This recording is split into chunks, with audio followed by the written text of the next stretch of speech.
Morning.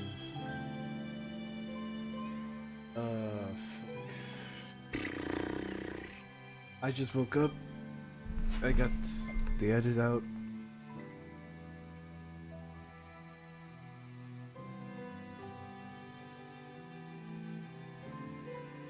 Whew. New expedition.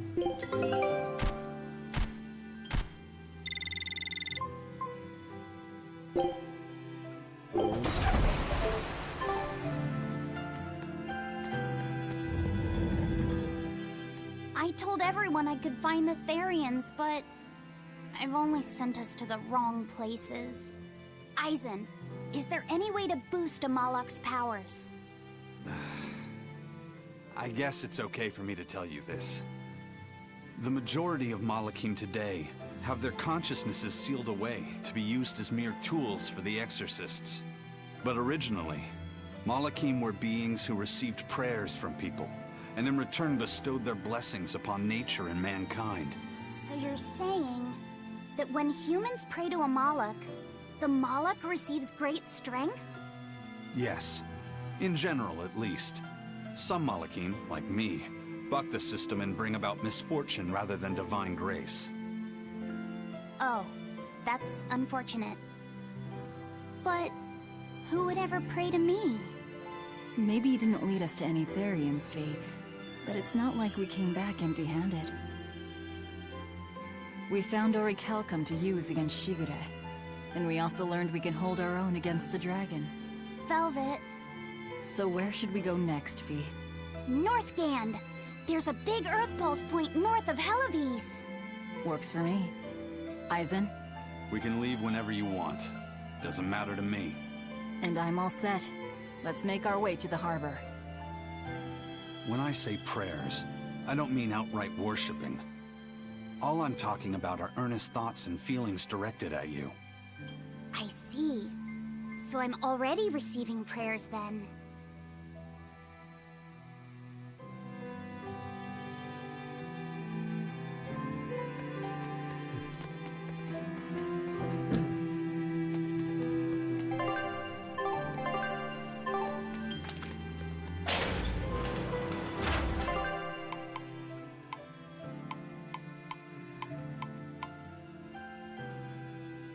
Going back to the entrance, I guess.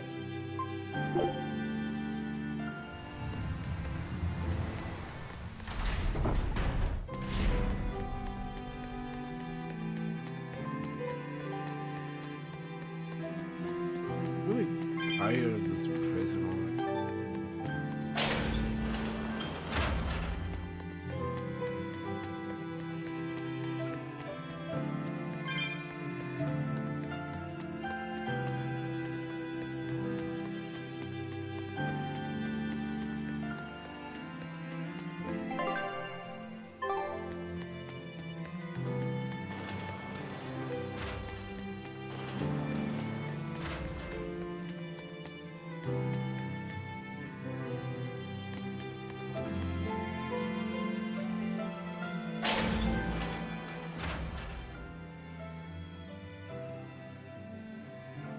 Our next target is north of Helivis, near the Faldi's ruins.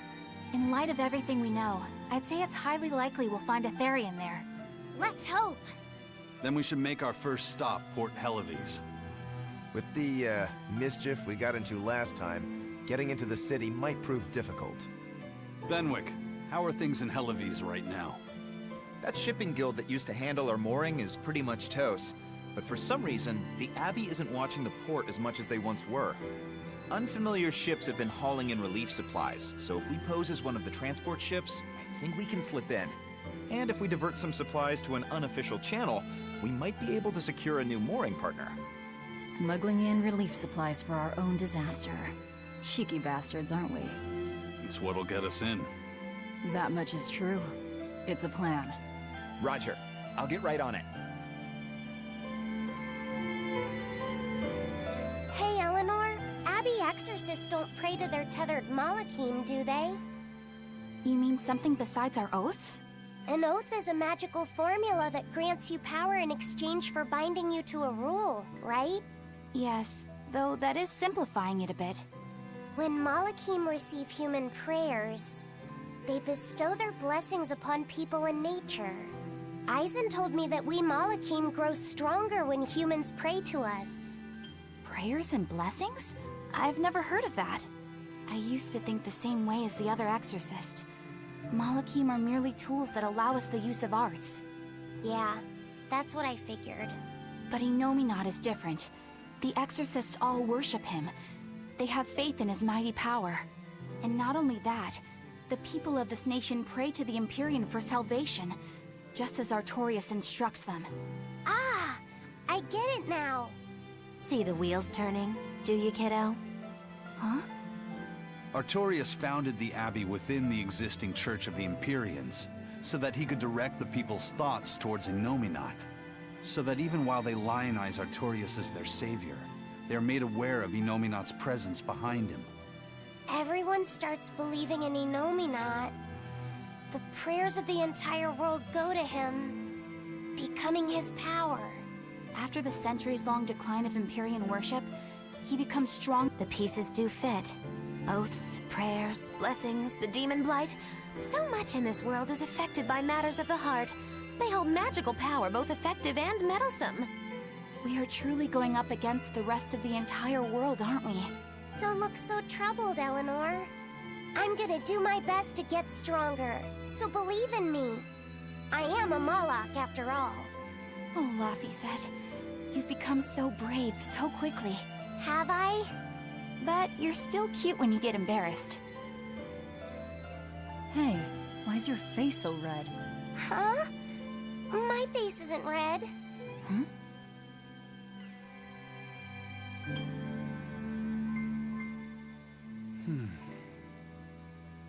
He's wearing glasses. Hey, Eisen. What's it feel like to get a letter? I don't feel anything, nor do I want or need to.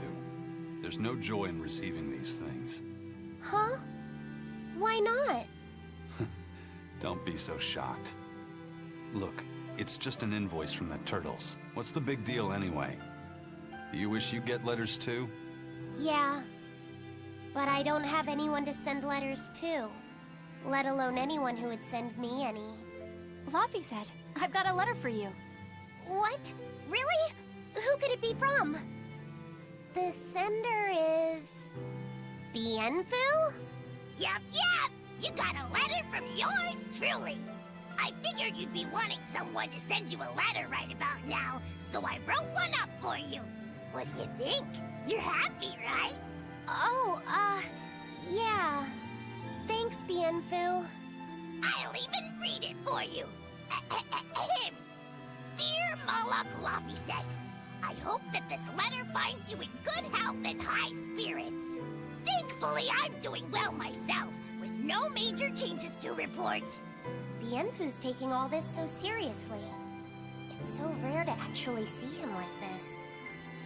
As you're aware, I've been spending my days ironing Magilu's outfits, sewing her buttons, and washing her hat and tremendously long socks. Recently, however, I made the mistake of remarking to her that she might not have been quite as slender as she once was in her younger years. She hung me upside down from the roof in the middle of the cold. I nearly became a frozen Normansicle. It was so horrible that I couldn't stop my tears from flowing down my little cheeks.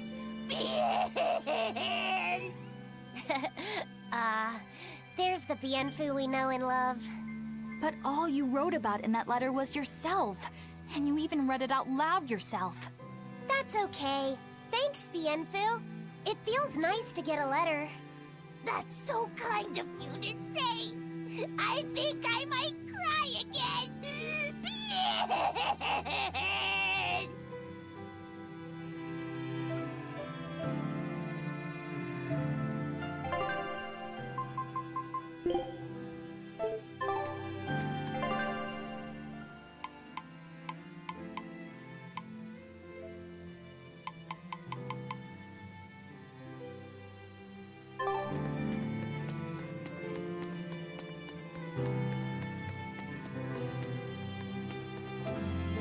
Well, I guess we go check out the South Watchtower.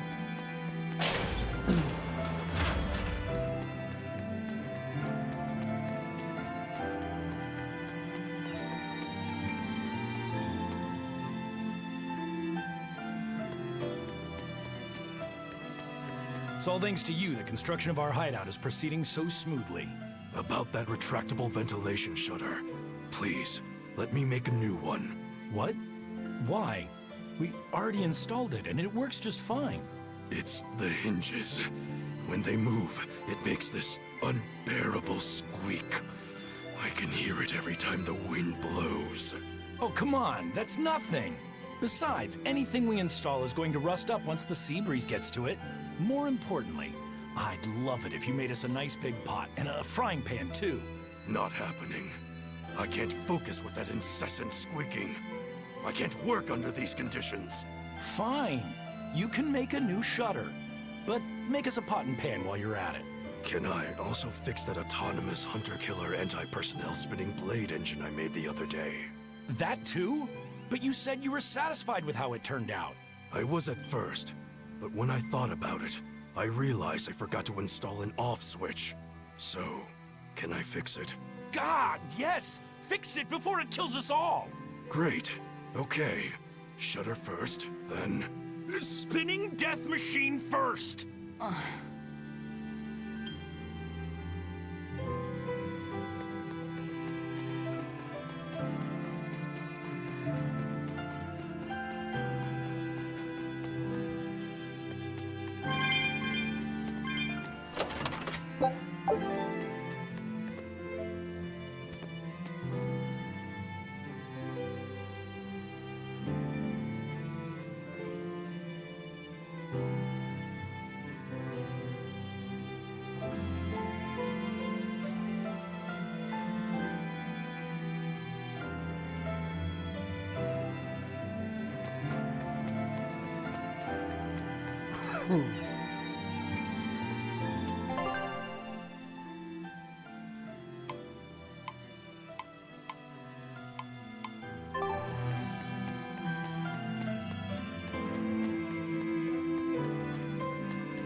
We've loaded everything bound for Helaviz. With that much trade, I doubt anyone will suspect us. Any idea who can give us cover for docking? Not anyone in particular, but recently the power and influence of the Helaviz Fishermen's Guild has caught my eye. The Fishermen's Guild, huh? Let's bring them some extra relief supplies. Fuel, drink, and as for the drink... 12-year-old amber draft. The sailors of Helaviz have an eye for the stuff. You heard that from Dial, I take it. He's got a sharp eye. He took a bottle in payments, but I say we turn a blind eye to it. We thought we were the best at this kind of thing, but having him around has been a real eye-opener. Okay, but tell him if he takes a second, he'll pay for it. Eye for an eye. Aye, aye. I'll keep an eye on him so that he doesn't sneak off with another bottle.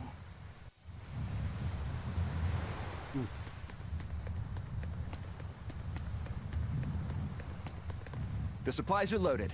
We can make for Helaviz whenever you want. That was fast. If we weren't hard workers, we wouldn't be sailors. Eleanor! Oh, what's wrong, Kamoana? She said she had a dream about her mom.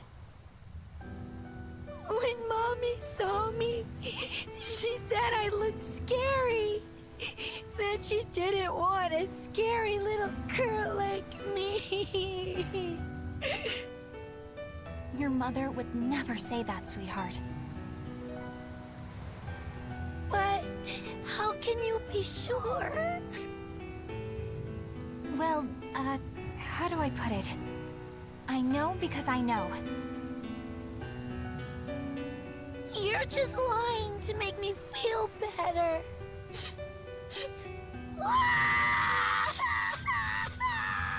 Aw, Kamawana, don't cry.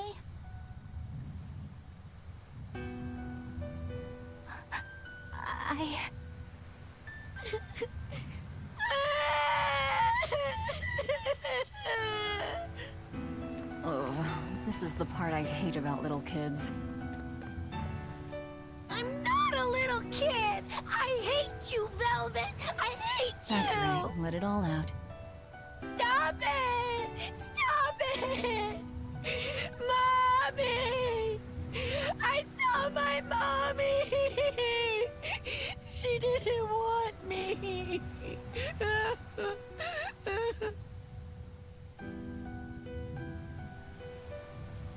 She managed to cry herself to sleep.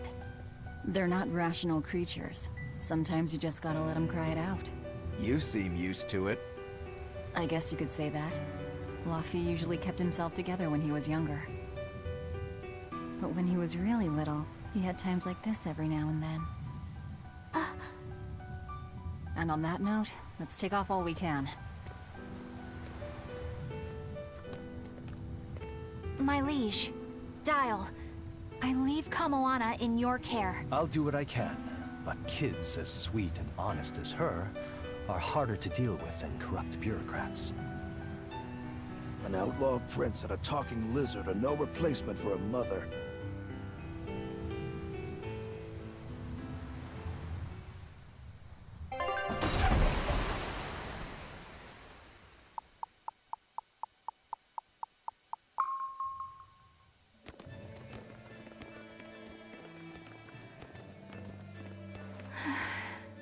I do hope Kamoana isn't crying anymore.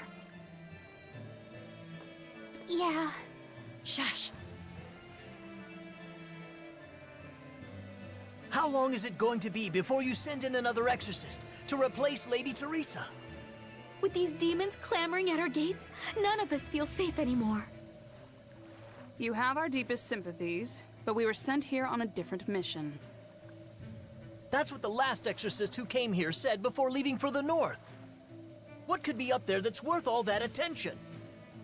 Surely we're not all being punished by the Abbey for what happened with Medusa, are we? That is not the case. Now, if you'll excuse us, we have business to attend to.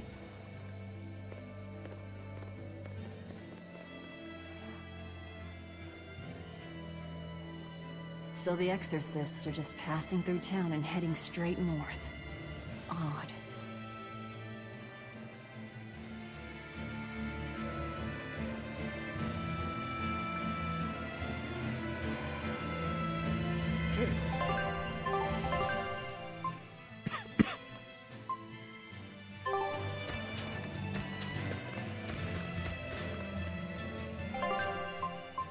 And the poor cat.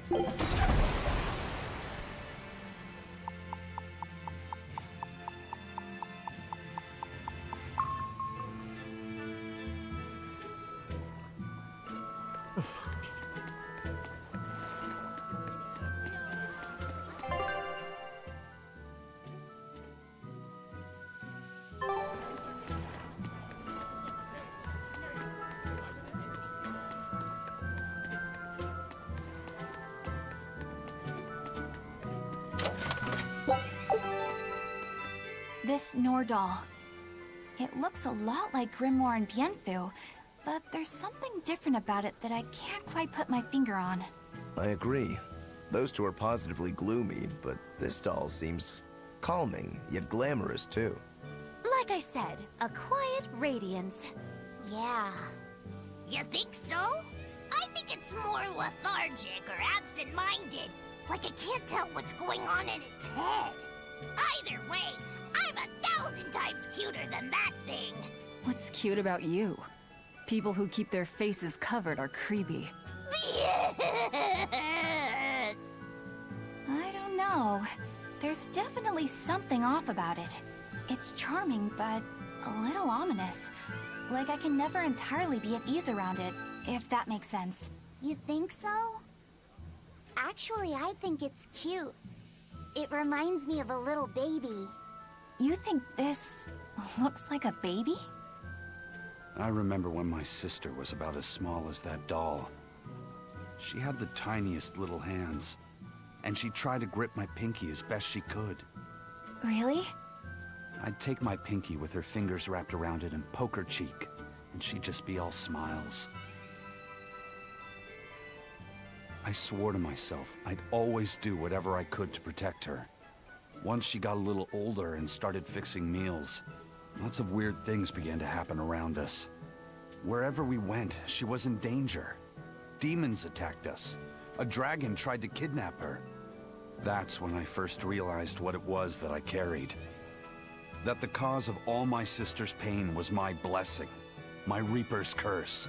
So, you left her behind and went on your search for a way to break the curse. Right.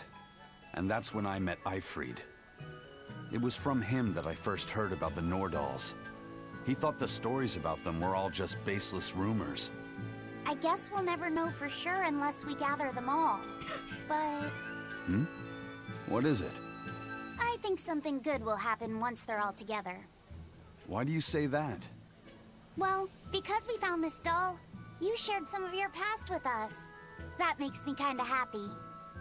So I think we should get the other three, so more happy stuff happens. Hard to argue with you there. Huh.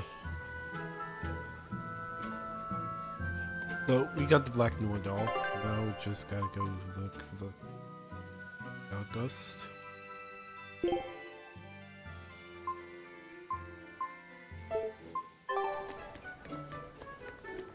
What's in here?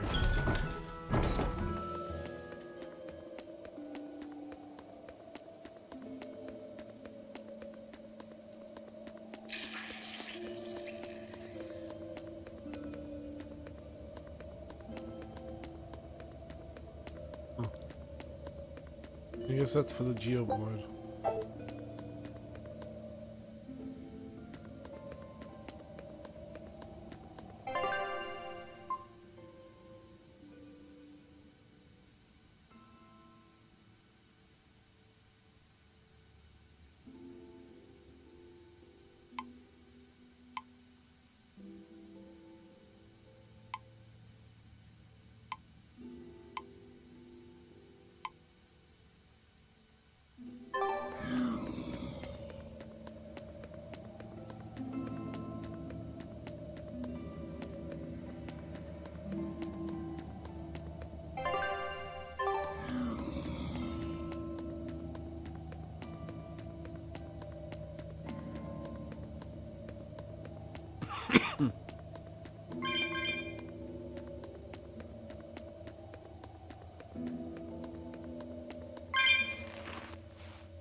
Okay.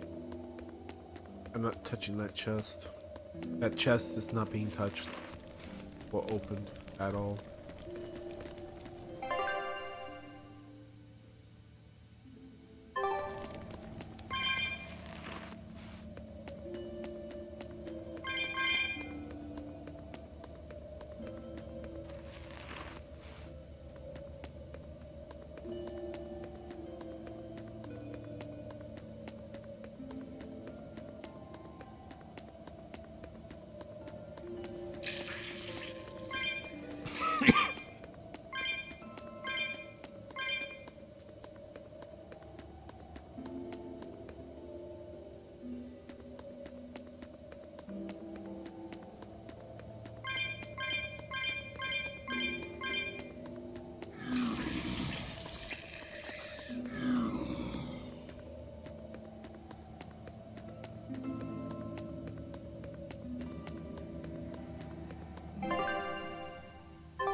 Longdow's dust.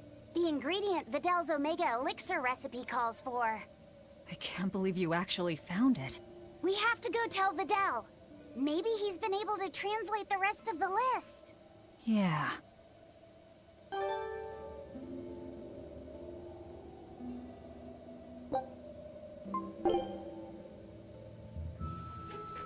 Okay. Got the Longdown dust.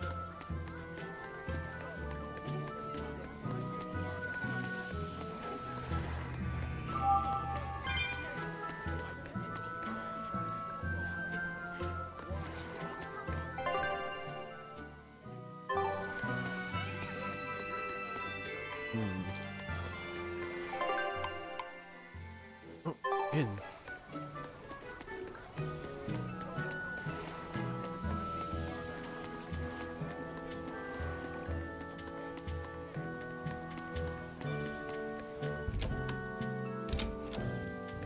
Next weekend is Bunny Bonanza Saturday. Bunny Bonanza Saturday? What's that? I've heard of this. You eat a hearty, healthy meal of rabbit meat to help you get nice and strong. You eat rabbits? No, silly. The night of the third Saturday of every month, lonely people go to sleep hugging a rabbit. Huh. If you go to sleep with a fuzzy friend in your arms, you're sure to have good dreams. No, I'm sure I heard that you eat them too. You must be thinking of Rat Pig Roundup Saturday. There's a Saturday for rat pigs too? Yup. On the night of the third Saturday of every month, people who aren't lonely eat rat pigs to get nice and strong. Makes sense. Rat pigs are great sources of nutrition. An amazing choice for anyone, lonely or not. The secret to a happy family is Rat Pig Roundup Saturday. That's what I always say. I feel bad for the rat pigs.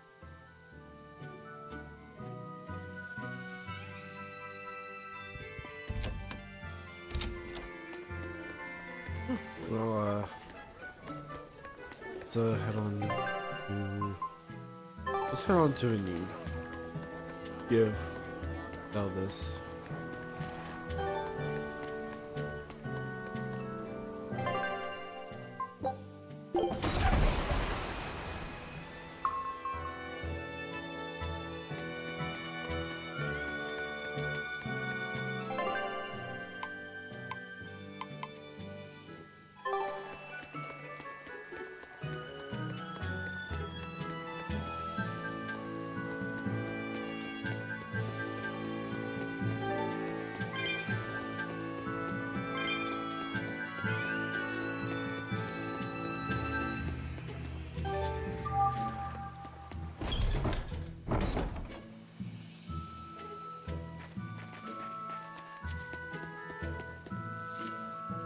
Wow! Is that Longdow's dust? That's one of the Omega Elixir ingredients!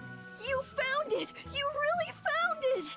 Yeah, it's proof your research is right. Thanks! I've just managed to translate the description of the second ingredient. Here, take this and... Oh. What's wrong? Your face is red. Hey, you're burning up. It's fine. I'm pretty much always running a fever. That makes it even worse. We need to get you home so you can rest up. But I'm still translating the recipe. You heard me. All right. She's scary. Is she your sister or something, Laffy said? Well, it's kind of a long story. Oh, okay. Well, you seem to have a pretty complicated life. Do you think he's always that sick? Wouldn't surprise me. I was weak when I was a kid, too. He's probably been like this since he was born. That must be why his parents named him Videl. It means to live. Huh. I never thought about that. Luffy said is like that too. It means one who lives. One who lives. And he wants to be an explorer when he grows up. I feel sorry for him. But if he drinks the Omega Elixir, I think he can get better. When he sets off on his adventures, will you let him aboard the Von Eltia, Eisen? I suppose I could cut him a deal. You'd charge him? I'm a pirate, kid. Comes with the territory. But I promise you, I won't charge him too much. I suppose that'll have to do. One who lives. I did not know that Laphicette's name had meaning behind it. Didn't mean much in the end. I poured my soul into getting him through, but he's still dead all the same. Hope. What a waste. You really think it was pointless? What else am I supposed to think? It won't bring him back. Yay, my expedition returned. Take a look at this. Whoa. Scout ship set.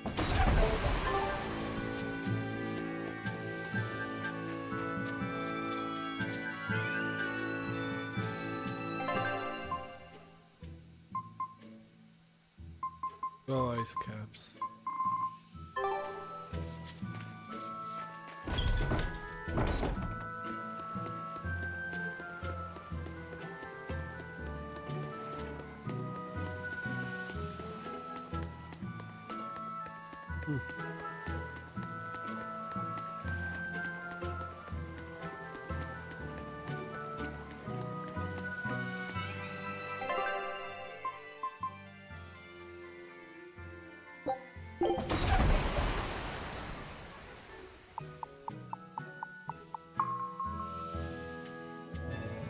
There you go.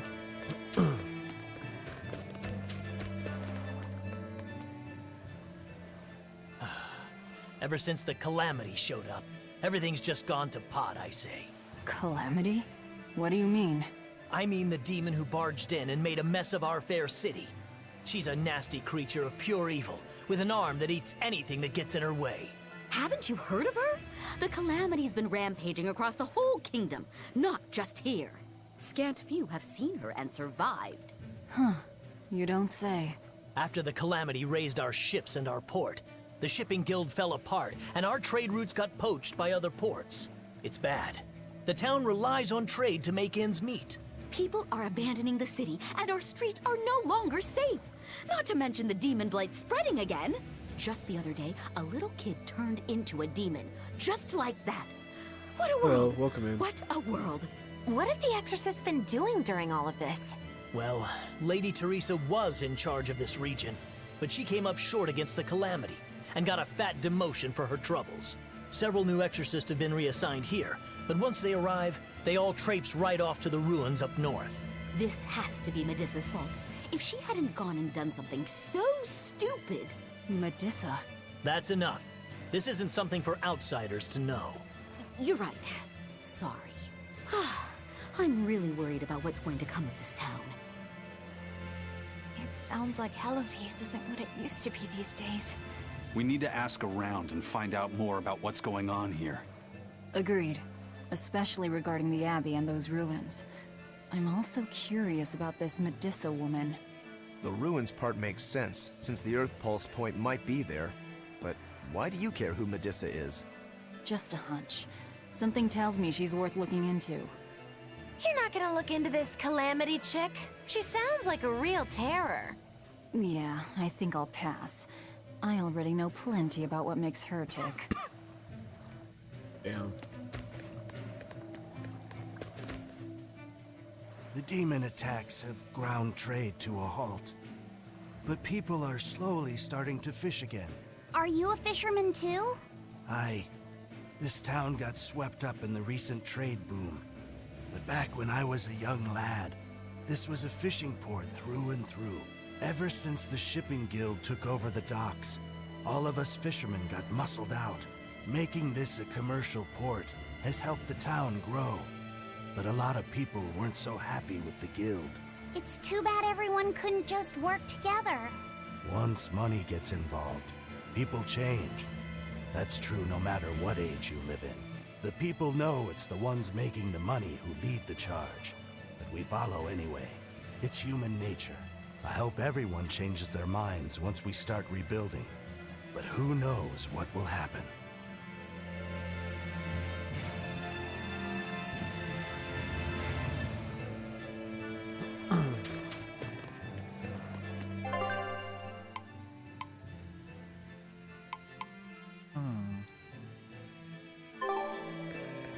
Are you all right, Madame Eleanor? let those people get you down. I'm fine. Thank you for your concern. But could you not do that thing where you blow air on me to dry my tears? All right, I'll just pat your head then. That won't be necessary either. But really, things are in a terrible state. The town burned, the guild ruined, the abbey all but gone. It won't be a functioning port for some time. You can't fault them for being upset. They had it real good here until we came along. Those Hellavesians were like spoiled children. How so? Elavise was once a tiny fishing village. The bountiful northern seas provided plenty enough fish to sustain their trade. But Flamestone gave them an easy way to get rich. And once they got a taste, they abandoned their old craft. And now they're paying the price. But I've heard that the cooling temperature has covered half the northern sea in ice drift, making fishing much more difficult. But the drifting ice carries tiny organisms, enriching the waters where it melts. The fish should be more plentiful than ever. I suppose you may have a point. We're ones to talk after what we did, but taking the easy path, then complaining as soon as it gets hard, that seems... Spoiled, yes. You said it, Laphicet. I think my appetite's getting a little overindulgent, too. That's not a bad thing. Just means you're healthy. Giant squid come to these waters in this season. Should I ask Benwick to fish some up? Yeah, and some normal octopuses, too.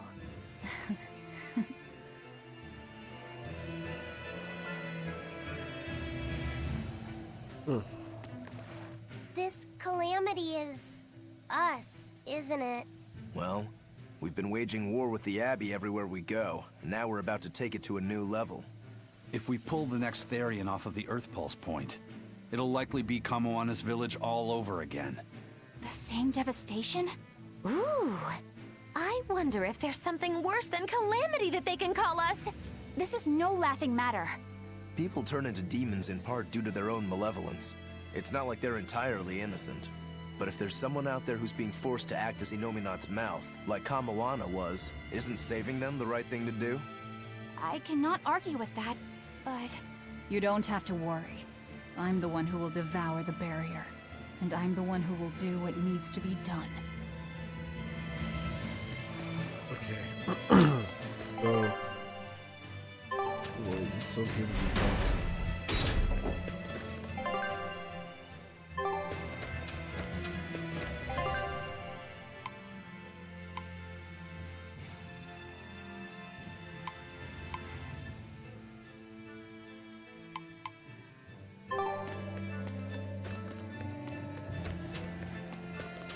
First it was the sailors, and then even a small girl caught the demon blight.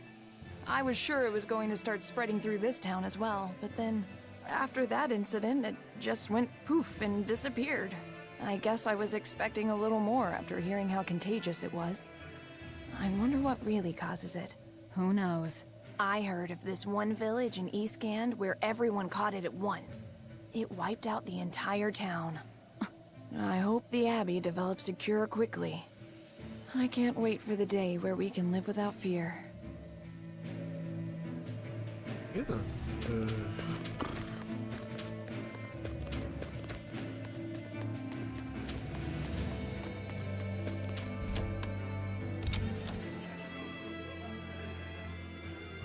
Hey! I was wondering if you'd let us put on a little comedy show. What do you say? Sounds good to me. Just try and keep it low-key. I don't want to attract the Abbey's attention. Ha! That's a tall order. Wherever we go, the boy and I have him rolling in the aisles. The boy? Wait, you mean me? I sure do. I'll play the straight man, you play the funny one. Don't sweat it. Even if you mess up, you'll be adorable. The audience will just lap it up. Did you memorize the script I wrote you? Yeah, I think so. Great! I knew you could do it! But if you merely follow the script and adhere to its every word, you won't be very funny. You need to ad-lib in your own style. For you, that's buttering up the audience and winning them over. Ad-lib? I'm not sure I can do that. I have faith in you, kiddo.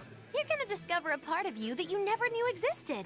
Just focus on finding ways to charm our audience. Okay, I'll see what I can do. Oh, right! Then let's get this show rolling!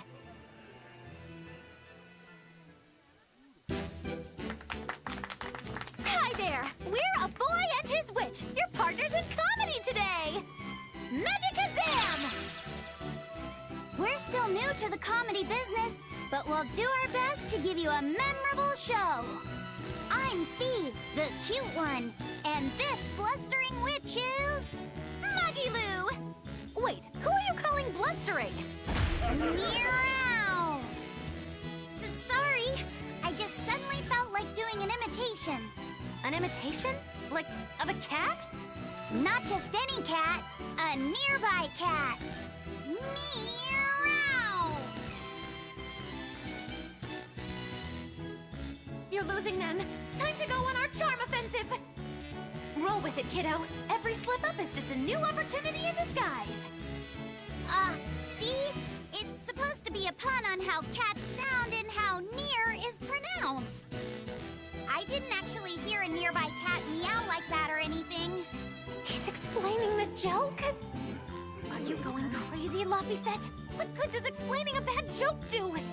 But you told me to ad-lib to try and win our audience over, didn't you? I figured maybe if I explained it to them, they'd get the joke and find it funny. Just stop. Even if they get the joke that way, it's just going to be sad. I don't mind that. I'm not afraid of messing things up. I just want to make sure our audience feels valued. No, you have the right idea, but... I guess I should mention, Magilou's the one who came up with the script. She just made me come and act it out. I don't care if it made the audience happy, you just sold me out! I can't work with you like this. No way! I'd say we got a lot of ad-libbing into our routine today. How was the show? I'll just say one thing. You need a better writer. It wasn't me.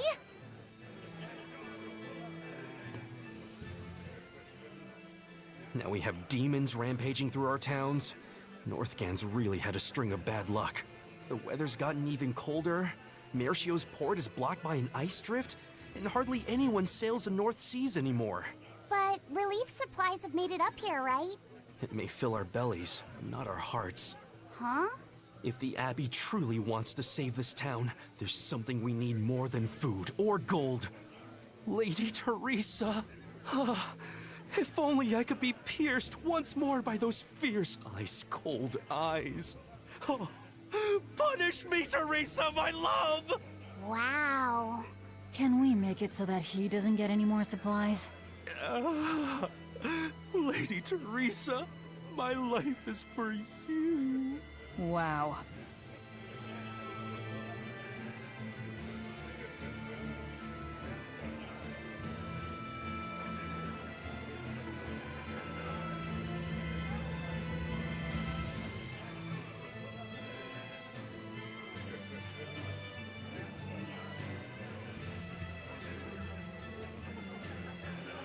Okay, so wait, that's not all of it. I had to read.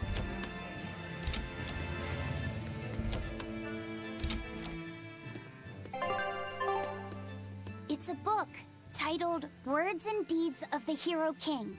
The king declared, "My people, you must always live with great vigor and hold hope for the world and for our future. Man can turn reason into disorder, but also can we surpass it? Our true power is in transcending the possible to achieve the ideal. My people, you must live without hesitation. Hold hope in your hearts. Hold hope for tomorrow." Transcending the possible to achieve the ideal. Lord Artorias, I have successfully translated all of the documents left by your predecessor.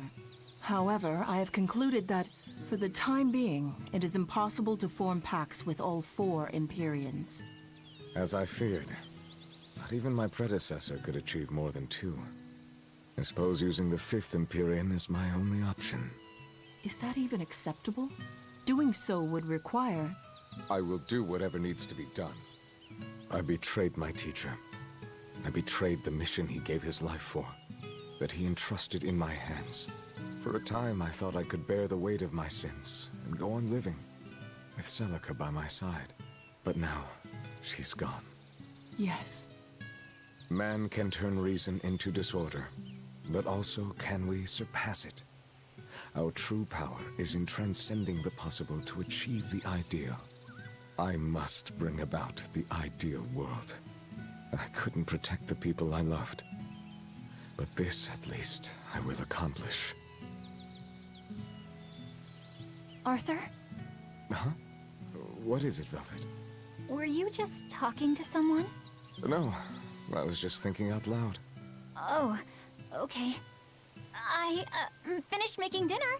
Tonight is prickle boar stew. Plenty of meat, but not too heavy. Sounds great. Let's hurry on back home, then.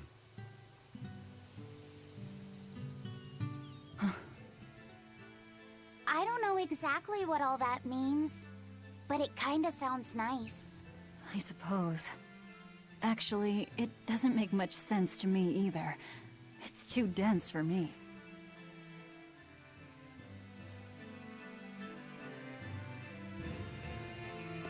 Now we go do the main stuff.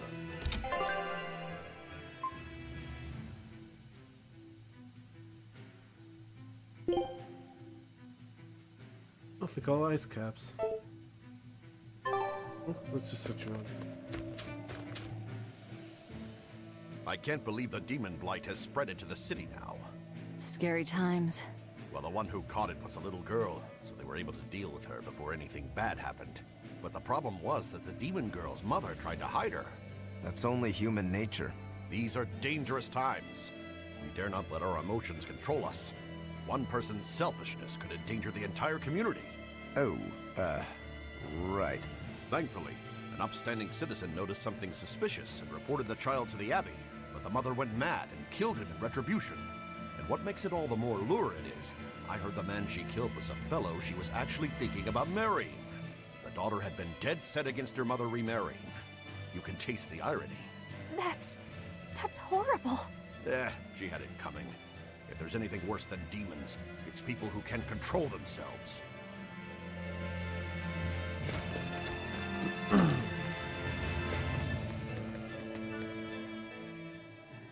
If you go north from Hellebes, you'll come upon the Thaldes ruins, which are Abbey property. Mainly, it's used as a checkpoint for hauling ore that's extracted out of Mount Killerhouse. But between you and me, I hear the Abbey also uses it as a prison camp. A prison camp? Are they capturing demons? Heavens no! The demons they kill on sight. No, these prisoners are human criminals. Not long ago, this woman killed someone and locked herself up in the sanctuary. I hear she got hauled off to the camp. Why do you think the Abbey would use the ruins for a prison camp? Who knows? Maybe they need a place to deal out their harshest punishments. The Abbey's not known to be forgiving after all. But these are just nasty rumors I heard. Of course, I don't believe a word of it.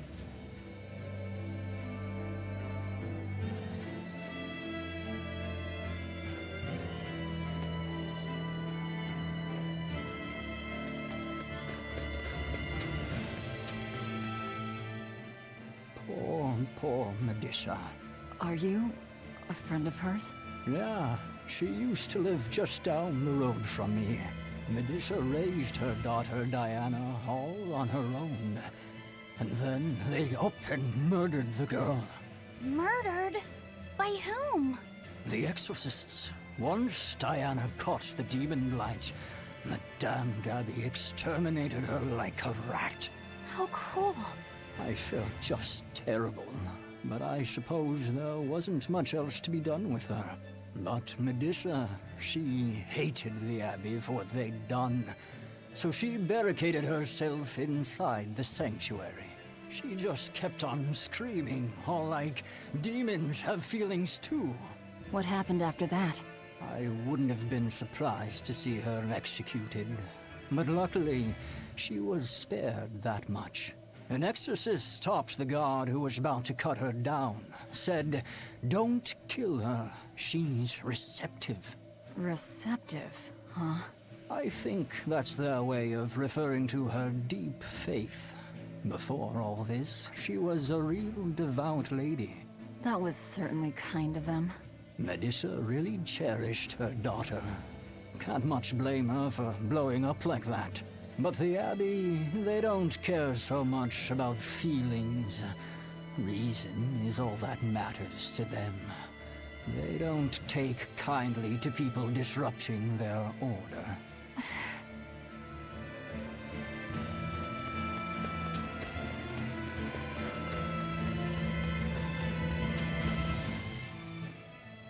Hey, do you mind if I ask you a few questions? Sorry, I'm busy. Try someone else. Excuse me. My name is Eleanor, and I'm an exorcist on patrol with the Abbey. I was wondering if I could solicit your honest opinion about how this town is being run. Oh, I didn't realize there was an exorcist with you. Yes, please tell the Abbey we want Lady Teresa back. Her governance was strict, it's true, but at least we could live in safety. Now, all the exorcists run off to the Faldi's ruins and leave us here in the lurch. They value some dusty, faraway ruins over the lives of the good, hardworking citizens here. It's just wrong. We've always been cooperative with the Abbey's demands, and now this is what we get in return. I see. The Abbey appreciates your, candor. I'll pass your comments on to my superiors. So, Diana was a girl turned demon who was killed by an exorcist. And her mother Medissa hated the Abbey for it. And the Abbey is using the Faldi's ruins up north as a prison camp. It's a lot like what happened to Kamawana, isn't it? It's natural for a mother to love her own child. To make that a crime... What I'm curious about is the use of the word receptive to describe Medissa. So long as there is one receptive to divine power, Therians shall be forever reborn. If our interpretation of that ancient book is right, it likely means she's receptive to Inominat's power. Meaning they brought Medissa to those ruins where there's an Earth Pulse point, and then they made her into a Therian. That would certainly put all the pieces together, yep. Plus, if this Therian the Abbey created already hates them, that's all the better for us. Yeah, I imagine she'd be willing to work with us. Although, it sounds almost too easy. Did I jinx it? I just jinxed it, didn't I? Probably, but we won't find out until we try. True. Let's head for the ruins. And don't worry, you totally jinxed it.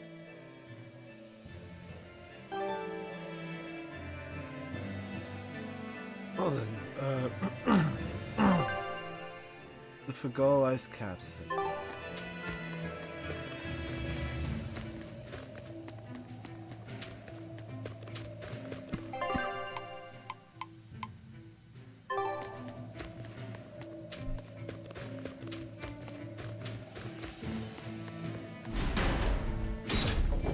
The Faldi's ruins are north of Helavis. Helavis is... different now, isn't it? Maybe, but you've changed too. True. When I first met all of you, I never could have imagined I would go on such a journey. I could barely even think then. But then Velvet let me keep this compass. And Aizen and Rokuro taught me to be myself. They certainly did. And look at Dial. He's a regular part of the Von Altia's crew now. Even Restless Bienfu and Grimoire are now part of our merry band. Yep. Hey, aren't you forgetting someone? Oh, and the prince and his hawk, and Kuragane and Kamawana are with us. Listen, I've got more part in this tale than any of them. Hush. Whatever I'd say, you'd say it doesn't matter to you. At last you begin to understand me. Magic Hazam. Achoo! I didn't think Northgand would be this cold. But Northgand was Teresa's territory. Wouldn't you have been here with her? I think having my awareness controlled meant my senses were dulled as well. I see. But the cold doesn't seem to be bothering Aizen at all. In fact, everyone else seems comfortable here. If you shiver at these temperatures, you'll never make it on the high seas. In my youth, I practiced the blade under the blazing sun and through raging blizzards. Besides, when I turned into a demon, extreme temperatures ceased to affect me. The same thing happened to me.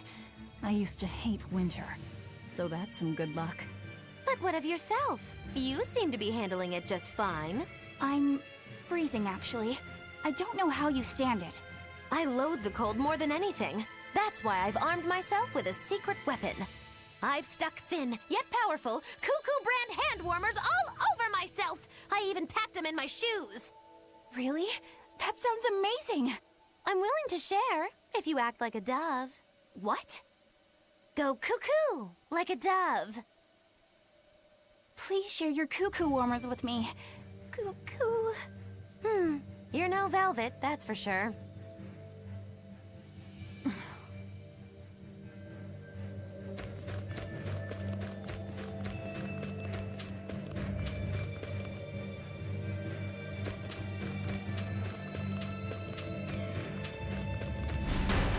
Well, I guess I'm going around now, aren't I?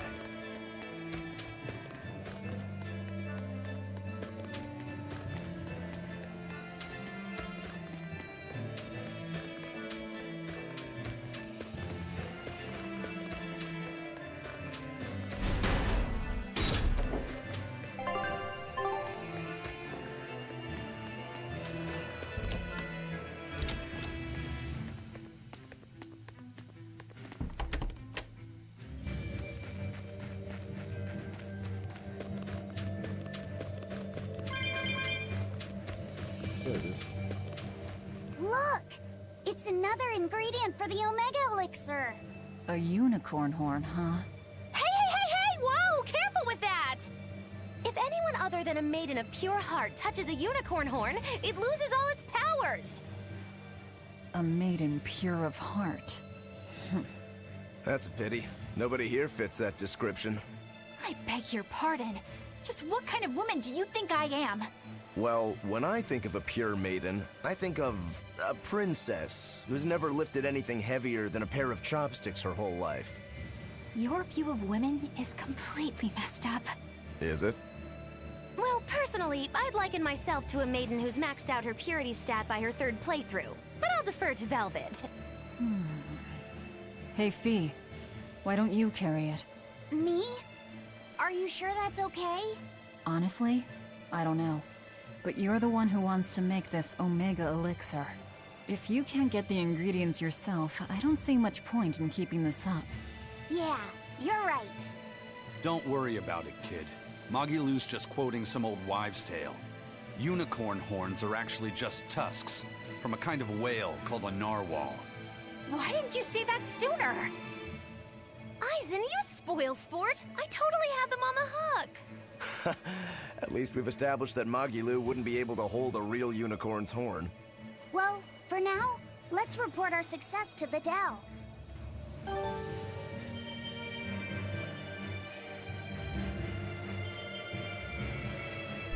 Except we won't. We're just gonna be heading towards all these routes.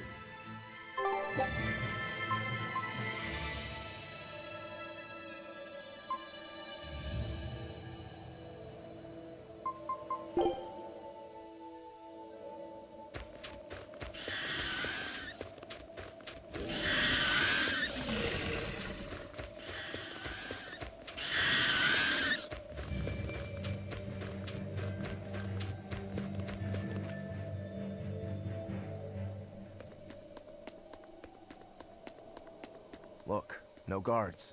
You think it's a good thing or a bad thing? I'd say good. We can march straight in.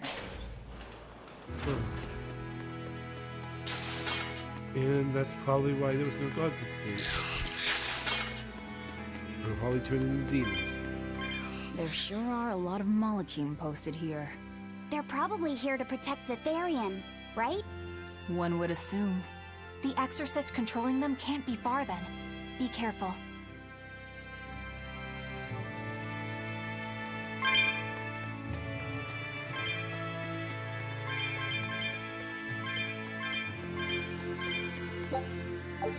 $300.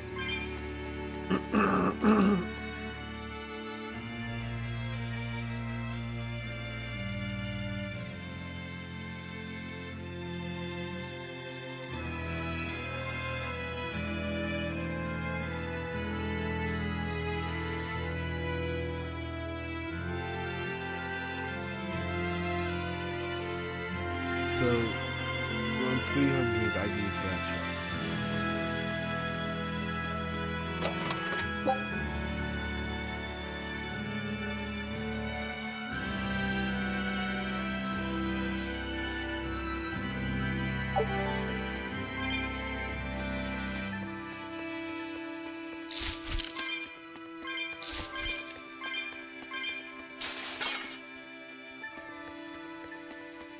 It's insane.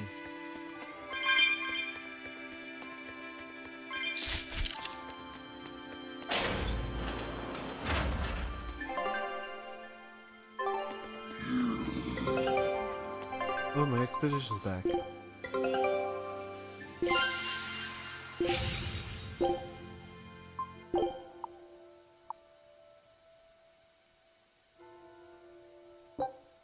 Show him how Ifreed's crew can sail. Oh. Looks like all those. Okay. I expected more. Okay.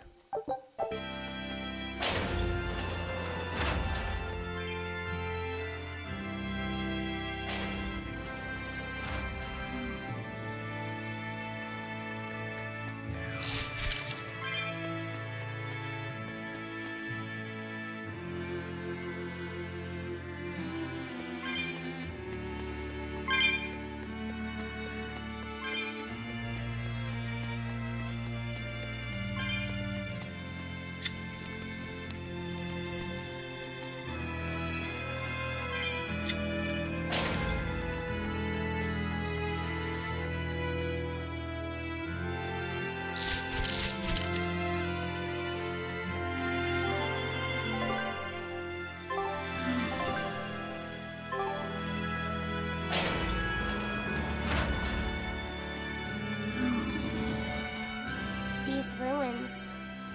This feels like a sad place. Sad? In what way? Sorrow permeates this place. As if left behind by people who suffered torment and death. I guess that's a weird impression to get by just looking at some ruins, huh? I'd trust my feelings if I were you. They'll often lead you to the truth of things. Besides, what you're feeling would explain a thing or two about these ruins. It would? Rather than attempting to impress visitors with beauty and opulence, the building and its passageways were built with strength and stability in mind. And that means... They were anticipating volcanic earthquakes. And they expected that someone might turn violent in these passageways. Not a bad observation. And what would bring such savage people to these halls?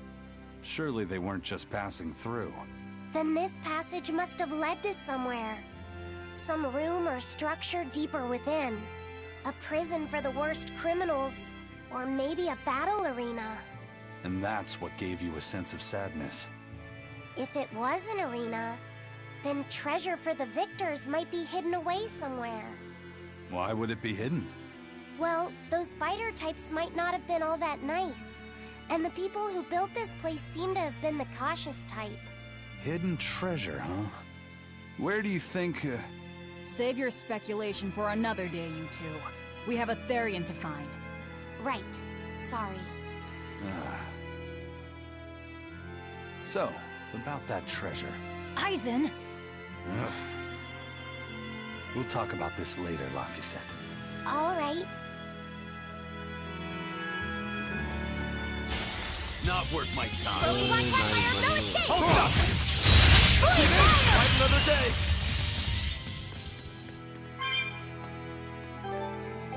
Because I want to, I can, because I don't want to fight those. Hate those. Why would I fight something that doesn't give me XP? Correction, not a lot of EXP, why would I?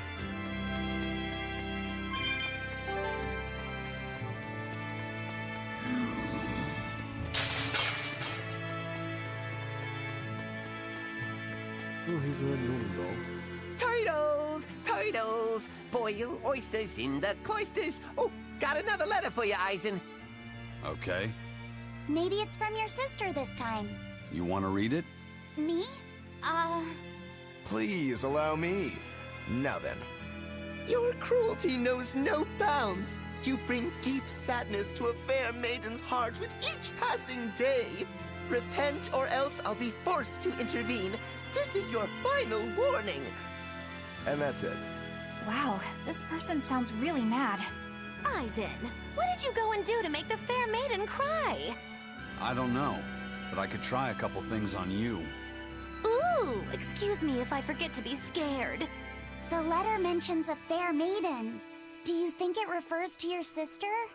What? Oh, you could be onto something. She must be lonely so far away from her brother. It sounded like she's pretty fond of you. Are you suggesting that Aizen's sister wrote these letters? I mean, they're certainly unusual, but... My sister wouldn't write something like this. Then maybe it's someone who's spending a lot of time around her. Like, oh, a man whose shoulder she cries on.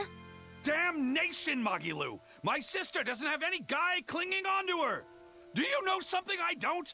Prove it! Bring him here right now! Calm down, Aizen. No one's saying that.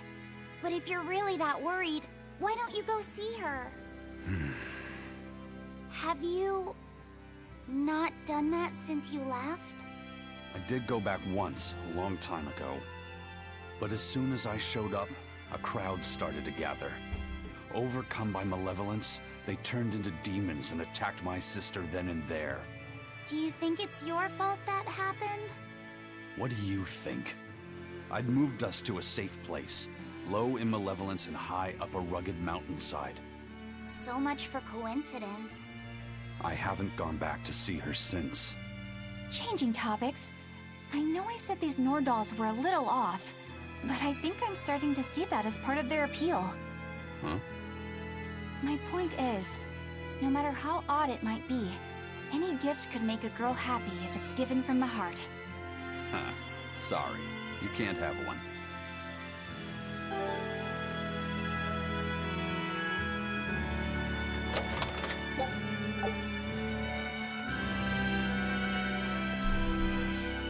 Okay, so I'm guessing he hasn't. I'm guessing he hasn't received much letters from his sister, I guess.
Well, this way we're going with this one.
finish this quickly. Blade of Heaven's will pierce my enemies! Gaze upon my fiery shield! Final breath! Fall back and regroup!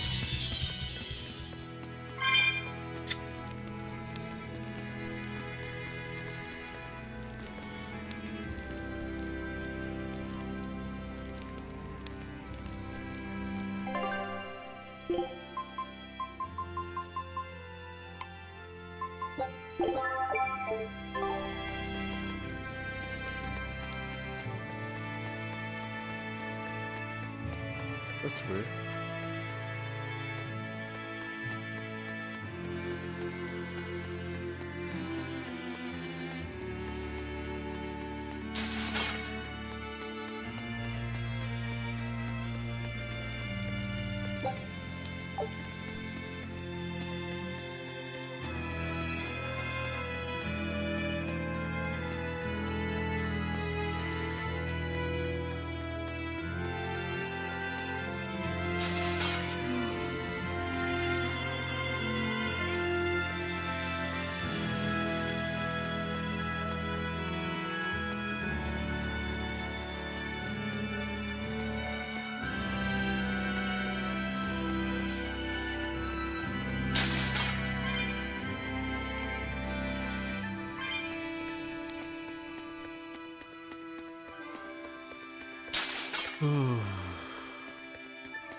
Wait, what if I...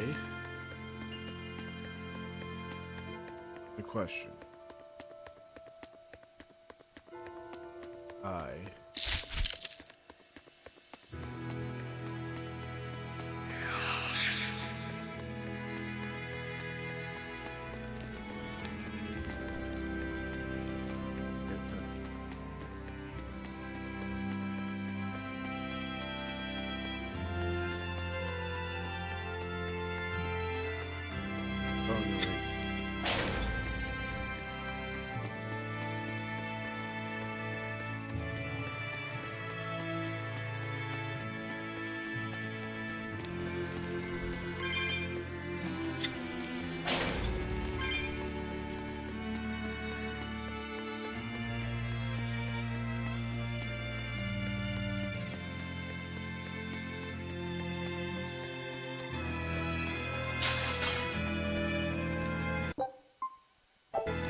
How's Medissa been acting? She's calm. It looks like letting her in on the truth worked as well as we thought it might. Good. Maybe she'll be easier to control now.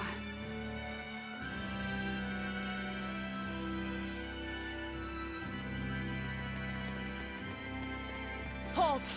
Who are you? Fight them all.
When the fuck did Rosie get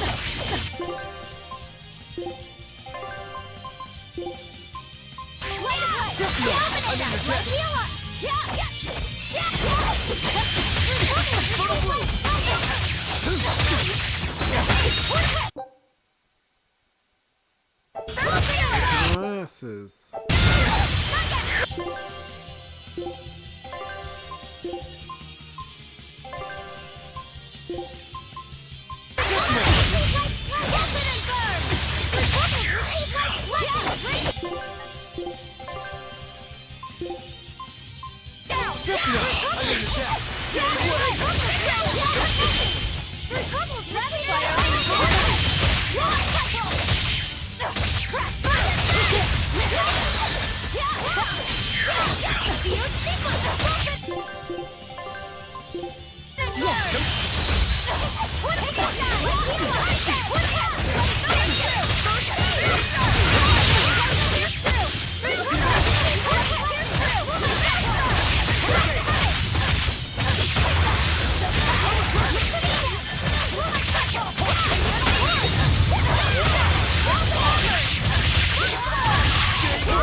It was a close one, but I am the victor.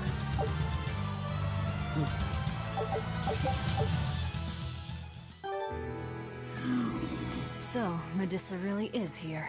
But what's this about the truth and controlling her? That's a good question, Arnold. That's a very, very great question. I'll finish this quickly.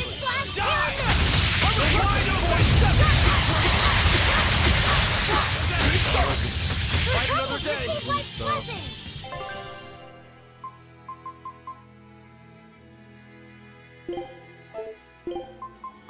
Right, I'm ready to go.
I guess we went on the right track.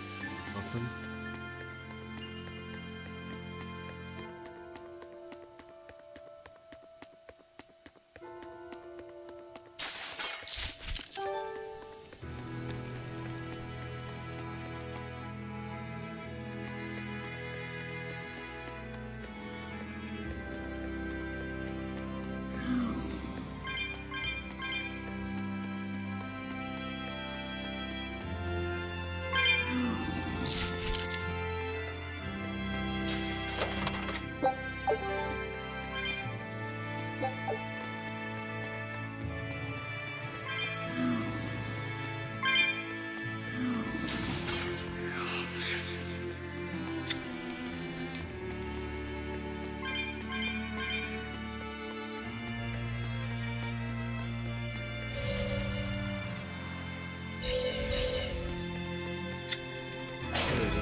Uh-huh.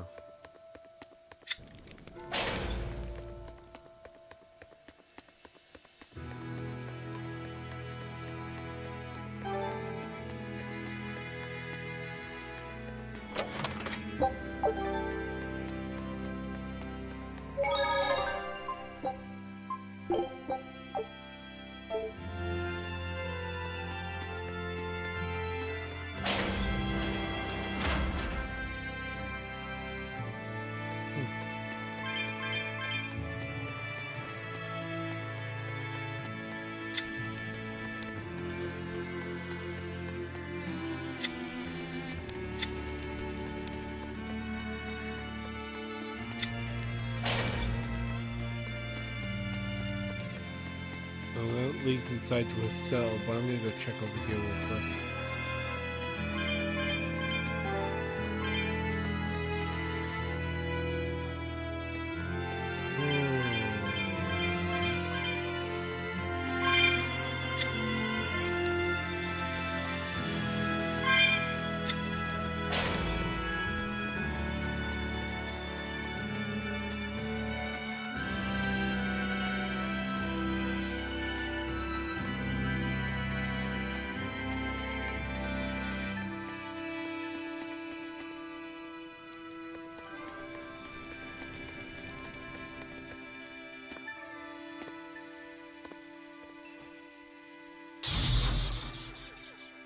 A barrier! She's a Therian! Third time's the charm, eh, kid? Yeah.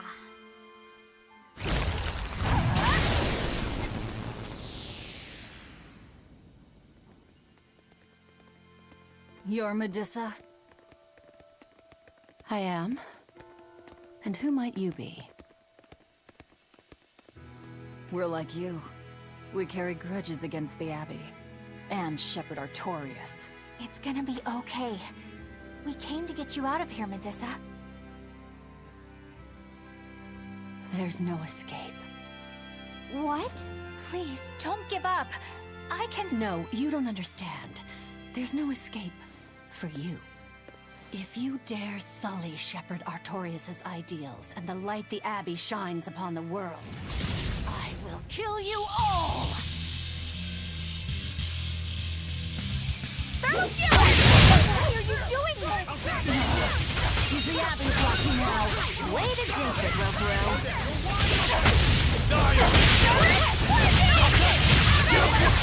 Die? Think you can dodge?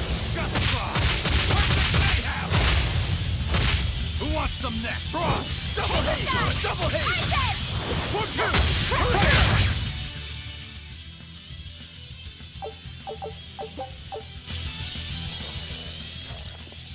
They just keep coming.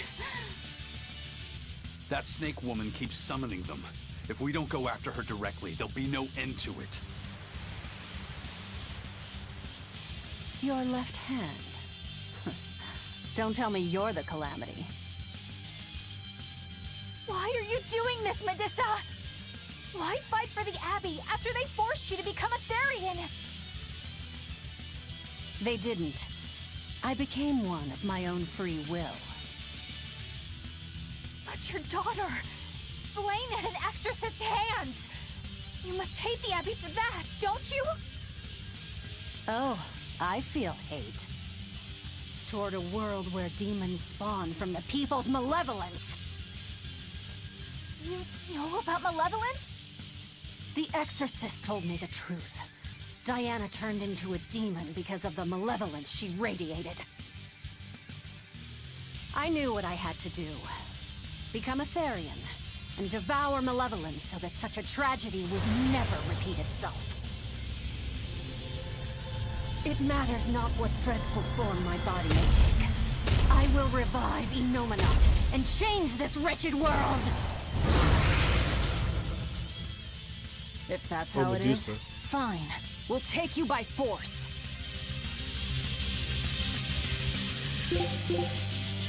Going to end this! Will not be in vain! This woman! She's just a breathing mother! It doesn't matter! Crush them all! Double hit! Pull forward! Don't secure it!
It's over. Curse you, Lord of Calamity. Lord of Calamity? That's the name of the Demon Lord who will bring about the Age of Chaos. The unrepentant embodiment of malevolence, whose blind pursuit of self-gratification will rain destruction upon the world. The irredeemable, uncontrollable personification of human sins. An evil like you. Demon, Therian, Lord of Calamity. Call me whatever you like. But if I'm the supposed Lord of Demons, then you're just a minion to be used as I please. Nothing more. No, I refuse. What happened to my Diana was my fault. That's why I will fight you until my dying breath! Stop! Don't get in my way! No! Enough mothers have died. I won't let you join them! Eleanor and Kamawana, they both lost their mothers too. It's a terrible thing. Kamawana? A little girl that the Abbey forcefully made into a Therian. Her mother tried to save her, but she failed. All she could do was to offer her own life to fill her child's empty stomach.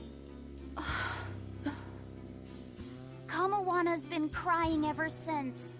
She misses her mother.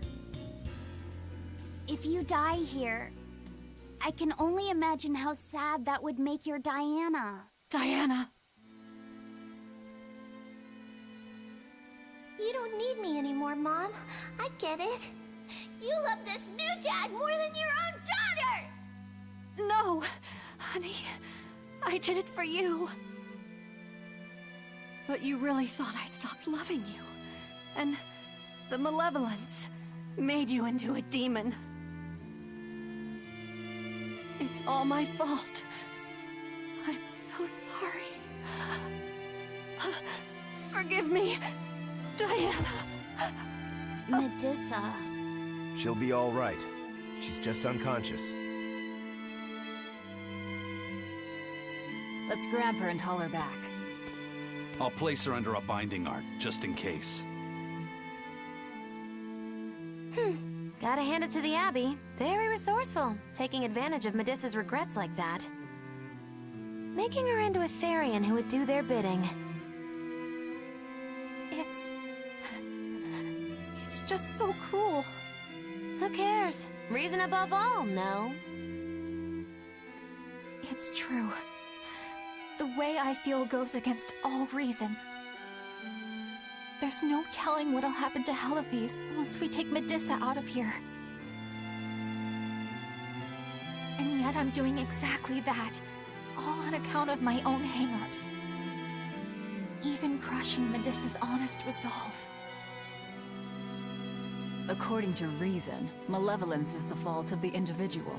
You assume no responsibility or guilt for what happens to them. I refuse to turn a blind eye to the consequences of my actions. I chose this path to seek the truth, not to deny it.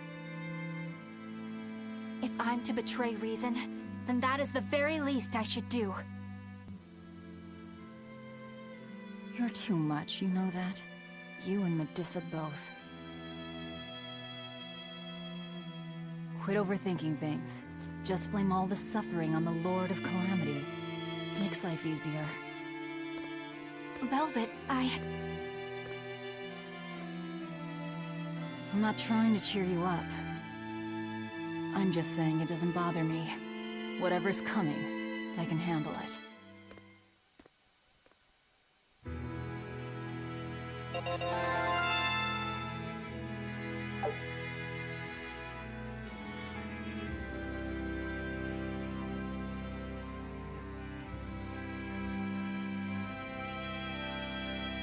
Nice. Expedition return, yay! Take a look at this. Scout ship.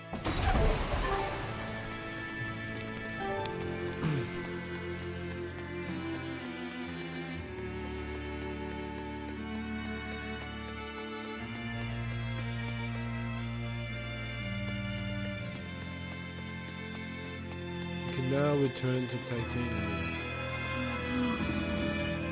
Again.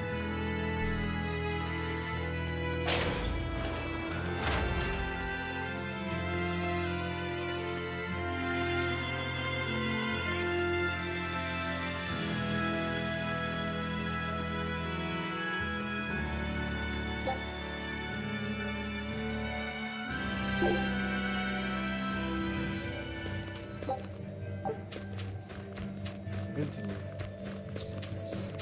Hey, Eleanor. I was wondering, do you think I hurt Medissa saying that stuff to her back there? I suppose you might have. But I was thinking the exact same things you were. Losing a mother. It's always a tragedy. I'm glad you stepped in and stopped her. Thanks. That Eleanor. I swear, she feels way more responsibility for everything than she needs to. You think we need to worry? What if she pushes too far and erupts with malevolence? Malevolence is born out of many things. A prideful ego, the self-righteousness that turns a blind eye to one's inner contradictions. Eleanor's different. She's mindful of her ego, and strives to confront her inconsistencies of character. She has a purity of heart that won't be tainted by the emotions that create malevolence. No other quality is as essential for an exorcist. So she's probably okay? For now, at least. But human hearts can be fickle things. Who knows what the future holds? I doubt you got anything to worry about. For most exorcists, purity is a construct of the Abbey's teachings. But Eleanor, she's the real deal. She's not your average exorcist, I'll give you that. Purity is handy for any exorcist. But more than that, it's a rare and precious temperament for living. Everybody's got an ego and certain internal contradictions to some degree. Facing one's own ugliness in an honest manner is never easy. To be a normal human is to live carrying malevolence. It's just how much you let it control you that varies. I guess malevolence might just be a fact of life, huh? But Artorias can't accept that.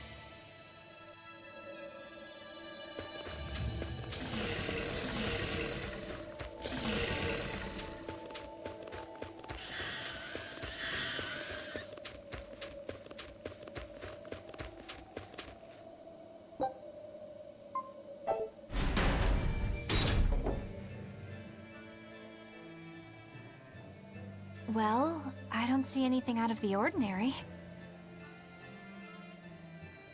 Let's slip through town and head for Titania before that changes.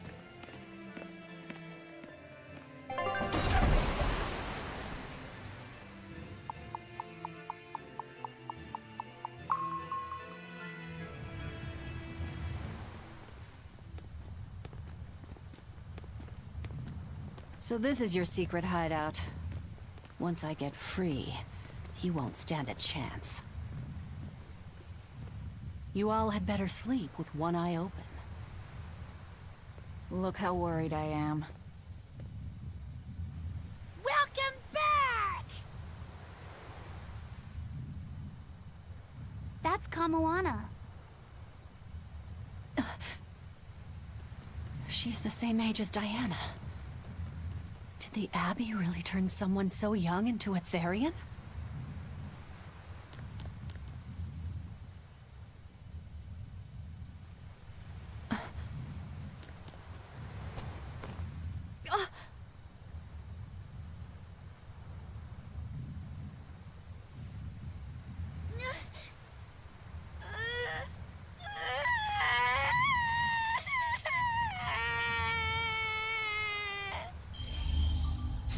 Eleanor! Medissa, please, would you be able to talk to her? Is this a trick? Kamoana may be a Therian, but deep down, she's still a normal little girl who misses her mother. I can't do anything to console her, no matter what I try. But if it were you...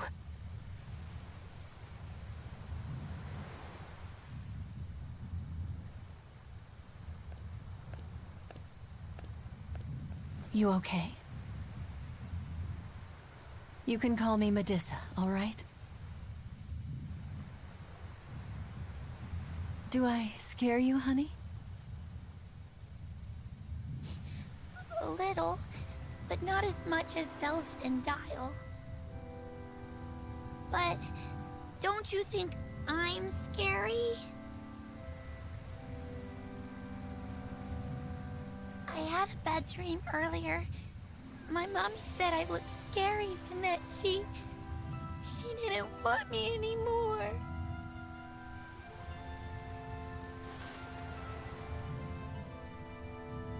She would never. Your mother would never think that about her daughter. But how do you know? Because I'm a mother too. Mothers always love their children, no matter what. No matter if we die. No matter how the world changes. There's nobody who loves you more in the world than...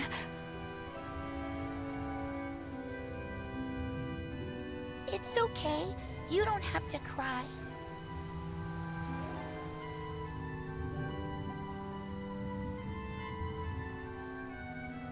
I hope Kamoana and Medissa won't have to feel so lonely anymore. Yeah, trying to stop the waterworks gets old fast. Listen, if it's not too personal, was your mother, She's dead. I lost her when I was even younger than you. Oh, I'm sorry to hear that. It's fine. It just means we've got things in common. So no feeling sad and alone, okay? Oh no, I'm fine. I don't feel lonely or anything, I swear. What's gotten into you? You're so strange sometimes. No, I'm not. Eleanor, I'll have you watch over Kamoana and Medissa. Yes, of course. I'd be honored. Thank you. Are exorcists supposed to be so polite to a grand poobah of calamity or whatever? Sure, why not? Besides, the Demon Lord ought to not trouble herself over such trivialities. Velvet, Grimoire's calling for you. She says to bring Laphicet and meet her at the observation tower. Got it. We better get going then.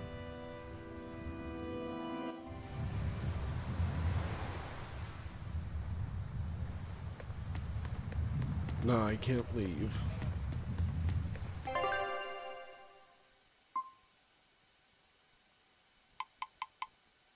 Other path. North Watchtower.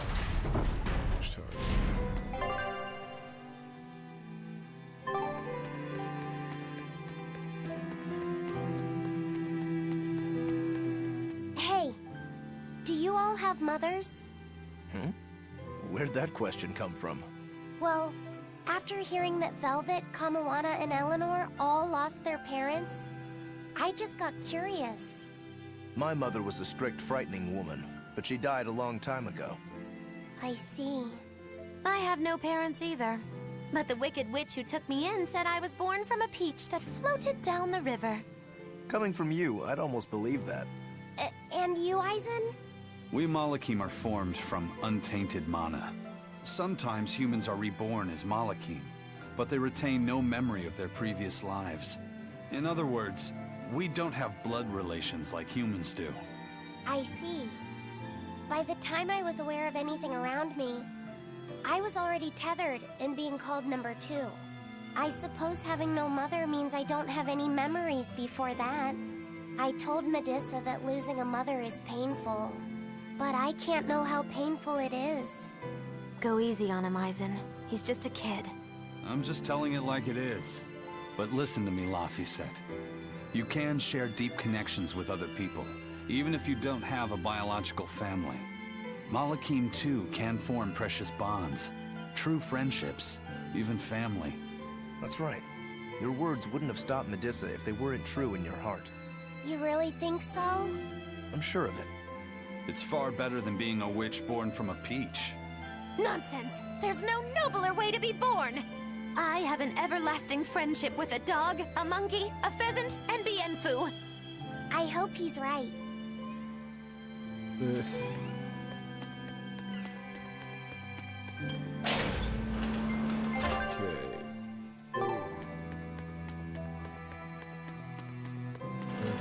Watchtower.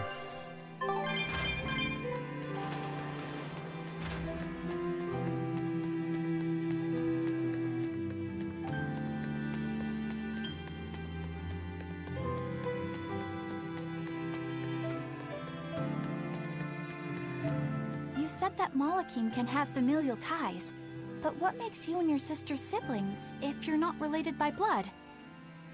Well, a very long time ago, I was born into this world from an Earth Pulse point up on a sacred mountain. I remained in that place for a long while, and then one day, she was born from the very same Earth Pulse point. Before we knew it, we had wound up living together under the same roof. Are 2 Malakim always siblings if they come from the same Earth Pulse point? No. The other Malakim were born there, but I never felt like they were my family. But something, I don't know what, was different with her. If she was sad, I'd feel sad. And if I was happy, she'd be happy too. She can be abrasive, but when she smiles, it's like nothing else. I swore to myself that whatever happened, I would protect her. I made a pendant from a stone on that sacred mountain, and gave it to her as a lucky charm. Of course, she just wears it as a necklace. And your pendant? Did she give that to you? She had the same idea I had. She made the pendant herself and gave it to me as a good luck charm. Without either of us having mentioned a word of it beforehand, we each gave each other pendants in the same shape on the very same day. That's when I really knew that what I had felt all along was true. We were brother and sister. Is that her in the picture? Yeah. It's a self-portrait she drew for me on the day I left home. Did you draw her a picture of yourself? No. I don't exactly have an artistic side. Well, I'm sure that if you looked inside her pendant, you'd find a portrait of the person who matters most to her. I hope so. Yeah, and it would be nice if it was you.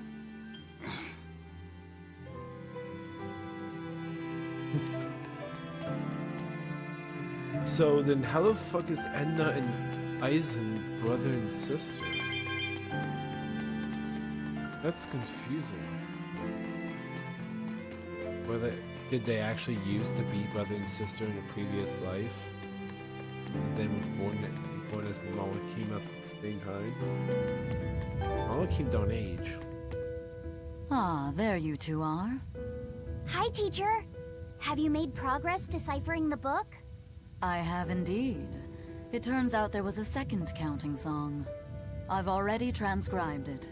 Would you read it aloud for us, child? Okay. When the 8 malevolences overflow, in the culmination of mankind's despair, Innominat will bring an end to all peoples and restore them to time immemorial. 4 Empyreans shall wield a wrathful sword and cleave the great devourer, 2 asunder to sleep beneath the earth, as scarlet moonlight illuminates the evil. The nameless Empyrean hath one heart. The nameless Empyrean hath one body. Oh, yet more delightful material to keep us awake at night. If I'm understanding this right, it's discussing the specific nature of Innominat? That's what I believe, yes. When the 8 malevolences overflow in the culmination of mankind's despair, Innominat will bring an end to all peoples. So, when the world is at peak malevolence, Innominat will use that power to bring an end to all. Is that it? He's going to wipe out all of humanity? Is that what the Abbey is after? Is that why they've been trying to bring back Innominat? No, Artorias is not that kind of man. His 2 primary ideals are the many over one, and the restoration of order through will and reason.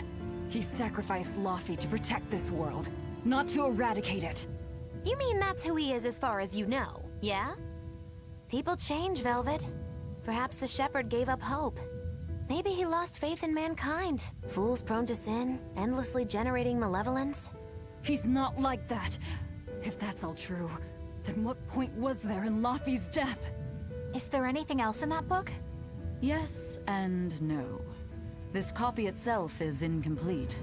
There ought to be further pages, but they're missing. For now, I've done all I can. There must be an original somewhere, right? Without it, I doubt the Abbey would be plotting Innominat's revival. We can be sure they have complete understanding of their Empyrean's nature. But this was the only copy in the royal villa. If the original is out there, who knows where it could be? It's getting pretty late. Why don't we call it a day? Yeah, let's get some rest.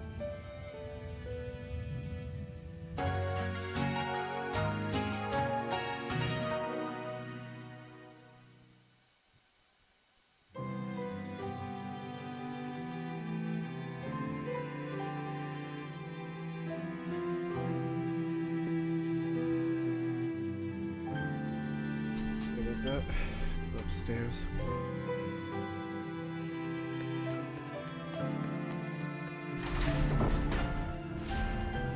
Hey, Laufey-set! Medissa let me sleep in her bed last night. She's warm for a snake lady. That's great. She's gonna help me take a bath now. You should come join us too. What? I couldn't. It's okay. I don't mind at all. Hey, Kamoana. Did you know? Dial started to grow a brand new tail. Wow, really? I want to see. He's up at the observation tower. Let's go see. Medissa, you too. All right. But don't run, or you'll trip.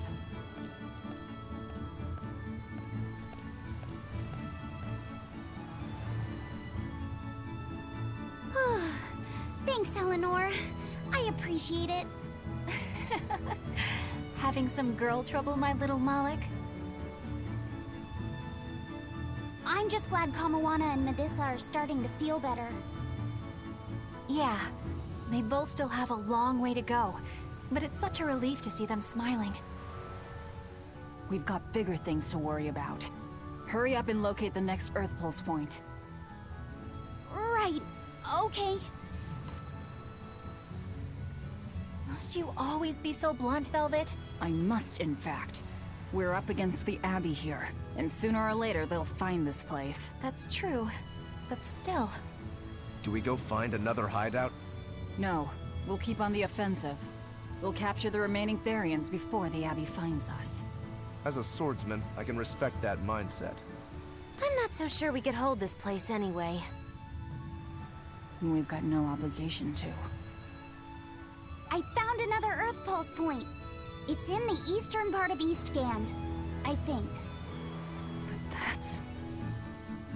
all right. We're headed for Eastgand. Then our first stop should be Port Taliesin.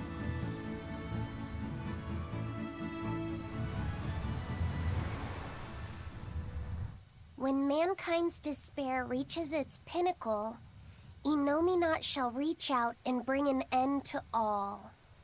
So that song bothers you too? No matter how many times I read it, I don't see any good in it. Understanding that ancient tongue is difficult, right? Perhaps there's another interpretation? Maybe the end to all actually means an end to all human suffering, for example. That is a possibility. But we're far too lacking in material to know anything for sure. We need the other half of that book, or some other text on Innominat. We don't have the time to search for it. Wouldn't even know where to start looking. And don't forget that that book is just a copy. Whoever transcribed it might have made an error, too. That's an unexpectedly sharp insight coming from you. I'm an expert at errors. When Miss Magilu made me copy magic tomes for her, I did it pretty half-heartedly. Didn't that cause a lot of problems? Well, when she tried to cast a spell from one of the tomes, the spell exploded in her face. It's really her own fault, though. She told me to copy 100 books in 3 days! That's impossible! Oh, how cruel! Cruel is right! That witch is a real devil, I tell you! A slave driver! Bien Phu, let's go somewhere a little more private, shall we? Miss Magilu! Hush now. There's no need to worry. I'll make it a half-hearted punishment.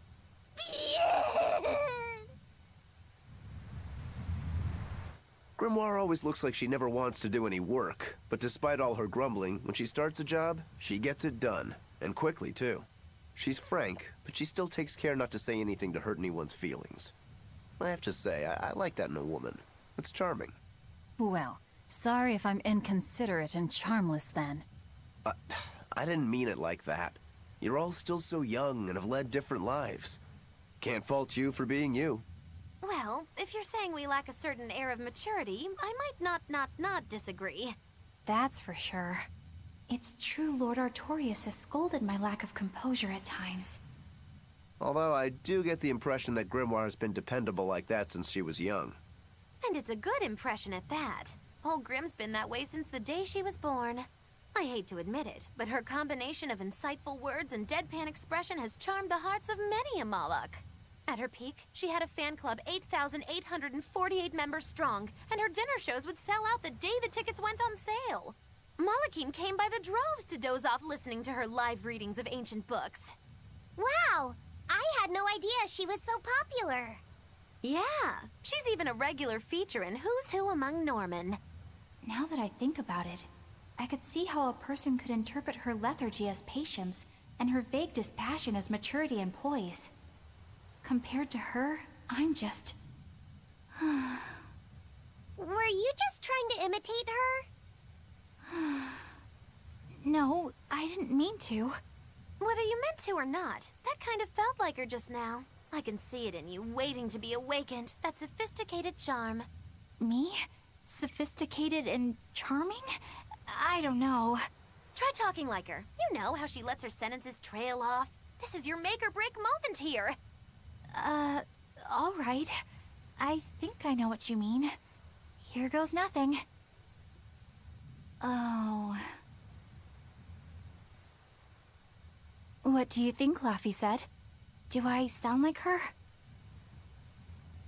It feels a little off, but you're definitely doing it. I think. Aw, you don't have to grow up, Madame Eleanor. You're cute just the way you are. You stay out of this, Bien Phu! Oh boy. Fishing competition results. Not that I really care, but who ended up winning the fishing competition when we were trying to catch a Therian? Man, that was a while ago. I lost because I came away with nothing. No, it was a draw. As I'm sure everyone remembers, all I fished up were octopus demons. We were competing over who would catch the Therian. Demons didn't count, so my score was 0-2. No, the loss is mine, and I'm not giving it to you. That's not just something you can up and decide like that. Oh no. In fact, By fishing up those octopus demons, I put everyone in danger. That should count for negative points. I lost. Who cares? It was all in fun. I care. Every competition must have a winner and a loser, no matter what. That's just how I see it. Yeah, I'm with Eisen on this one. It doesn't do anyone any good to make the final results murky. I can't believe I'm going to do this. Eisen, your curse would mean that the odds were stacked against you from the start. That doesn't make for a fair competition, does it? Yeah, she's got a good point. We'll just have to settle the score some other way. What can you guys do? Play cards? Chess? What? Cards are a no-go for me. I'll just end up drawing jokers. And I can play shogi, but I don't know chess. Then what about arm wrestling? Would that work? Whoa, whoa! Having a demon and a Moloch clasp hands is just asking for trouble with malevolence. You're both adults, so why not a drinking contest? That's it. If we have a drinking contest, we'll be able to compete on an even playing field. Yeah, I don't see anything wrong with that. I'll have the crew bring out the drinks. Well, that's one way of resolving it, I suppose. Whatever gets it done. I'm not gonna complain. If you guys are gonna have a drinking contest, you're gonna need some tasty snacks to go with all that alcohol, right? Definitely. Let's go out and fish us some snacks. Yeah, let's take out the little boat. We can even pick up where we left off our fishing competition. Didn't we just figure out he can't really fish? We were just about to finally resolve this mess. Why'd you have to go and stick your nose into it? What? Why are you yelling at me? I didn't do anything wrong! Bien!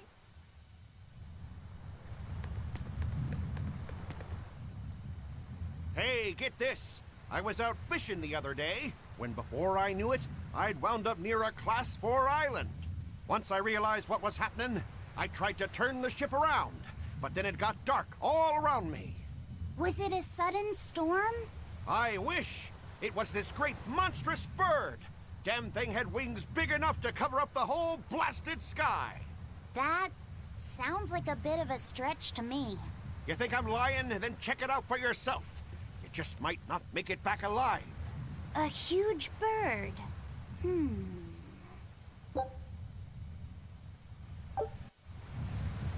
Yeah, I love finding Class 4 administration zones.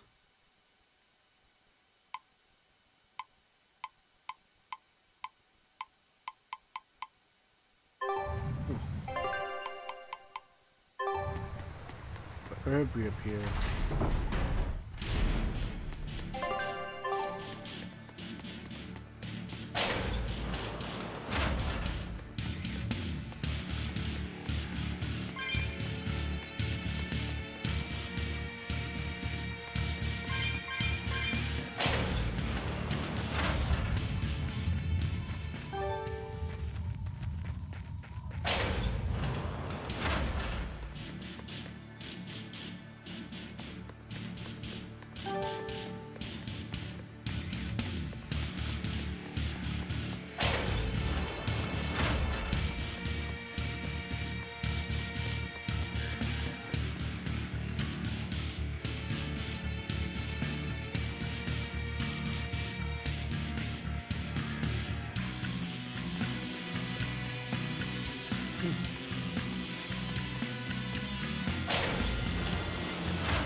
Go down.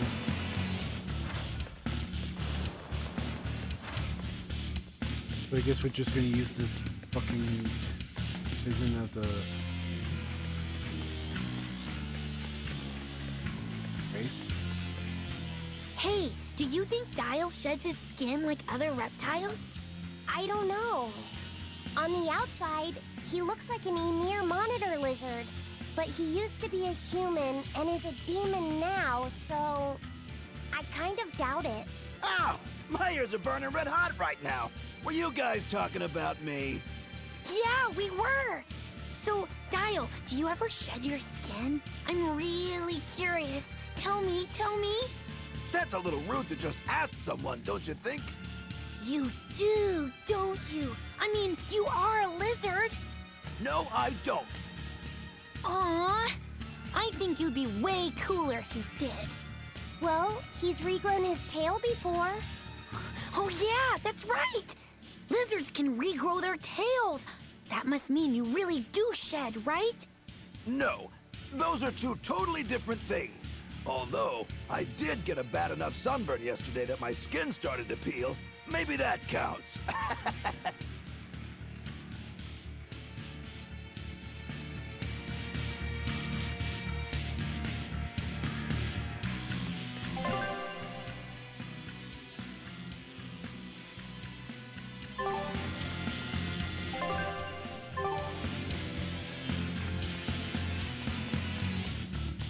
Really don't like these side quests.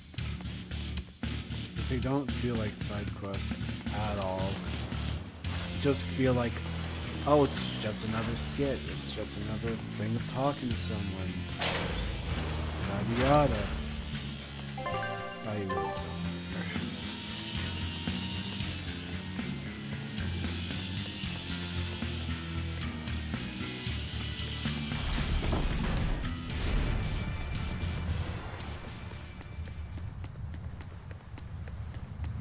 This island's really something. No way I'd want to go to prison here, but it'd make a great hideout.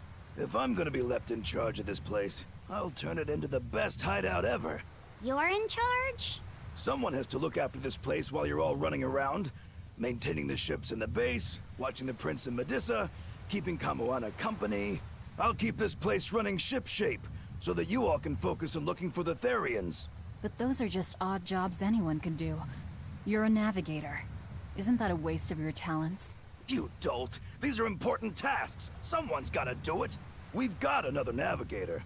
But is there anyone besides me that could handle all of this by themselves? Besides, ever since I lost my tail, my balance has been off. The seasickness is killing me! That's your story and you're sticking to it? Tell the truth. You don't want to come because you're afraid you'll be hurt again. No. That's not it at all. I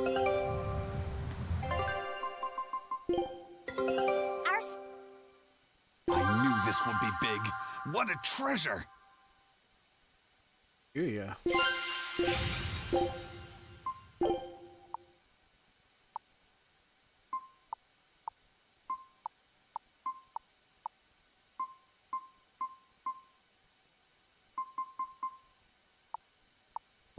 Scout ship setting sail.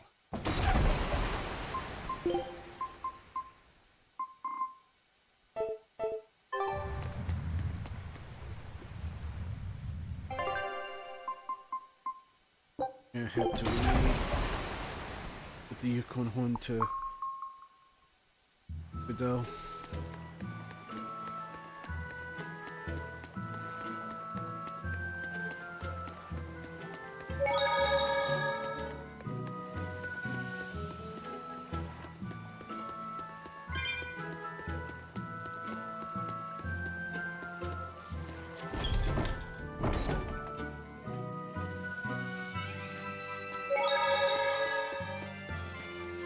Hey, Videl!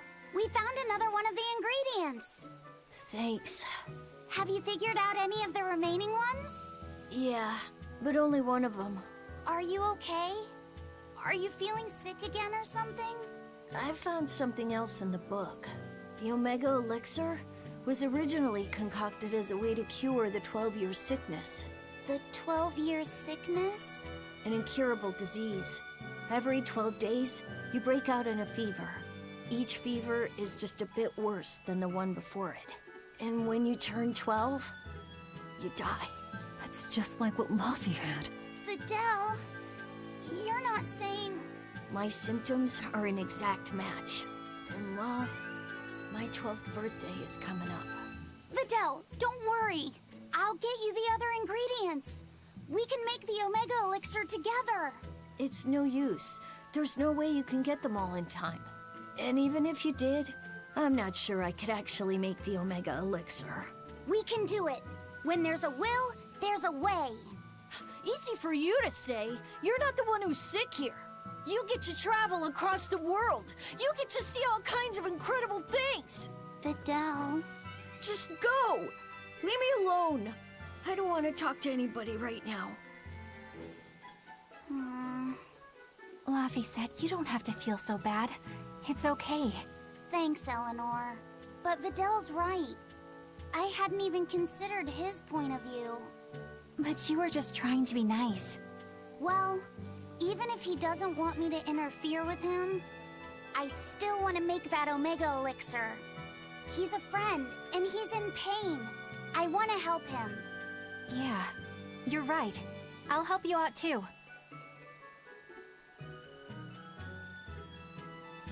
Keep basking in them sunshine and rainbows, kids. But as far as anyone knows, there's not one case in all of recorded history of anyone who has it surviving. How does it progress? It's incredibly rare, only caught by children. Nobody knows how they get it. Some people think they're born with it. Might even be a curse. Symptoms are certainly weird enough. A fever every 12 days, just like Laffy. Did he have the 12-year sickness too? Did Artorias know that when he decided to sacrifice Laffy? Was there never any hope to save him at all? Was he doomed to die at age 12? That's too much to...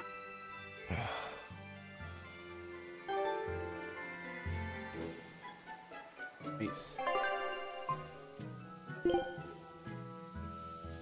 Got it.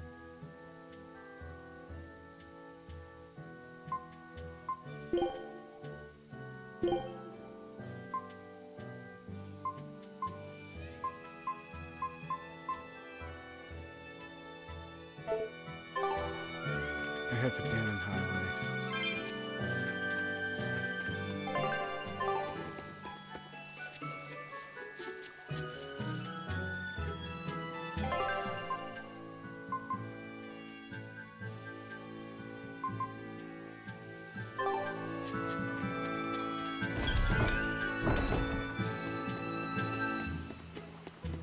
Really gonna be making this elixir.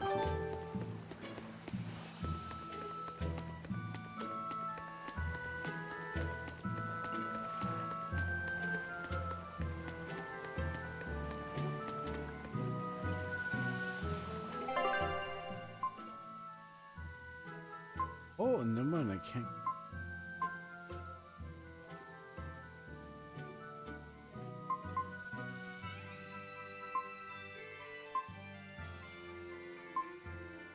I have to go fight that demon.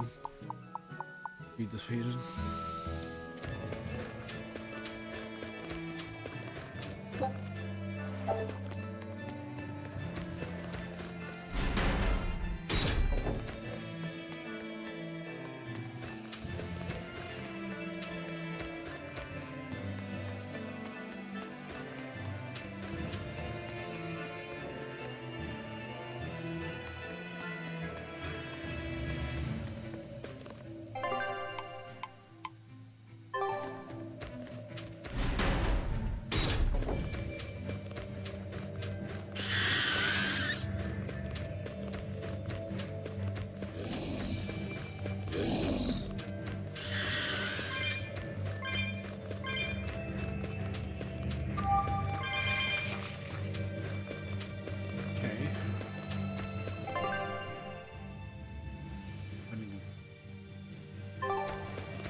I knew it was here.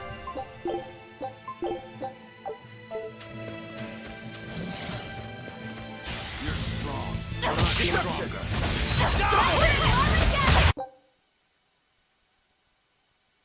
No?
can resist my spear!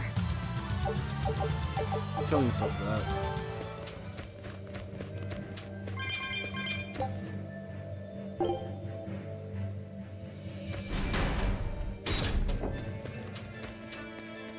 Anyway, so we're gonna head for Tavern over here. Dropped off the bounty for the next area.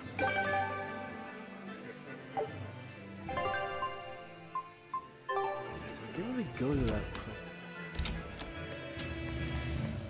Yeah.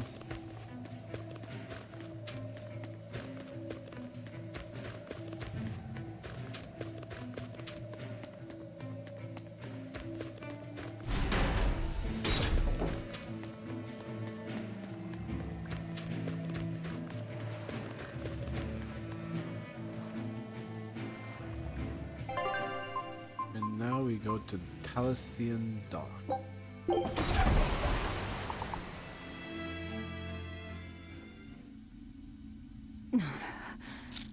It's sour. So you've kept your sense of taste? In my dreams I have. Nowhere else. Does that make this a dream? It would have to be, wouldn't it? After all. I devoured you. That's right. Don't you go forgetting it. How could I ever forget it? The taste of your...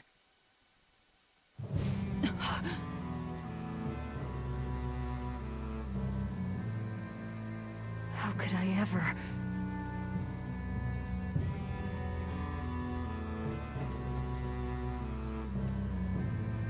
Looks like the fog's rolling in. Yep. Eleanor, there's something I want to be sure we get perfectly clear. All right. What is it? Laphicet is not your little Moloch. What? That's all you wanted to say? You realize he doesn't belong to you either, right? Indeed I do. Laphicet's his own person, and not anyone else's. You're right. Malachim aren't just tools to be used by exorcists as they pleased. I'll be more careful not to forget that. Good, as long as we're on the same page. Since we're on the subject of reminders, you haven't forgotten our little bet, have you, Velvet? You mean the 100 gold on whether I'd break? No, I haven't forgotten. A word of caution. People can fight against pain, but they can't fight against happiness. If you're keen on winning our bet, I'd steer clear of ill-fitting dreams. Sorry to break it to you, but all I have anymore are nightmares.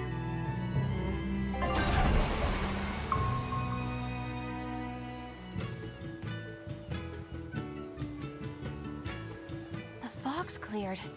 Good thing we didn't wind up getting lost in it. Of course we didn't. Who do you think is running this ship? A bunch of shameless rogues who are very good at shameless roguery. Damn straight. But it's strange. These waters don't usually see much fog.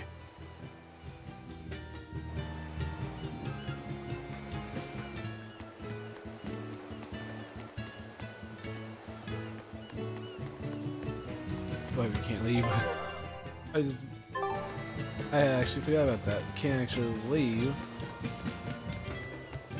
We just got here. New area. That sucks.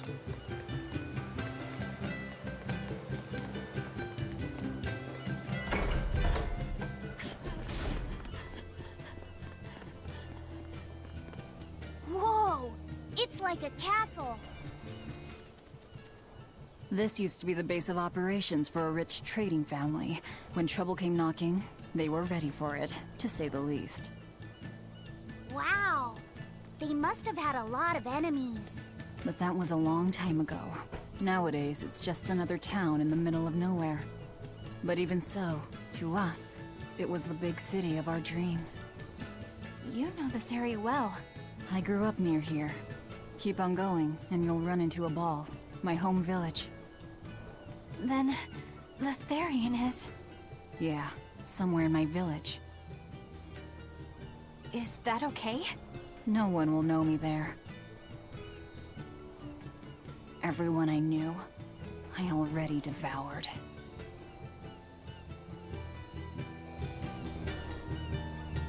Oh boy.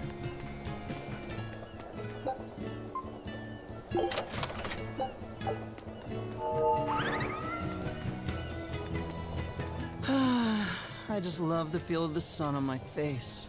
I'm glad the fog finally cleared up. For days it was so thick, you couldn't see past your own nose. We're lucky a demon didn't show up in all that fog. Eastgan hasn't had much demon trouble to speak of. Didn't you know that? During the Advent, towns all across Eastgan were attacked by demons. It was Lord Artorias who saved us. Ever since, our towns have seen almost no demon attacks. Is that true? Oh, pardon me, Lady Exorcist. But if you're with the Abbey, surely you've heard about how things are here in Eastgand. Of course, demons are lurking about outside our towns. But for whatever reason, they don't attack us where we live. That sounds unbelievable. Everyone who visits us from abroad says the same thing. But this is neither joke nor lie. Everyone says that Lord Artorias' power lingers here, protecting our town against the demons. Whatever the reason, you're safe here. Relax and please enjoy yourselves. Thank you. We appreciate it. Why do demons avoid these towns?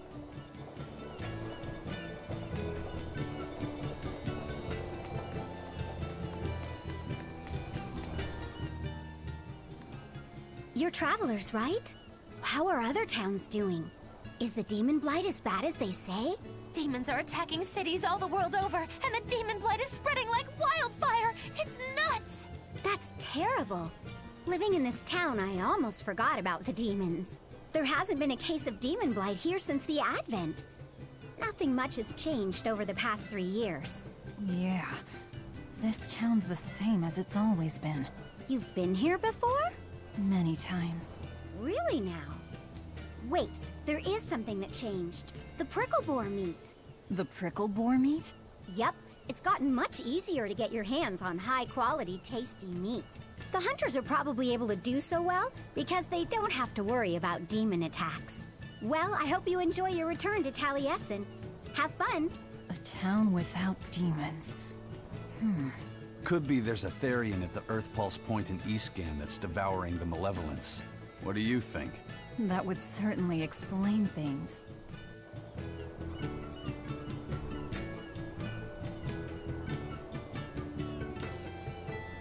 Okay. We don't like doing this whole talking with an NPC thing above their head.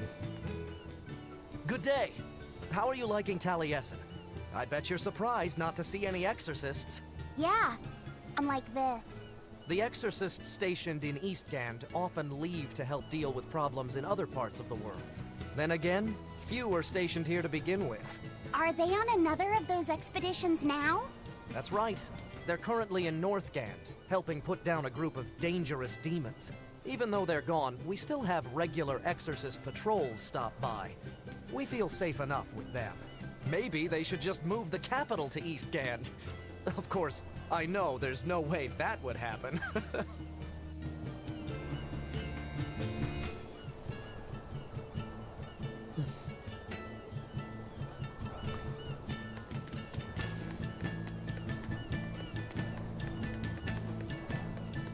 Ah, damn!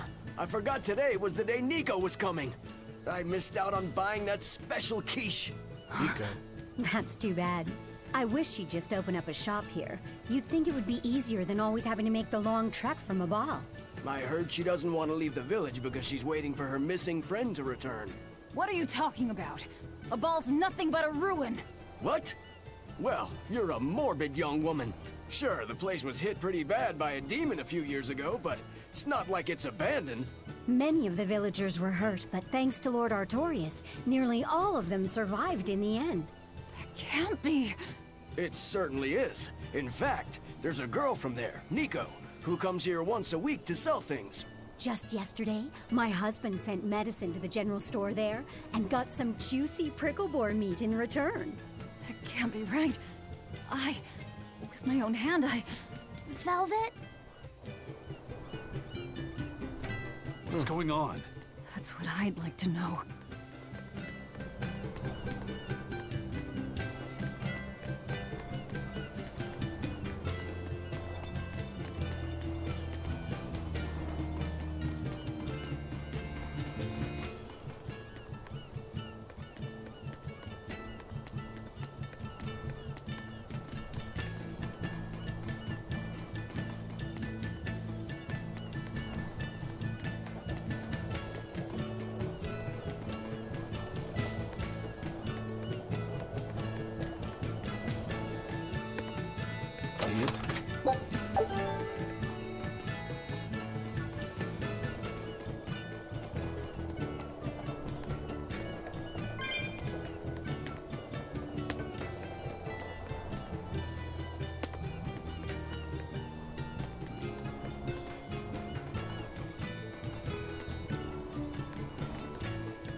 Velvet said a ball was wiped off the map, but it sounds like someone's been coming from there with things to sell.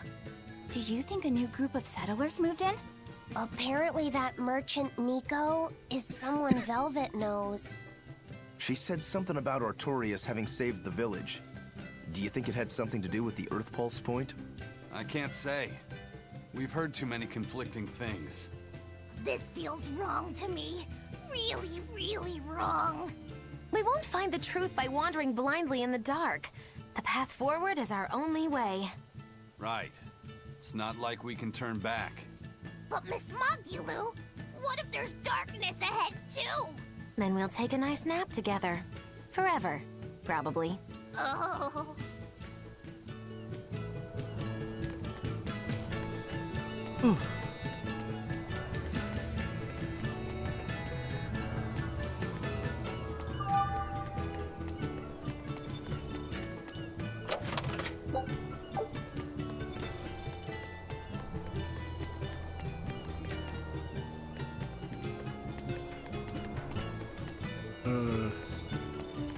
Oh, there we go. Ask me what this town's known for. Answer, stairs. Yeah, I've never seen this many stairs before in my life. You're close to the sea and the weather is beautiful and everything, but doesn't all this climbing make life here hard? Not at all. I walked the stairs here since I was a child. A little climb like this is nothing. Everyone raised here has a strong set of legs and a sturdy back. You couldn't turn a profit selling back medicine here. No way, no how.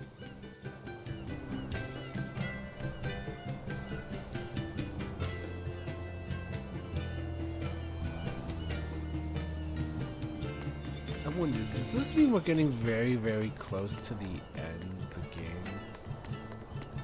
Most week. That festival over in a ball sure was fun, wasn't it? It sure was. What a cheerful and happy place. And the food was amazing. I'd love to go back sometime. I loved the prickle boar meatballs. Nico's quiche was so good. It was a master quiche. This Nico must be a great cook. I'd love to try this master quiche. Where did you learn a joke like that? Anyway, Taliesin's Fisherman Festival is coming up soon. We've got to show the folks from Abal a good time. Yeah, I'm gonna help my uncle catch lots of tasty fish for the festival. What do you think you'll catch?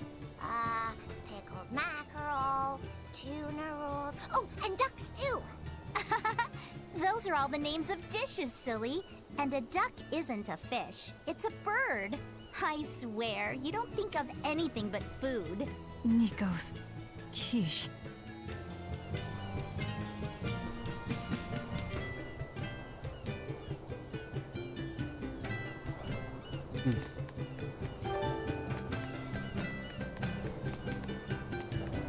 So how is everyone on the ball alive? Velvet killed the ball. Weird.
I love this reference. I should be doing this more than often.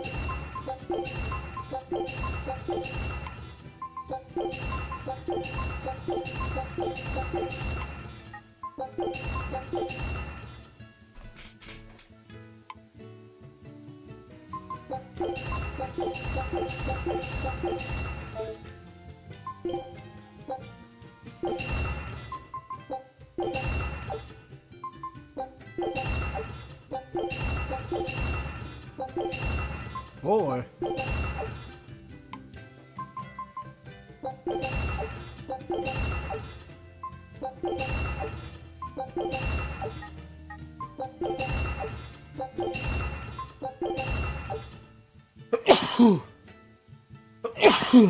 Sorry. Oh, Lord.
How can I get Nico to like me?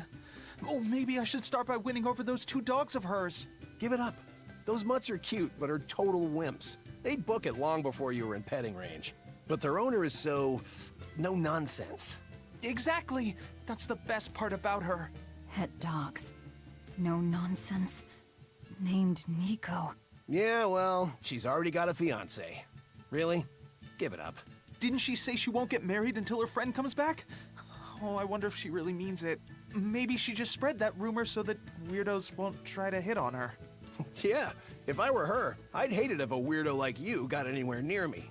Hey, I'm not a weirdo. Most of the time. Can it really be Nico? Nico's not still. Take.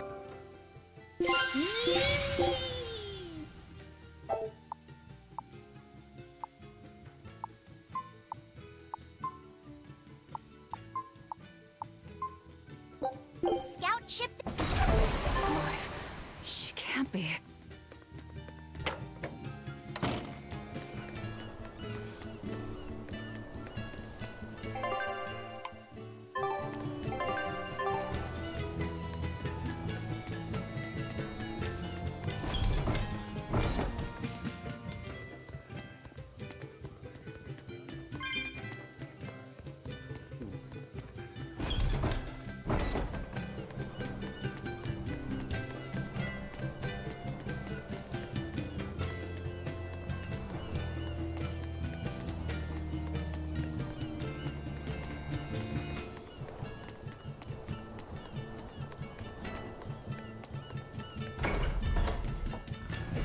We'll just have to go there and see for ourselves. Which way is your village? It's far to the east, through the Morgana woods. I wonder what Velvet's hometown is like. The ball? I've heard about it from other sailors, although that was a long time ago. They said it's a fairly plain place, and it's home to rustic, hospitable folk. That sounds like any country village to me. I wonder if Velvet used to be rustic and hospitable. Oh, you mean to say she's devious and rude now? Not at all. It's okay, you can admit it. It's pretty much the truth. Well, I imagine she was a plain, hardworking girl. Hmm? You really believe that? Call it a guess, really. I bet she was a cheerful, loving sister. Maybe so. And now she's the Lord of Calamity. If she sees her former friends, maybe she'll remember some of what she's lost. But what has she lost? You know, I kind of want to play all the Final Fantasy games. Well, I want to play 7, 8, 9. Basically, I want to play 7 to 16. I played 16. It was an amazing game.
More herbs.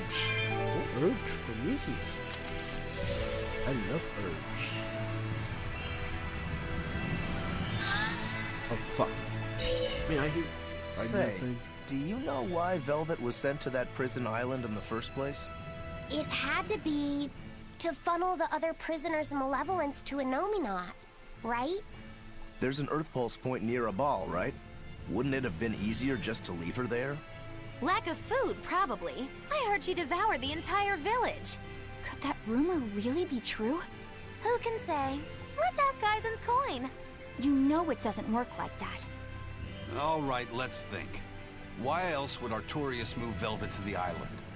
If she was the first Therian he captured. He needed a guinea pig to test out what was written in the ancient book. Precisely. He made a special cage for her in the island prison, where Earth Pulse Point and Malevolence met. Then he used Velvet to test how Therians work. Huh. I could see him doing that. But turning his own family into an experiment. I'm just offering a theory.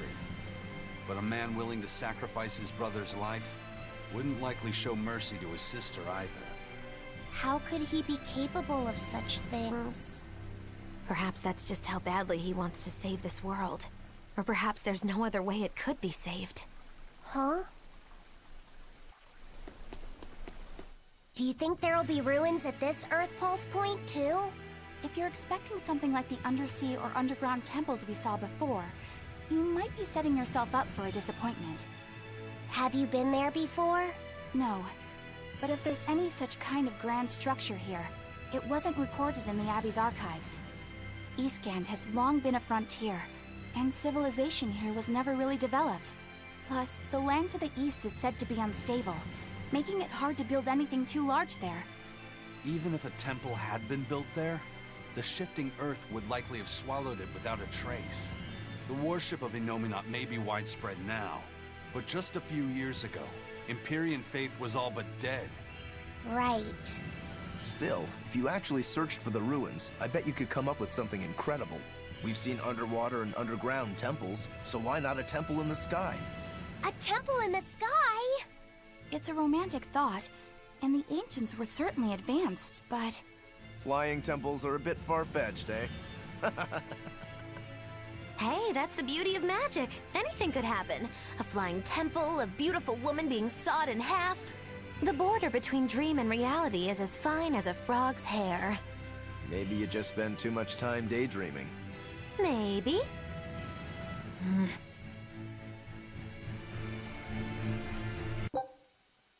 I'm gonna be right back. I'm gonna go preheat the oven.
Also, I want to show something back, by the way. I want to show something.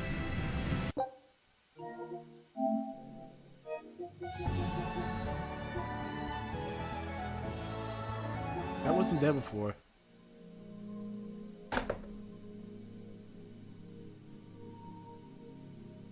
Where is it? There should be something here to tell me about a license.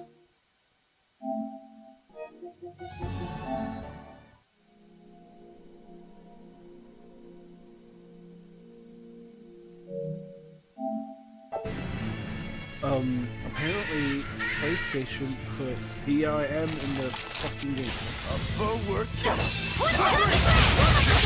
Whirling serpent!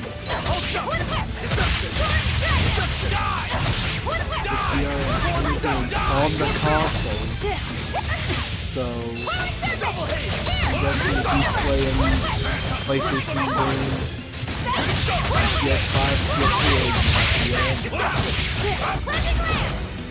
Shooting star! No hit!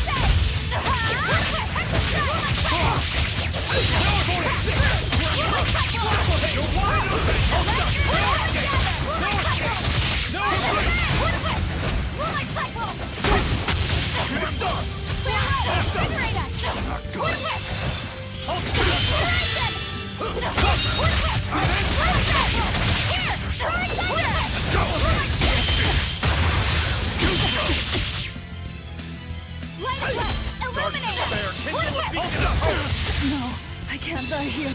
What? I got killed by a skunk.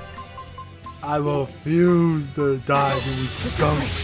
I refuse to die to a skunk. I refuse. I refuse.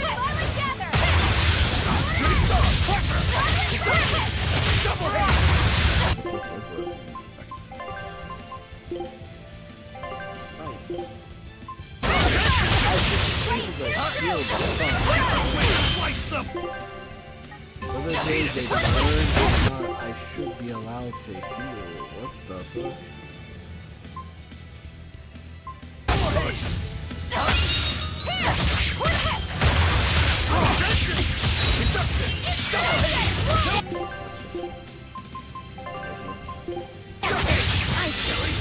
But I'm this close. I won't miss.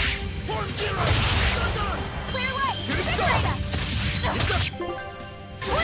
Double hit! No escape! Oh no.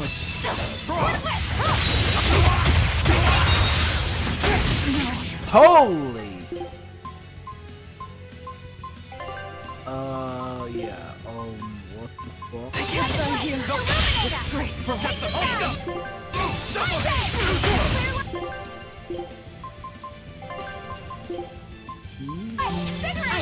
Nice one! Clear way! Hold up! Double hit! Yes! Double hit! That's deep.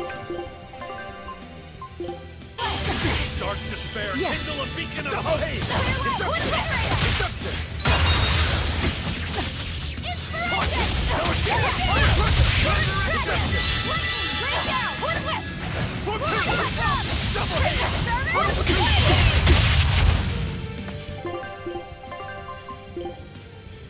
Dark despair! Kindle a beacon of hope!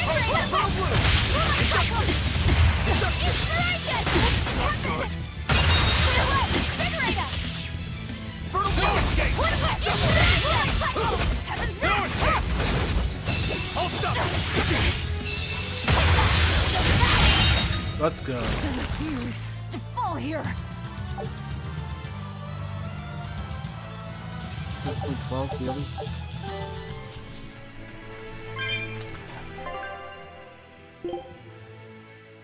Like these things are any of use.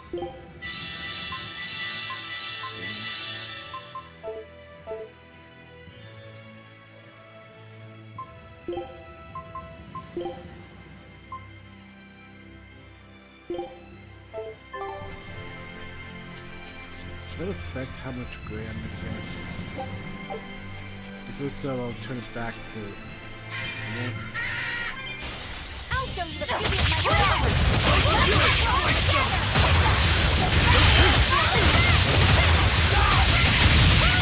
Wide open! Die! One down! Die! What's the gun? Illusory gas! See this?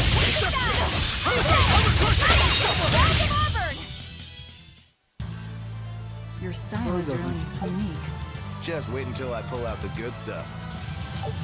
Doesn't affect me that much. Raid bonus. Wait, oh, do I get more grade with... probably. Not my level, not my level, my different.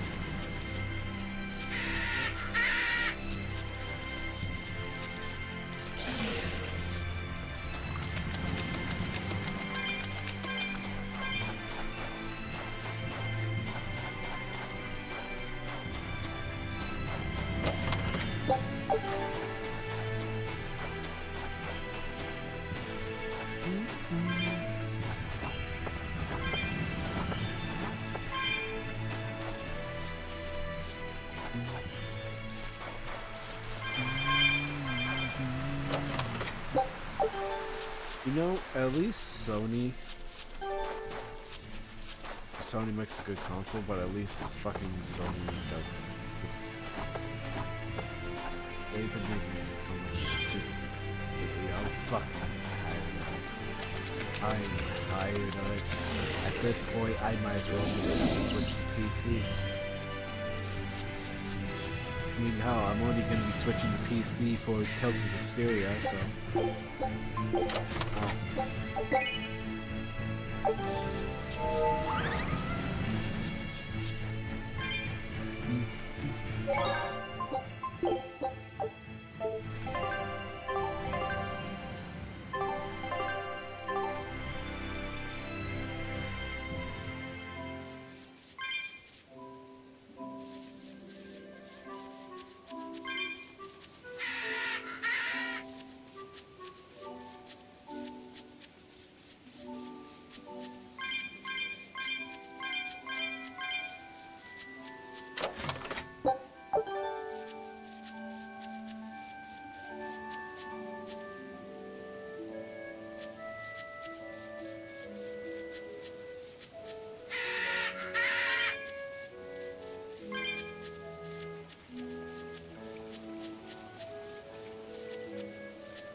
But yeah, if I'm playing the Final Fantasy games,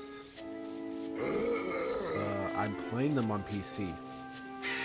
Except certain games like the 7 remake and Part 2 of the remake. I'll play that on PlayStation. I don't want to have to buy the game again on console when I have that game.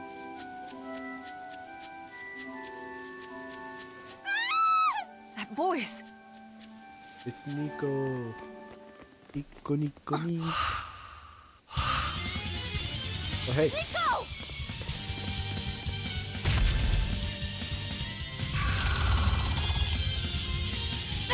What's going on? Nico, please here.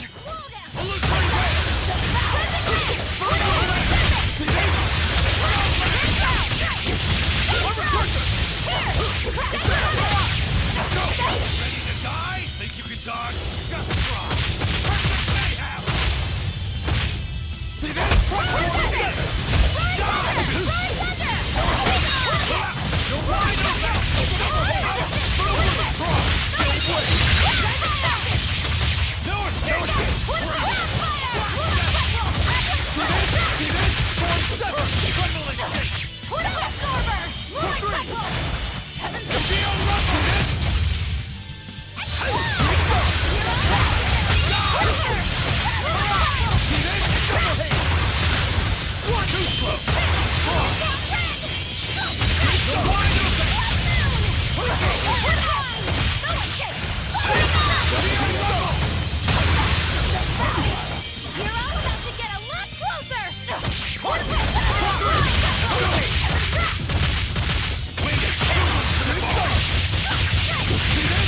Kindle a beacon of hope!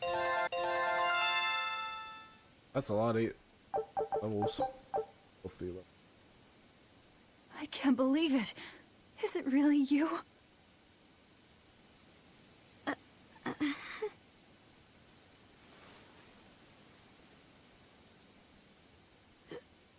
Velvet? What is this? How are you alive? I could ask you the same question. Where have you been this whole time? You just up and disappeared! Everyone thinks that you were eaten by a demon. But I knew it couldn't be true. You're too strong to let some crummy demon take you down. You're alive.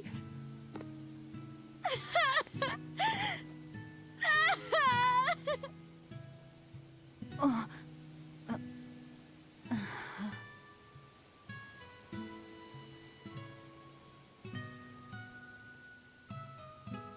Sorry, I didn't mean to embarrass you in front of your friends.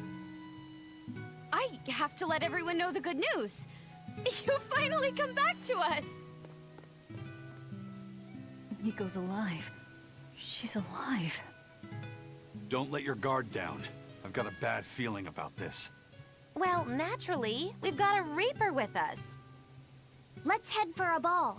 We can ask everyone there exactly what happened. Yeah.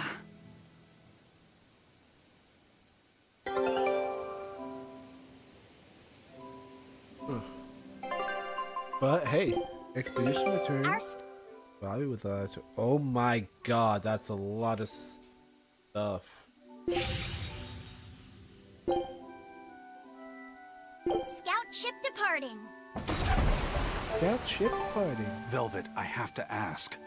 Are you sure that the other villagers died that day? Well, it's not like I had time to check.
be? After what I did, when he killed Laffy. Velvet, are you alright? Of course I'm alright. I know I'm right. I'm sure of it. This isn't how the village should be. Well, let's stay calm and investigate. I am calm. I'm fine. Really. It didn't seem like that was someone else masquerading as this Nico girl. But if she's the real thing, then something very unnatural is going on. You get me, Rokuro? Yeah, we better keep an eye out.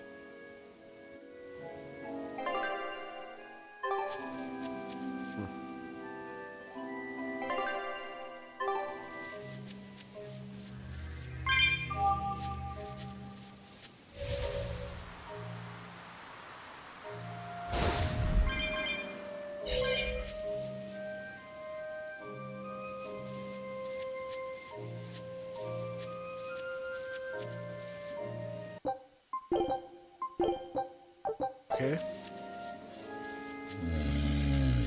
We will need to be extremely wary. That's done.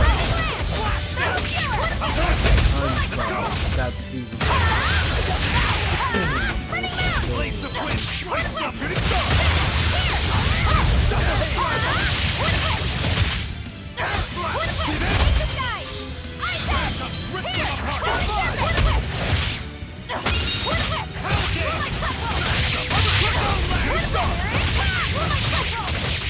Blades of wind, slice them!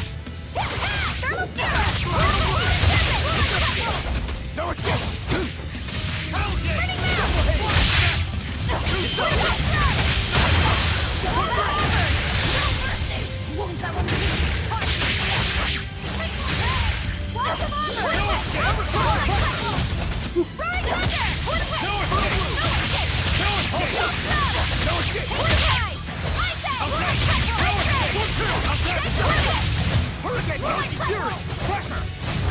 Chill them to the bone! Let's go!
What? You gotta be fucking joking. Here. Disgraceful.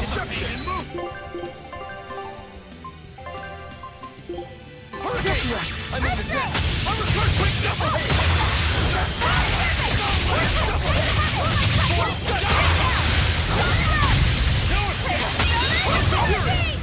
That was a considerably powerful enemy.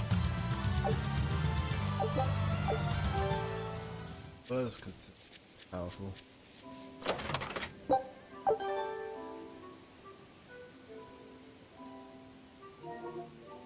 I'm going to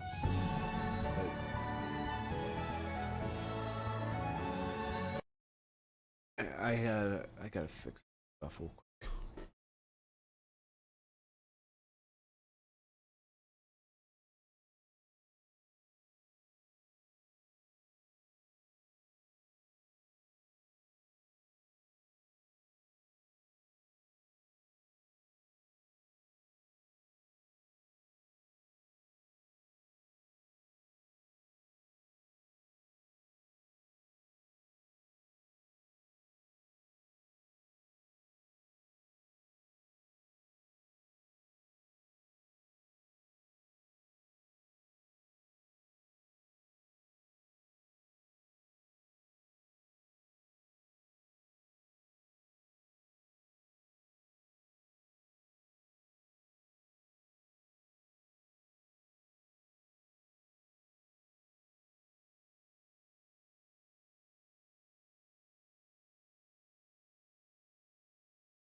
Done fixing all.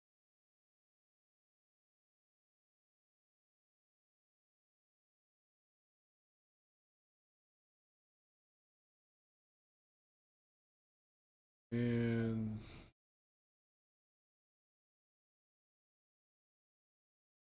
Lost.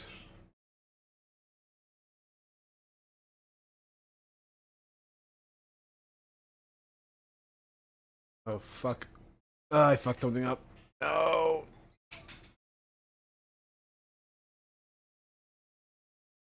I fucked something up I didn't mean to.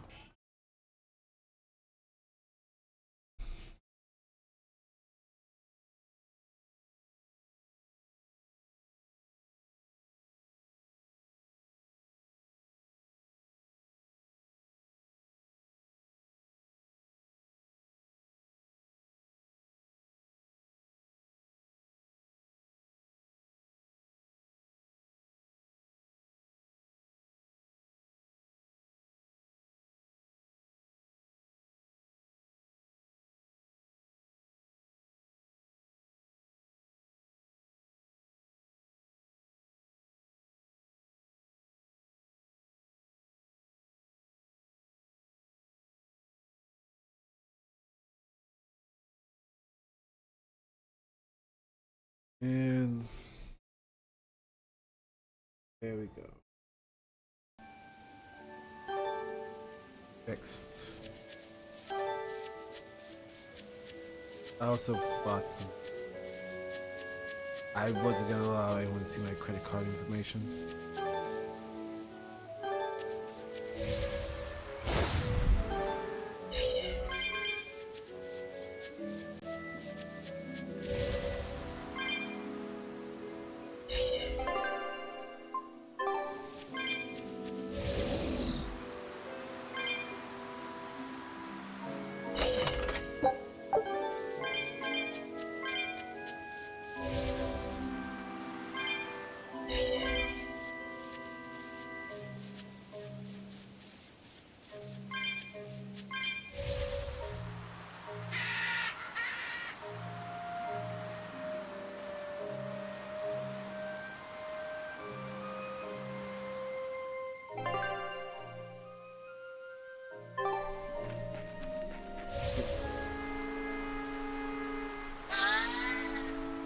That was close. That was very close.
Yippee! I can head for the...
Velvet! You're really all right. Oh, thank heavens! It's so good to see you! Where have you been all this time? You never even wrote! But I don't. I thought the whole village was wiped out that day. Yeah, it nearly was. But just when we thought it was all over, Arthur, Lord Artorias saved us! No, it was his doing in the first place. He sacrificed Laphicet. It really was a shame what happened to that poor boy. That's all you have to say? A shame? My brother Laphie died I'm sorry. Truly, I am. But you can't lose hope, dear. He's right. What counts is that your brother's still alive. He's alive? He's in your house. Don't worry, we've all pitched in to take care of him. I don't... Velvet.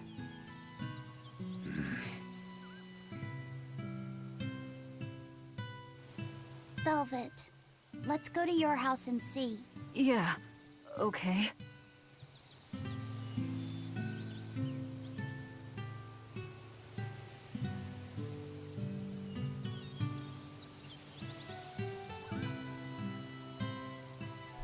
That's weird. There's no way Laphicet's alive.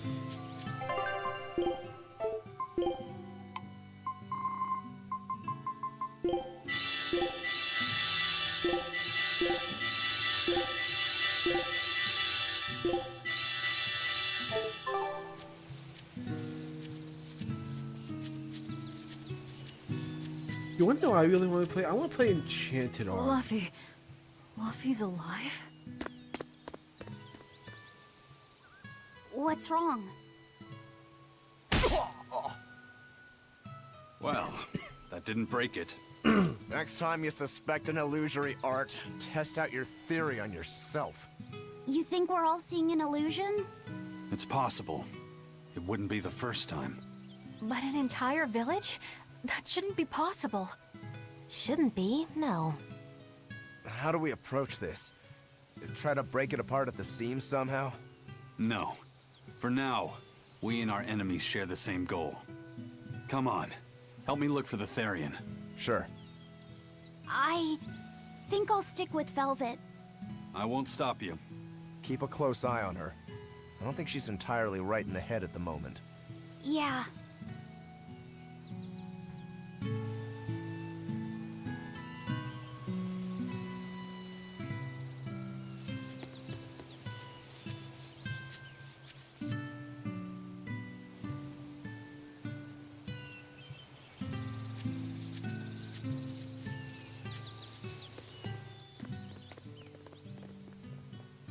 my home.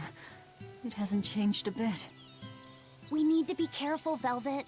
Eisen thinks this could be a trap. You think Nico and everyone are being controlled? I don't know. It's just... You think it could be Melchior's doing. But even so... It's not going to work on me. You're insane. People can fight against pain, but...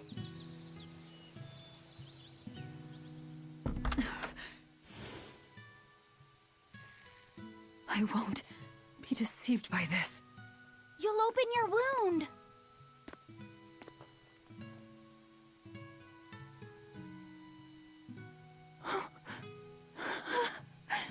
You're warm. Luffy, you're really alive. Luffy? He's been asleep. Ever since that day. I found him at the shrine. Collapsed on the ground. His wounds healed, but he's never woken up. If he's still alive, that's all that matters. I'll find a way to wake you again, Luffy. I swear I will. We'll be together.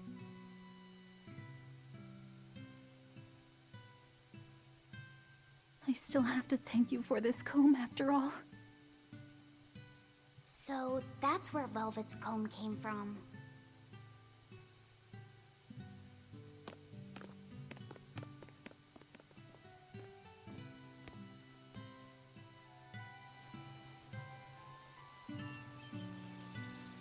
Did Lord Artorias really try to sacrifice such a defenseless child? What's wrong, Laphicet? You don't look like your usual perky self. I'm okay. I'm just glad Velvet's all right. What? Your name is Laphicet too? What a weird coincidence! Yeah. Hey, sorry about all that, you guys. Don't worry about it. What are we going to do now? I'd make Laphicet something he really likes for dinner tonight. He can handle soup. Maybe he'll notice the smell of your cooking and it'll wake him up. Yeah, maybe I should. Would you watch after him while I go buy what I need?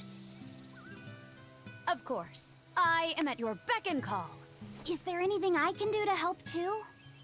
Yes, please. I'll need you to be my taste tester.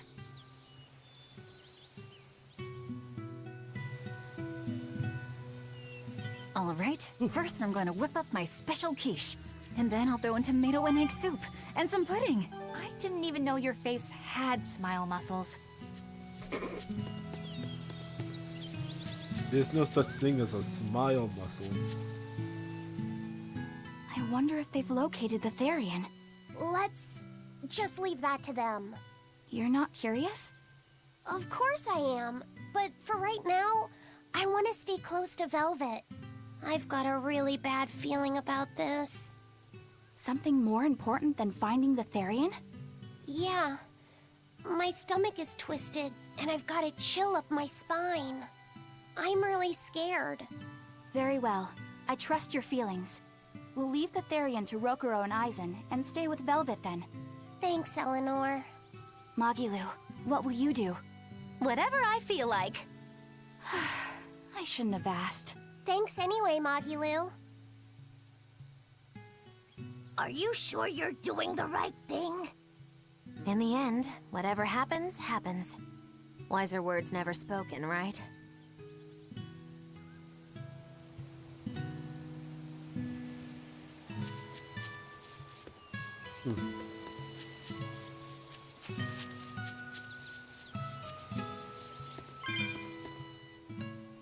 It's been a long time, hasn't it, Velvet? I wanted to apologize to you for ages now. Apologize? What for? That business with Arthur. Back then, I said he seemed like a fraud. I know you took it pretty hard. But if he wasn't there 3 years ago, our village would have been destroyed. I'm sorry I doubted him. I didn't trust him then either. I only realized how amazing of a person he was when he saved all of our lives. I'm ashamed of myself. All this time we've been feeling terrible, thinking we may have driven you to leave the village. Please, forgive us. That's not... I didn't... Where have you been these past 3 years? It must have been tough living on your own, without any family to help you. Sorry, you don't have to talk about it if it hurts. But if you ever feel like talking, we're here for you. I know we can't make up for all the pain we put you through, but if there's anything we can do, just ask. And if you'd like, you're always welcome to come back. The whole village would welcome you with open arms. Oh.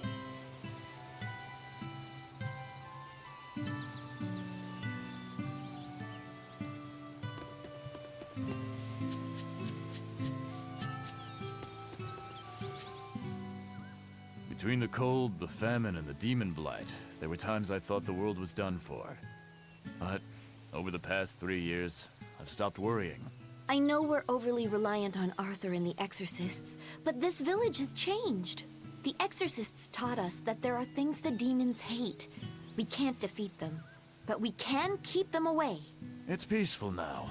Exorcists stop by on patrol every now and then. We haven't had a case of demon blight since what happened to your sister was horrible. But you and Laphicet should try to move on. Make the most of your lives. I hope he wakes up soon. I'm sure he will.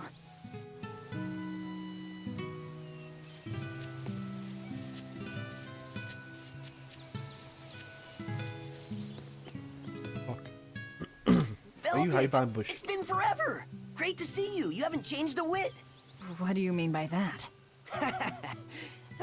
Have you seen Nico yet? I have. She's as full of life as she always was, right? Come to think of it, nothing's really changed much, has it? I suppose not.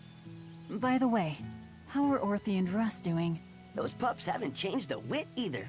They saw a guy with a big sword walking with a dour-eyed fellow in black. They freaked out and hightailed it. That would be Rokuro and Aizen. Those dogs are as cowardly as always. So, what part of Velvet hasn't changed a whit? She doesn't have any makeup on? Uh-huh.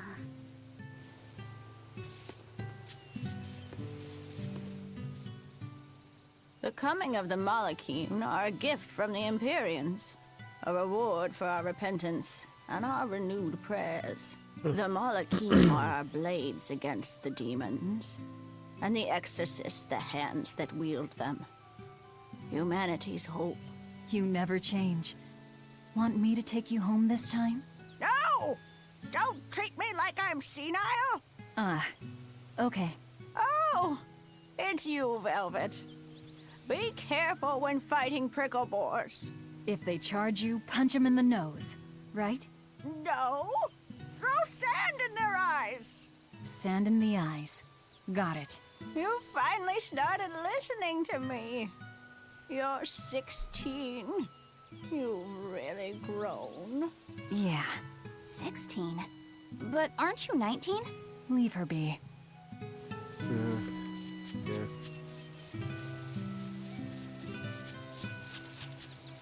She starts off 16, right? And she becomes 19 3 years later.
I'll be right back.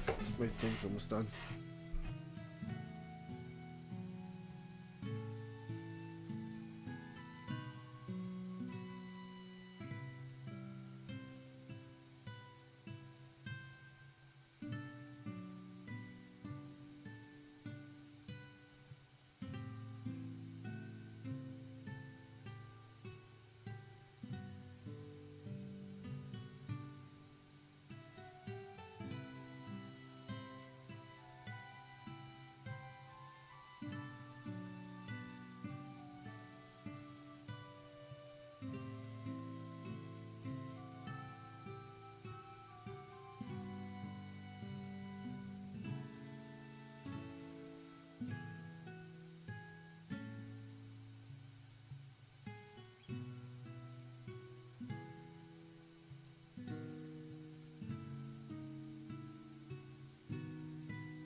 coming back.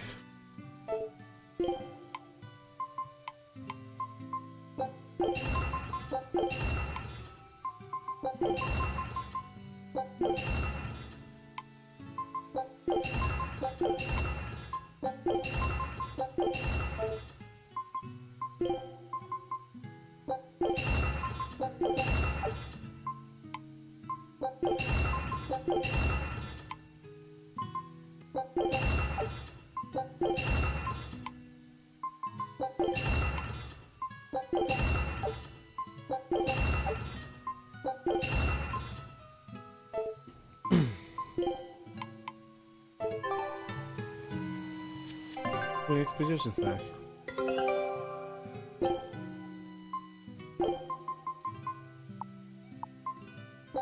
Scout ship. You'll save and go talk to that guy. Hey, could I get some eggs, milk, spinach, and tomatoes? And I'd love to know what cheese you'd recommend too. You got it. And in celebration of your homecoming, I won't even charge. With you cooking up a feast like that, I'm sure Laphicet will wake up straight away. Thanks. I really appreciate it. You're getting spinach? I can't really handle it myself. You'll never grow up strong if you don't eat your spinach, young lady. I've done just fine without it so far, thank you. Oh, if you insist. I'll leave it out just this once. Wow, Velvet, you must be special. Not many folks get to be friends with an exorcist. She's not my friend. The way you two bicker, I find that hard to believe. Oh yeah, do you have any prickle boar? Oh, I'm sorry to say that I'm out at the moment. That's fine. I'll hunt some up myself in the tranquil woods. Just like old times. Actually, there haven't been any prickle boars there lately. You should try the Morgana Woods instead. Okay, I'll do that. Thanks for the tip. Alrighty, to the Morgana Woods to hunt some prickle boars. You don't like spinach, right, Eleanor? Well, you know, I just... All right, it's true, but keep that between us, okay? Velvet really seemed to be enjoying herself at the shop. Quite. And she can really pick out a nice balance of foods while making every gulp count. She seems so cheerful and carefree. That's the real Velvet. I'm sure of it. Yes. An ordinary, dutiful, loving sister. I wish she could have stayed that way. She could have lived a happy life, surrounded by her friends. Just plain Velvet Crow, sister to Lord Artorias. And maybe not Lord Artorias, but just plain Arthur. A happy, ordinary life for an ordinary girl, with a kind family and supportive friends.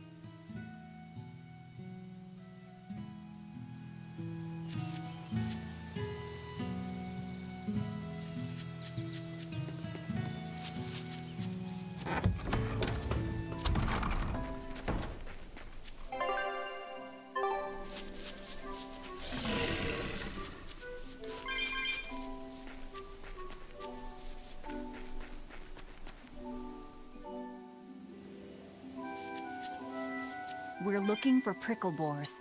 Keep your eyes on the thickets.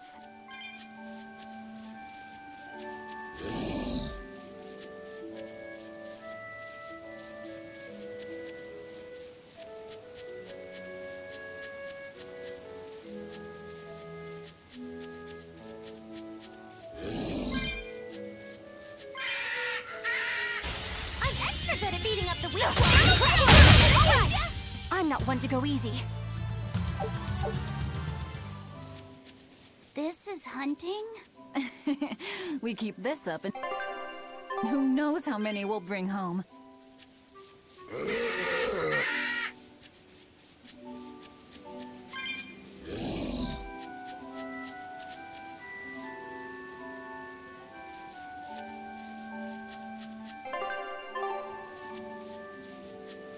You know, I'd like to think at some point Artorias wish he could take back everything he did. And just have a nice, quiet life with Laphicet and Velvet. And Arthur and everything. But no. I'm extra good at beating up the weak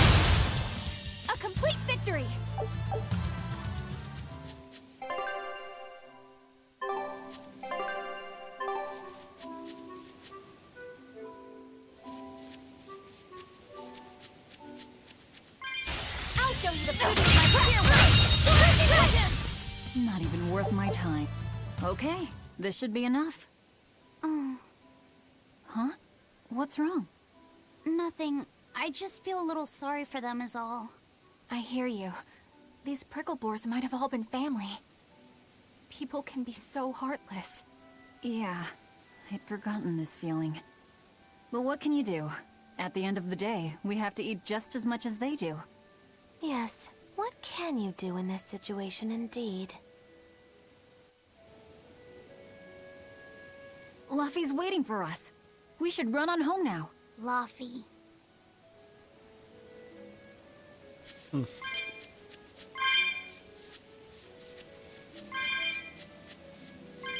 Also, I'm most definitely certain she killed everyone years ago. Because no one would be able to survive her.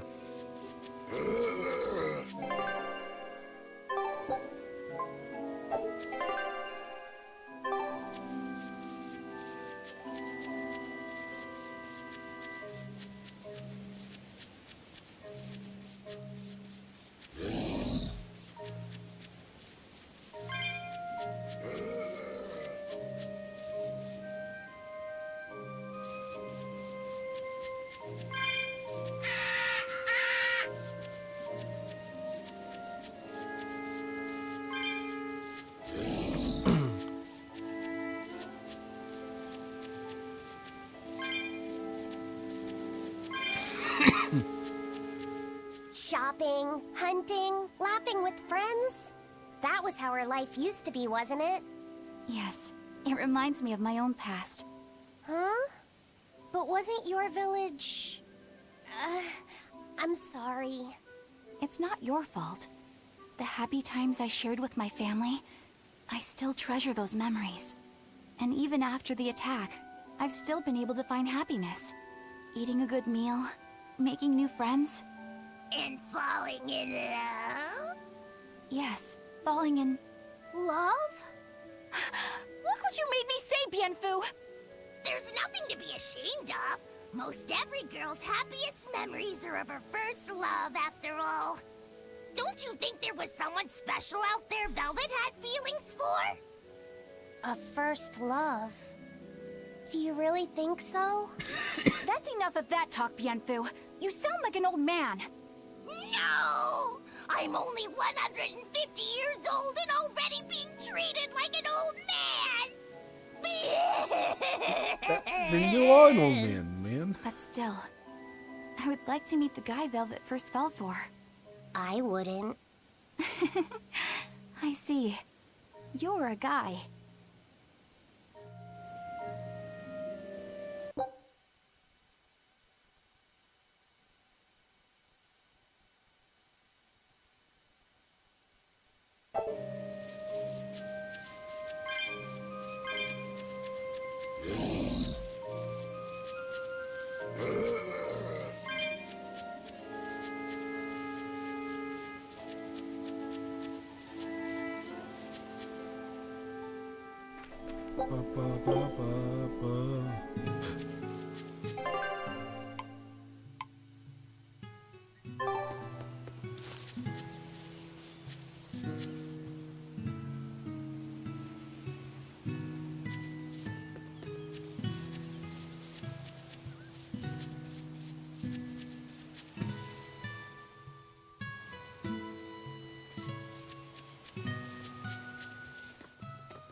Heard the news about your brother. I'm happy for you. So, what's your plan now? You guys are snooping around the village. Yeah, we wanted to check out that shrine too, but we got stopped. Apparently, the Abbey's designated it off-limits. If there's a Therian around, it's probably there. I'm going to draw it out. If this is a trap, things may turn violent. Either way, this place is about to get a lot less tranquil. The same as everywhere else I've been. You can quit here if you like, but I'm going to keep on fighting the Abbey. And if I try to stop you, you'll insist, I presume. Velvet, no! I'll give you 1 day. Once you've made up your mind, come meet me at the Cape. I'm with him. How tomorrow shakes out depends on what you decide, Velvet.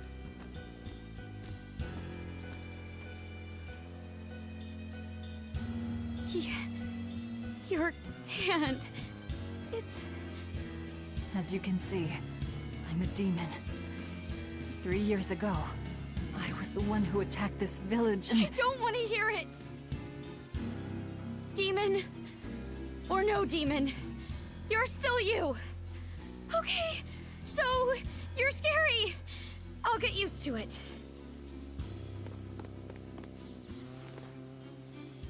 I promise, I'll keep it a secret. Let's just live here in the village like we used to, okay? You, me, and everyone else. Nico.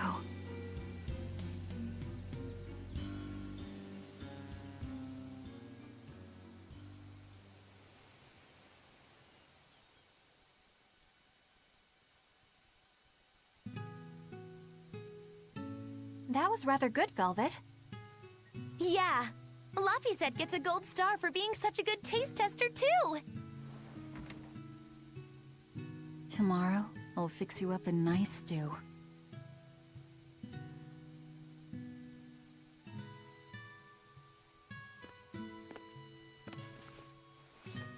Hey, is this... It's the original copy of the book on Enominat. And all the pages are here. Velvet... Hey, Fee. Can I borrow your compass real quick? I'll give it right back. Please? All right.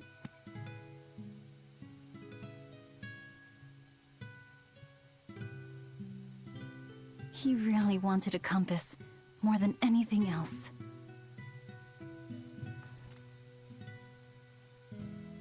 Just like you, he loved to stare out at the sea, wondering what's on the other side. He wanted to go adventuring someday. Oh, I didn't know that. I bet once he wakes up, you two will be really good friends. So, this is what your life used to be like before everything happened, huh? What's gotten into you?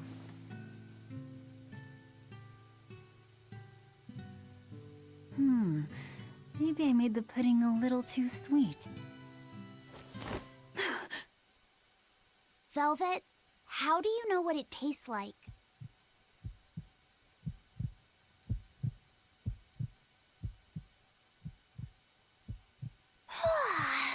I think I'll get myself some shut-eye. But what are you going to do about tomorrow? Magilu, are there arts that let the caster manipulate dreams? Huh? Dreams? Why? There is, yes. An art that requires a certain type of Moloch.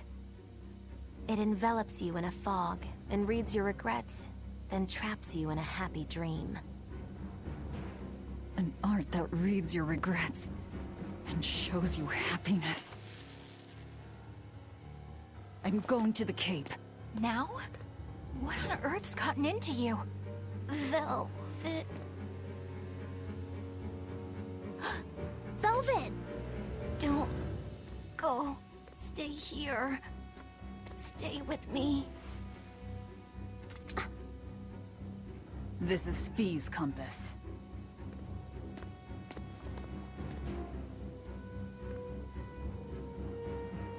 I'm sorry, Laphi. No, don't. Wait. Velvet, wait. Don't leave me here.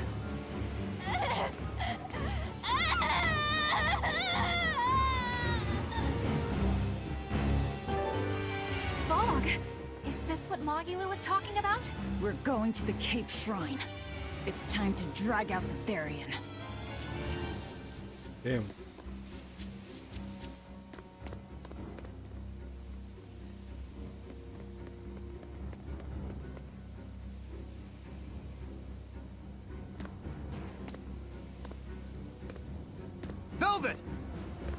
There you are. Velvet, you have to stop your friends. They keep saying they're going to the Cape, and they just won't listen. The Abbey's forbidden anyone from going inside.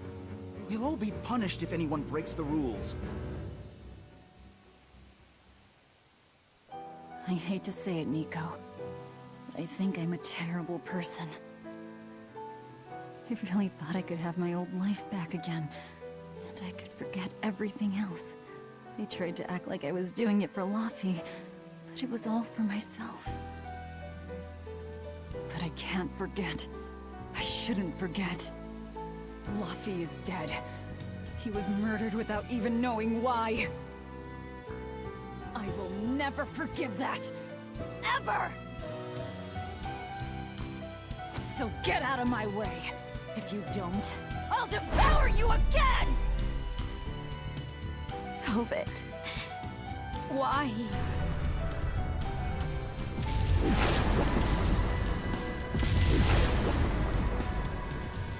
Why must you do this? There we go. The truth at last!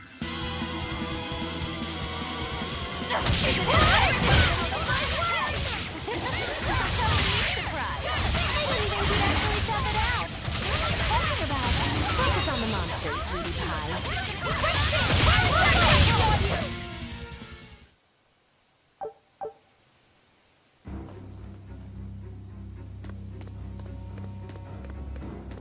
This way! The shrine's through these woods! Hey, mind telling me what the hell's going on? It's a trap. Trap. Our enemy spun an illusion based on Velvet's dreams. That's a nasty little art. But Velvet saw through it all? She did.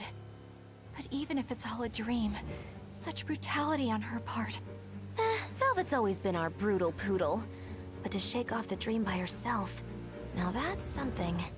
The boundary between dreams and reality is demarcated solely by one's own heart. What? I'm saying she's wowie zowie cool beans. Come on, we gotta hurry.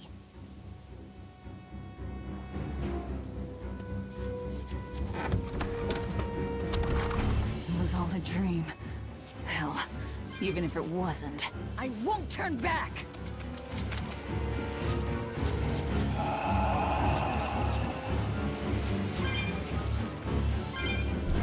So, this whole time, it was an illusion. Using Velvet's charms.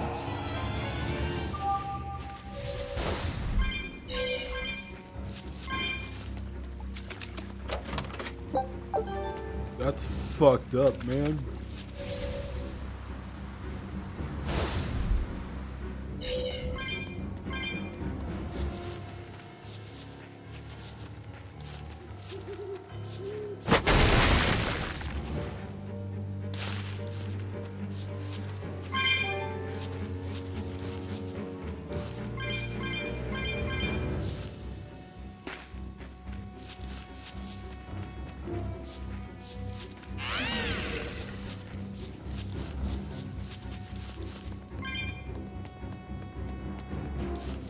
That's still pretty fucked up.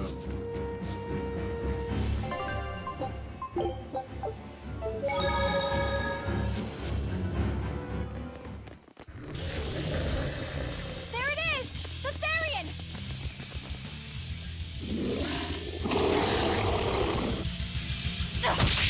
It's in Nico's dog.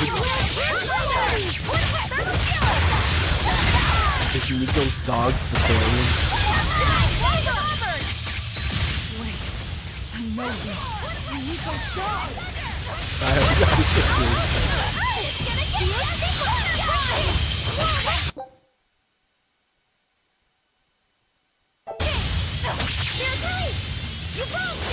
Here's your justice! Fight in order! Looks like you're gonna be I'll help you! Here! You're all about to get a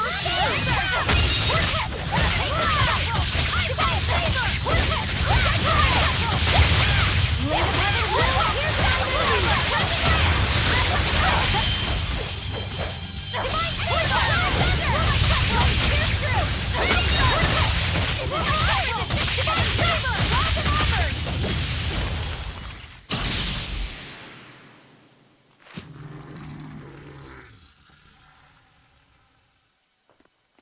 Sorry, pups. You're coming with me. Velvet! It's okay. I killed their owner. I deserve all their hate. And then some. But not now. Understand? Once I get tear me apart if you like. I promise. Until then, I'll need your help.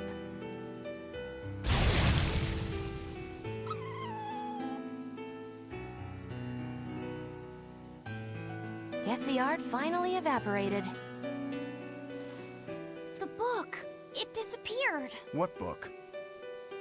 I found a copy of the ancient book with every page still intact. It was in Velvet's house. Artorias' book! The real one might still be there. We should go back to Velvet's house to search for it.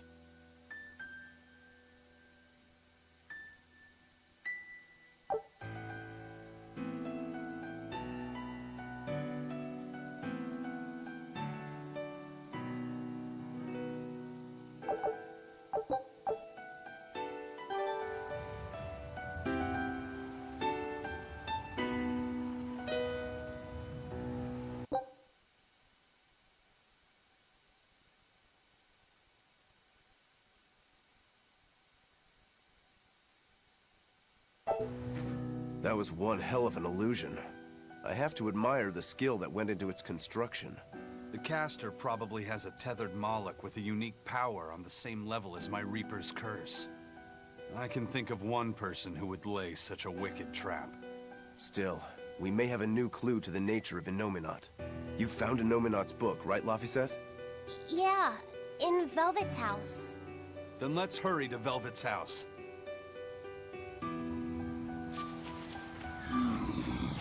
Woo! It's a big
I'll cut down anyone in my way! Yippee.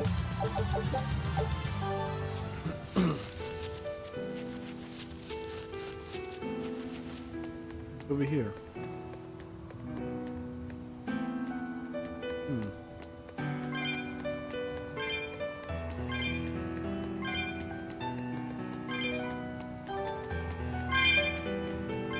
That's the place where Velvet and Laphicet fell down into.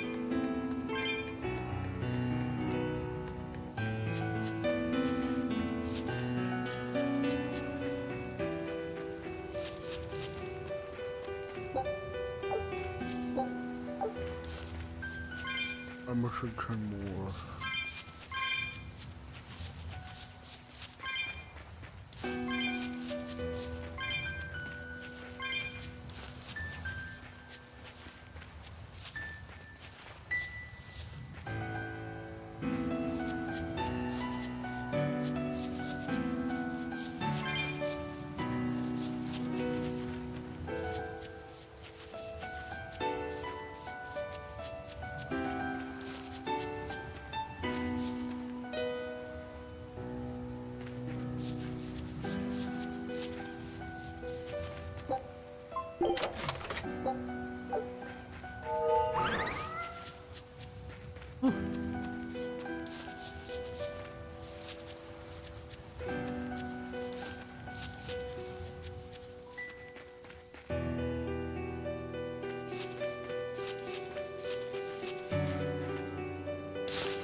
Get back to the house, I guess.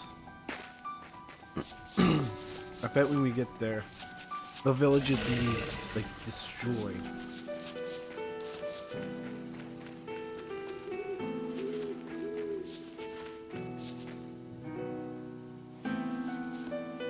It's not destroyed.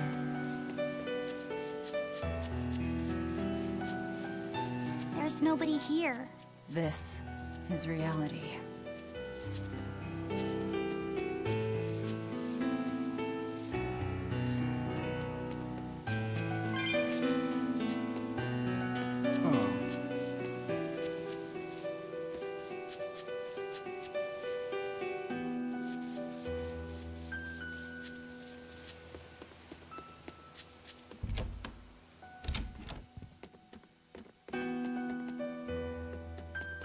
It's empty.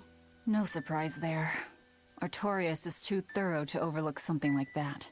If only I'd showed it to you as soon as I found it. Don't beat yourself up over it. We wouldn't have been able to read it without Grimoire anyhow. It was just a dream. All of it.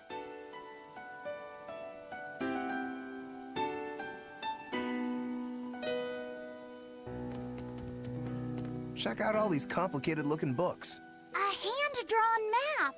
Nice. It's incomplete, but seems quite detailed. It's beautiful. My brother drew it every day. Even when his fever got too strong for him to read a book, he'd stare at that map for hours. Laffy said he wanted to travel the world? Yes, it was his dream. I never understood what made him want to do something so dangerous. But I'm living his dream now. It's ironic, isn't it?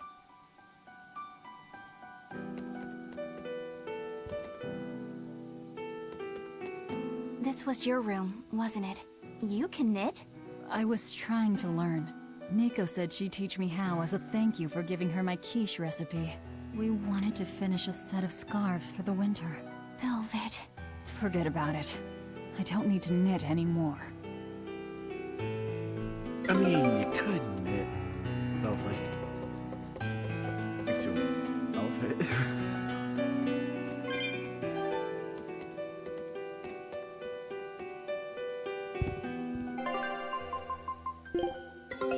Take a...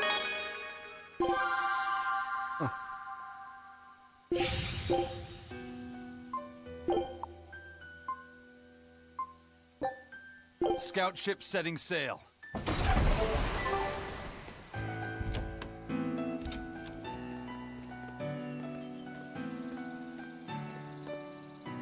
Those are the graves of my sister and her son.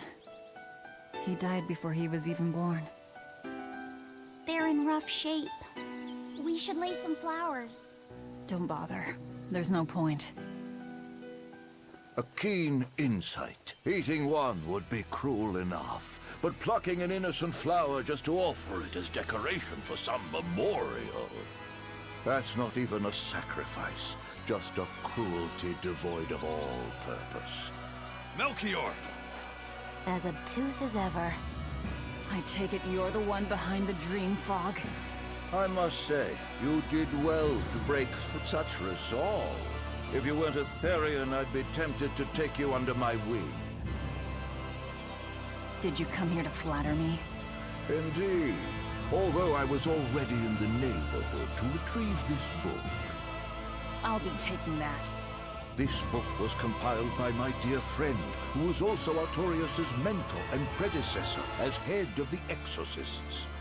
It contains the hopes and dreams left by a noble soul who gave his life for the world that grieved him. It is not for a tainted demon to touch. Like we need your permission!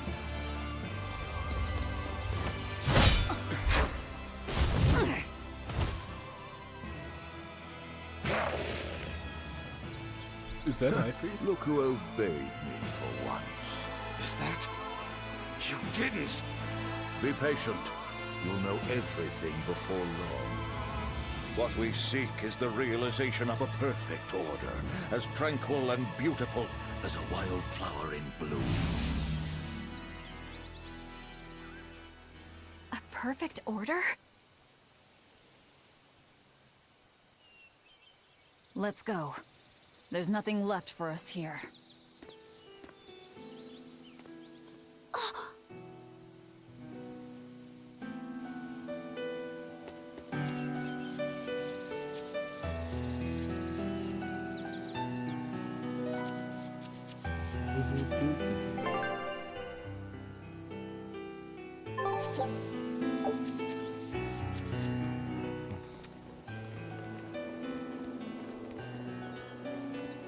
Oh! Look! It's the Book of Enominat! What's it doing there? Wait, that's one of Arthur's. Actually, it's a copy that Laphicet made.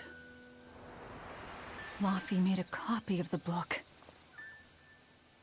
He transcribed it all by hand, and then he sold it, just to buy me that comb. There was something here for us after all.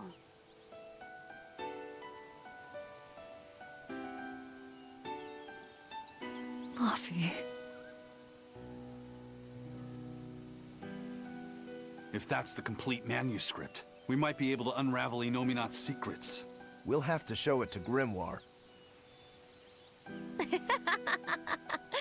Pulling one over on the old man, are you?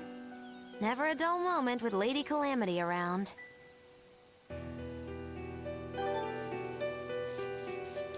Well, good thing that he didn't. All right. Time to drop off the pups and get Grimoire to translate this book. We're going back to Titania. That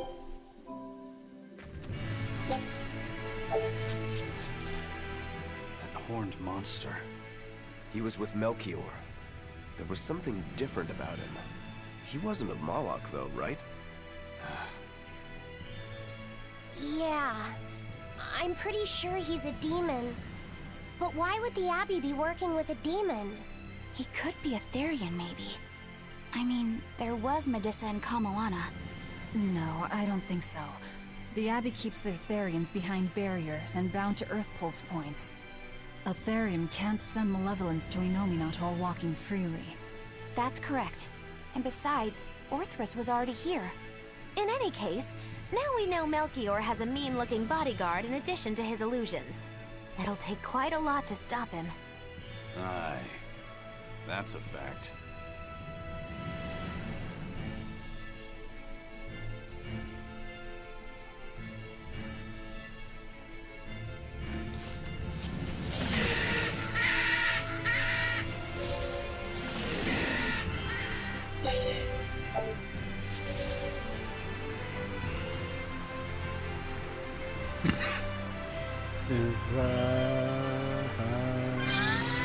Eleanor, there's something I have to ask.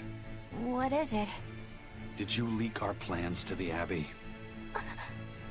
Eleanor hasn't done anything like that. Then how do you explain Melchior and his illusions already waiting for us when we got to a ball? I promised you that I would work together with you until I found the truth for myself. I'm not up to any tricks. It's far too late for that now. Exactly what a guilty party would say. If anyone's suspicious here, I'd say it's you, Magilu. No tricks. I don't even know what a trick is.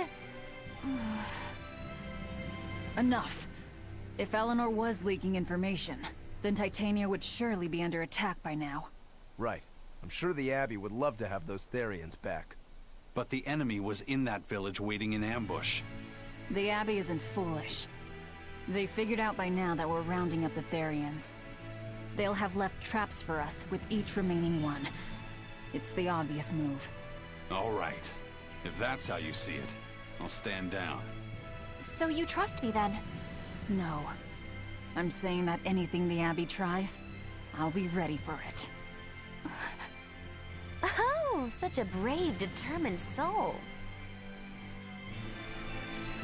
Eleanor, does the Abbey possess an art that can control demons? Not that I've ever heard of. Besides, if they could control demons, there'd be no need to resurrect Enominat, would there? Can't argue with that. But Melchior was obviously in control of that demon.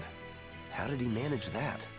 You can't tether them like a Moloch, and Melchior wasn't using oaths or mana to compel him. No. This was something more like mind control. Mind control? Let's say you know your target's innermost desires. You simply conjure the right illusion. Show them what would push their buttons in just the right way. Ah, if you can create an illusion of something someone really wants, you can control them. Exactly. You can force a powerful burden upon your target's psyche. Until their spirit breaks, that is. What happens when they break? Depends on the target. They might become an empty shell, they might go wild with desire. Eeny teeny spiny crow. You sure know a lot about this. Now that you put it that way, why would I know so much about it? What if someone is controlling me, making me say these very words? How horrifying! I believe I'll take your words with a grain of salt.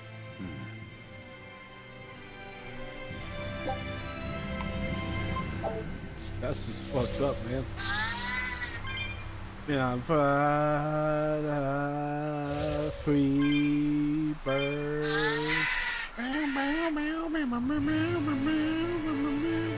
Oh, come on. Listen, Eleanor really isn't spying on us. I was with her almost every minute, and when I wasn't, Velvet was watching her. And she's a woman who keeps her promises. She wouldn't lie to... Laphicet. We understand, Laphicet. It's Eleanor. If she were lying to herself to somehow keep spying on us, the guilt would fill her with malevolence. I see. You're right. The fact that I haven't turned into a dragon proves that. Thank you. Both of you. I didn't think you were giving them information intentionally. But there are illusionists like Melchior out there. That means we can't rule out someone recording your thoughts in secret. I don't think we need to worry about that either. Not with you and Laphicet always near. Now that that's settled, it's time for you all to testify to my innocence. That could be difficult. What? Well, okay. Why don't you start off by telling us all about the time you sold us out to Teresa back in Helives? Oh, why bring up that old yam? You're a very vindictive man, do you know that? You're just figuring that out? Well, there's your proof at least. You wouldn't make much of a spy. She really wouldn't. Hey, that's not what I meant! You were mean!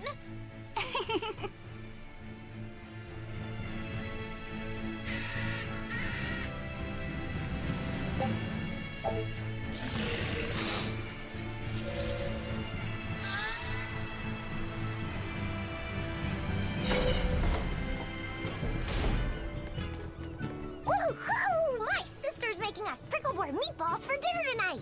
Hey! What did I tell you about bothering travelers? Sorry about that. He's totally obsessed with food.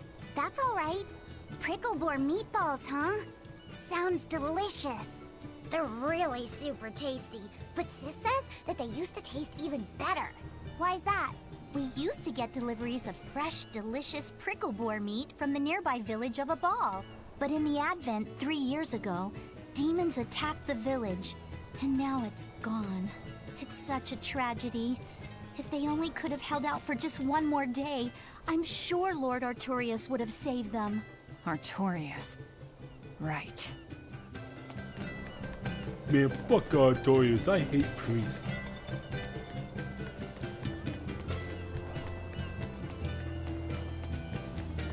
Our town decided to make a new holiday marking the day that Lord Artorius became the Shepherd. 3 years ago, when the Malachim appeared on the Advent, Taliesin was the first town that Lord Artorius saved. We hold great pride at being the city where humanity first struck back against the demons. That explains why you'd celebrate his ascension, but wasn't Abal closer to his heart? You may be right about that. Not being able to save Abal was a terrible agony for Lord Artorius. Even though he killed the demons that destroyed the village, he couldn't bring back the lives that had been lost. If Lord Artorius had gone to Abal first, our city might have been destroyed instead. We won't forget the tragedy that befell Abal. That's the other purpose of this holiday. Remembrance. That's right. Lives lost can never be brought back. Very true. Wow, the weather's just swell. It's something I've said every day for 3 months now. Huh? But wasn't there just a heavy fog? Nope. Never seen a wisp of fog in this village. It's been sunny so long, I think I might dry up. That means that fog was just another of Melchior's illusions. Seems that way.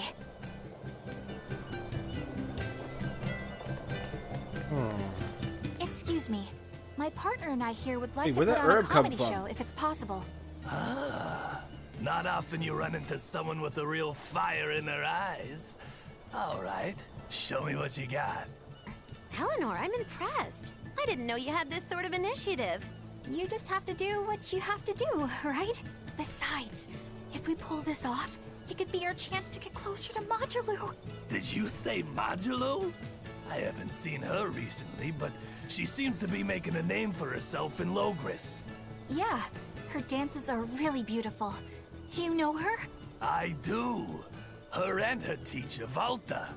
Now, I'm not saying Modulo isn't great, but Valta was utterly sublime. I worry about him pushing Modulo so much, to be honest.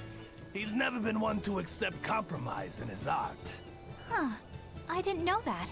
We don't have time to stop and feel bad for our rivals. Did you memorize the script? Of course I did. And I won't tolerate any slip-ups from you either.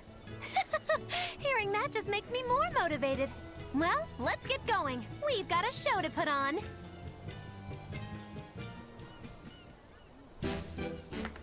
Hi there! Thanks for having us again, the Bienfu Keepers! Magic Hazam! Whoa, back it up. Again? If we're supposed to be regulars here, then why does everyone look like they've never heard of Bienfu? And what's with this Magic Azam stuff? Is that some kind of spell? Gosh, it's really been getting cold here lately. Are you just going to ignore my questions? What does it matter? Aren't you too cold to worry about things like that? Does this feel summery to you? I can be cold and ask you questions at the same time. Actually, it feels rather cold. See? I said it was cold! In fact, I've been so cold lately, I even set fire to my clothes! Isn't that going too far? Well, that's how cold I was. In fact, that wasn't enough, so I set the house on fire too! Your house? Why would you do that? Oh, don't worry. It doesn't bother me at all. And who said it was my house? The one I set on fire was yours. That's a crime, you know. Huh? What's wrong? That's not in the script. Arson is a serious crime. Well, yes, but... In the script, the punchline was supposed to be, but when I saw how much it would cost to replace them, I got the chills. Yeah, but I got into the moment and thought I could ad-lib something better. You're advocating something morally abhorrent. Change it back. What's the big deal? You're getting worked up over a joke.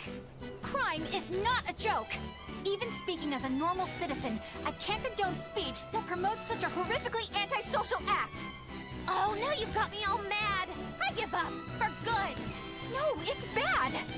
I said I give up. For good. No, it's bad. My deepest apologies for putting on an act about something so terrible today, sir. Well, the whole thing was meant to be about morals anyway, so how did we do? Can I just ask you one question? Are you for real? Yes, I am. I should have known. Wait.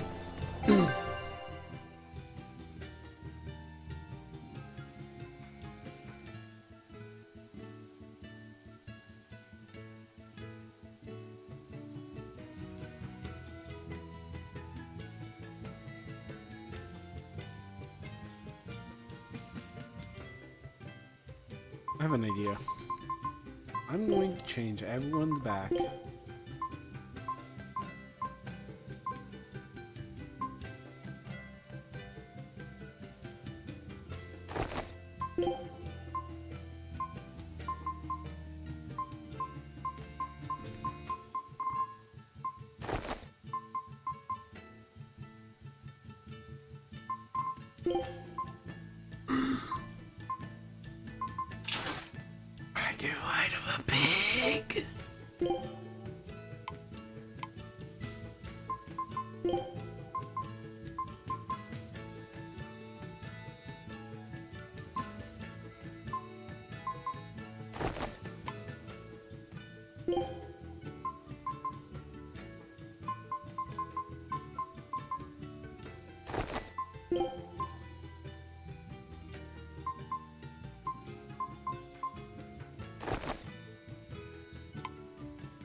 Oh my god.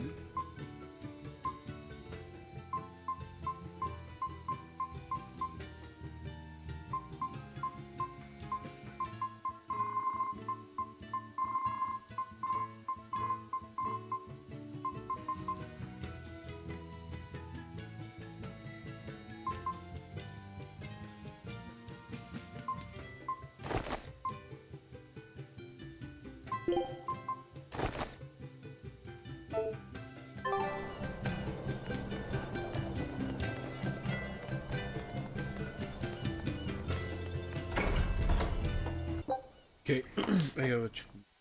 No, wait, it's Sunday. There's no mail on Sunday. I've been so used to checking the mail every day that I forgot. There's one of them off-limit Class 4 islands that folks call Serpent Isle. Place has been overrun with snakes since forever. I hate the things, so it sounds like hell to me. But I've heard there's a woman who actually lives there.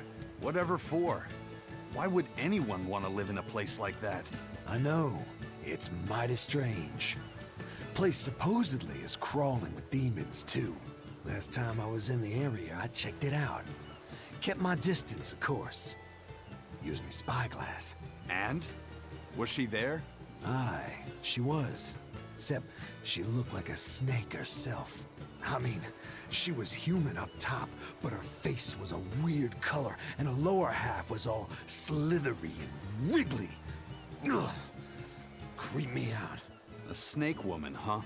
Even worse, Looked like you couldn't swing a cat's without hitting a snake. Just the thought of it keeps me awake at night. You should have a stiff drink and get some sleep before you pass out on deck. I'll tell Benwick to give you an extra ration. Wow. Thanks a lot, First Mate. I appreciate it. I ought to pester him for some of that aged reserve he keeps hidden away.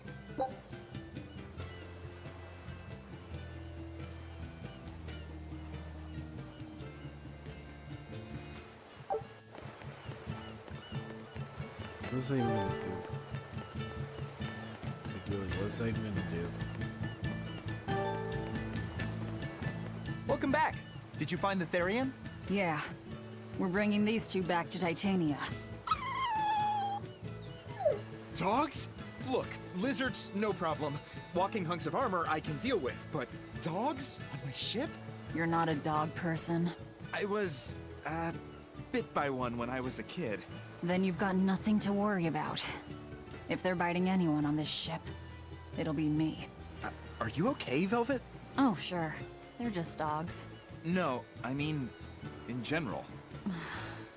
Fine, they can come aboard. I'll take us back to Titania.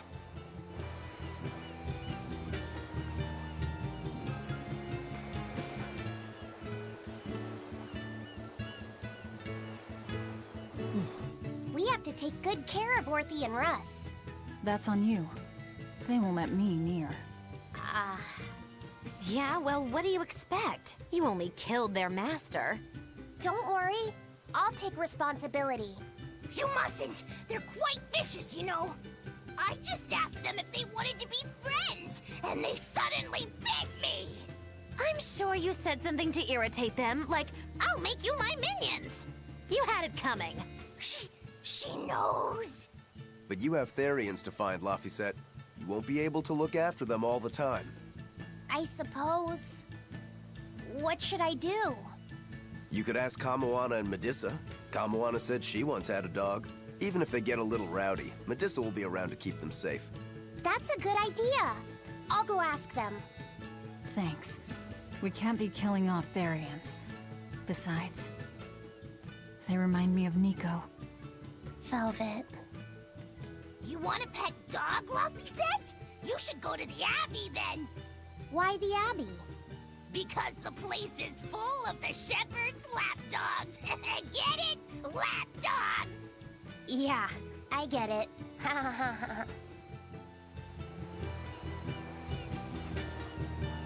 Why does everyone hate Bienfu? He's pretty funny.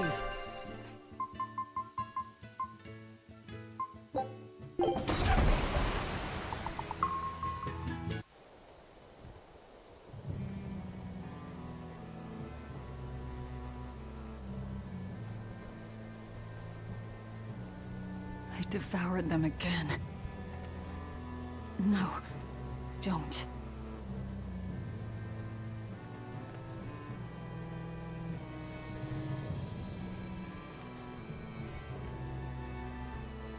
So, you said your little brother made this copy. He could read the ancient tongue. That's amazing.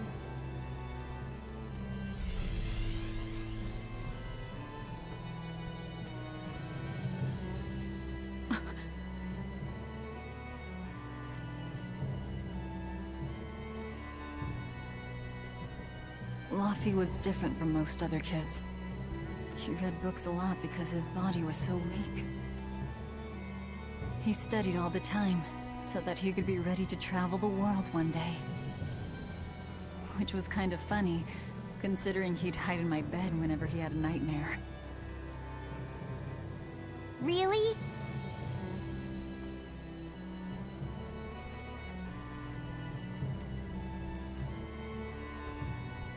But I don't care that he got scared. I just wanted him to live.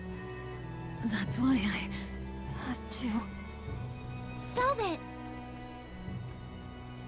I'll devour as much as it takes. I will have vengeance. Velvet!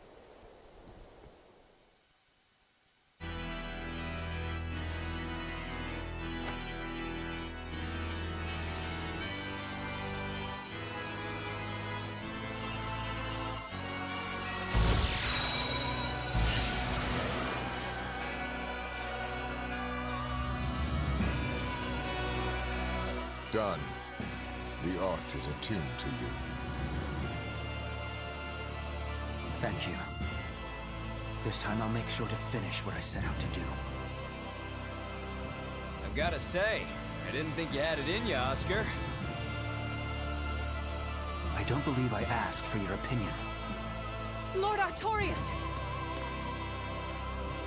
Go back outside, Teresa. We'll see you when we're done. Are the rumors true? Are you using that experimental art on Oscar?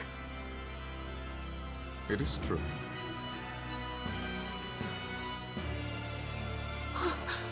I was under the impression it was still incomplete, sir. Yep. There's still a potentially fatal weakness for its channeler. We've taken the theory as far as it will go. The next step is to learn its control and actual practice. Don't tell me you intend to test it against that Therian.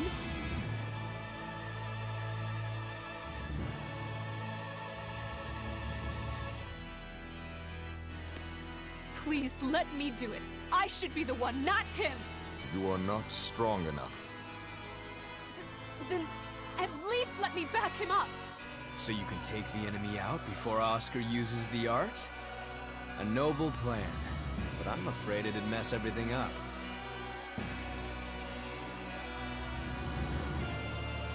How so? It was my idea to volunteer, sister. I failed at Titania, and allowed the Therian to be stolen from Palamedes.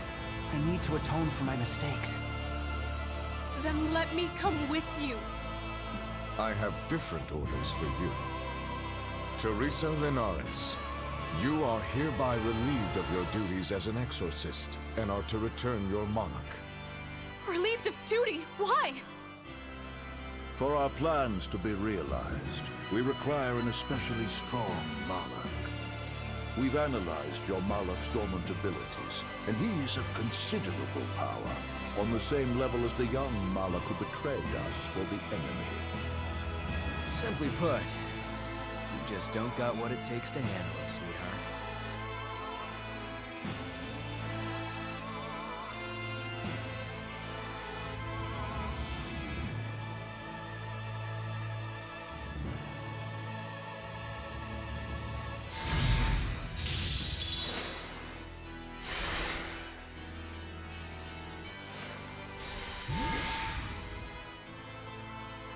How could you?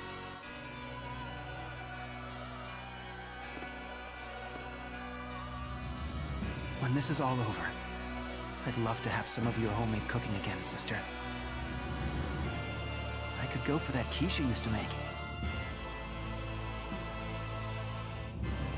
How can you talk of that right now?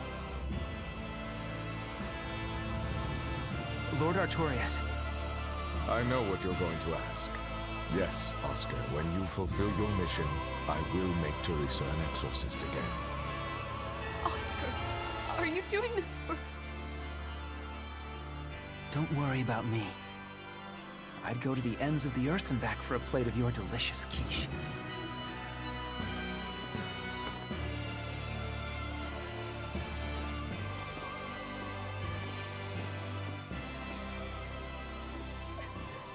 No!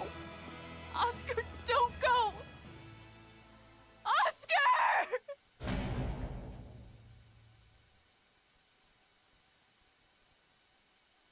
What should I do? If I don't do something, he'll...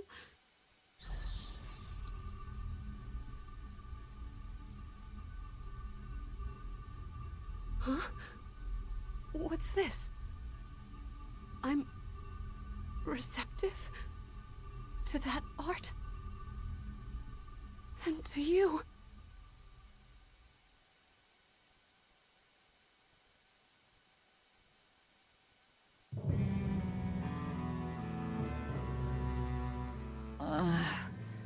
Where am I? Take it easy, Velvet. You've been out for 3 days. Then that's 3 days wasted. What's the situation? Well, let's see. For one thing, Grimoire's been deciphering that ancient book. She says that this new copy is complete. All the pages we were missing are there. As for the dogs, Kamawana's taken a real shine to them. All right then. Now we just need to find that last Therian. Velvet, no! I said take it easy. Seriously.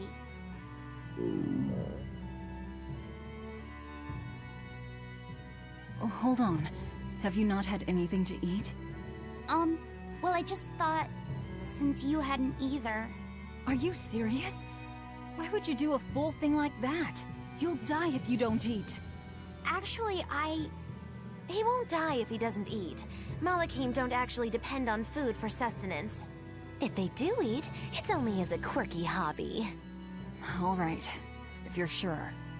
If you feel like going hungry, it's your life. But there's no sense in doing it on my account. Good to see you're feeling better again. As you probably noticed, we made it back to Titania already. Sorry to keep you all waiting on me. Get everyone together. We meet now. Well, that could have gone better. I just wanted to better understand the hardships Velvet's suffering through. It seems unfair for her to bear all of it alone. Well, she's... how can I put it? A very straightforward kind of person. But nothing gets under her skin like a clumsy display of sympathy. What should I do about her then? For now, just get something in your tummy. Any good warrior knows you eat when you have the chance. Even Malakim have more strength on a full stomach than an empty one, don't they? Yeah. It's true. Food will fill an empty stomach. But what is there to fill an empty heart, I wonder?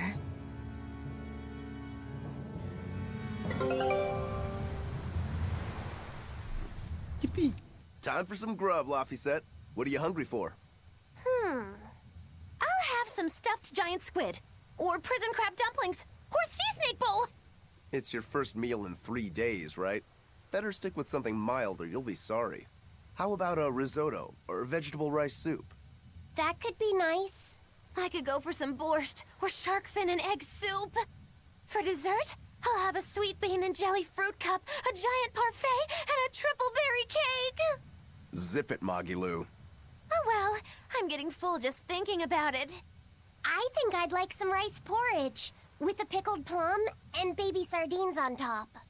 Ooh, an austere choice. And an apple. In that case, you should have some apple boo. Apple boo? What on earth is that? It's just grated apples. But when my brother wasn't feeling well, I often fed it to him. I think I'd like to try some. If you insist, I'll make some for you. At least it's something I can make without needing to taste it. Okay, I insist. Okay. If you're already making some, I'd like... Zip it, Magilu.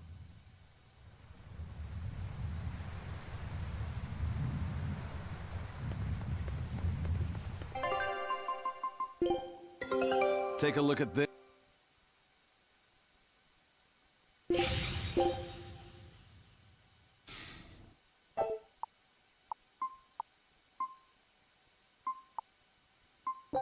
Scout ships. I haven't seen many Abbey patrol ships around here of late. I noticed that too. Do you think something happened? The Bloodwings said the Abbey's been quiet everywhere. Apparently, some bad demons and a cursed pirate crew have been giving them trouble, and they can't spare the men to patrol the outer seas. That's Ifrid's pirates for ya. Always gathering information and keeping on their guard. A cursed pirate crew? Isn't that us? If the info's sound, we've really made a name for ourselves. Abbey ships run and hide when they see us coming. Reason dictates that we avoid hopeless fights. Ooh, Shepherd Artorias, you're my hero!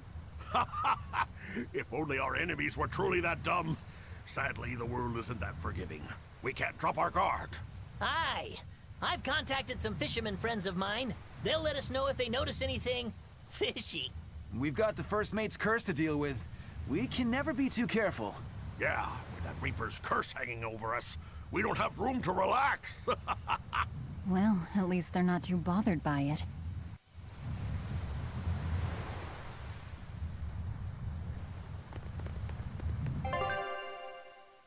Huh.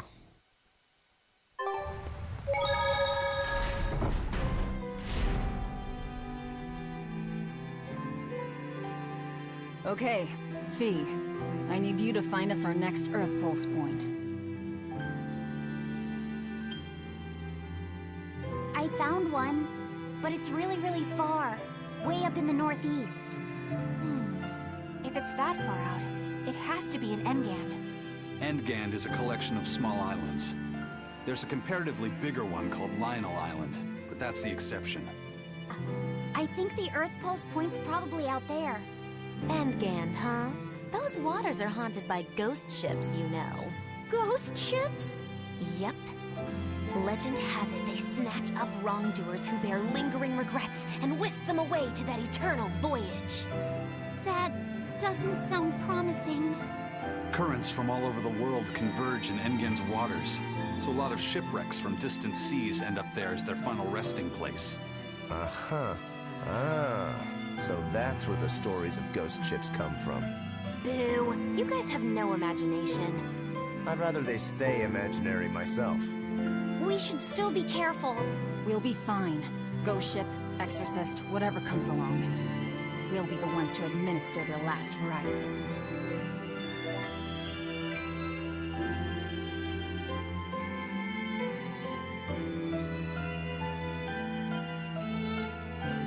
Just one Therian to go.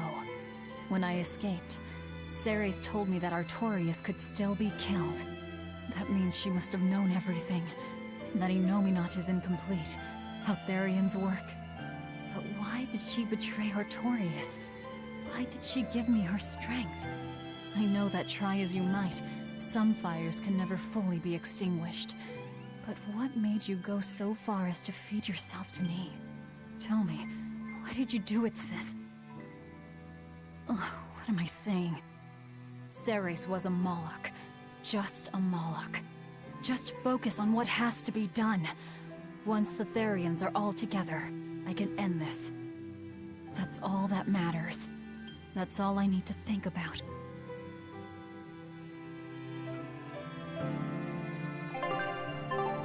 Okay.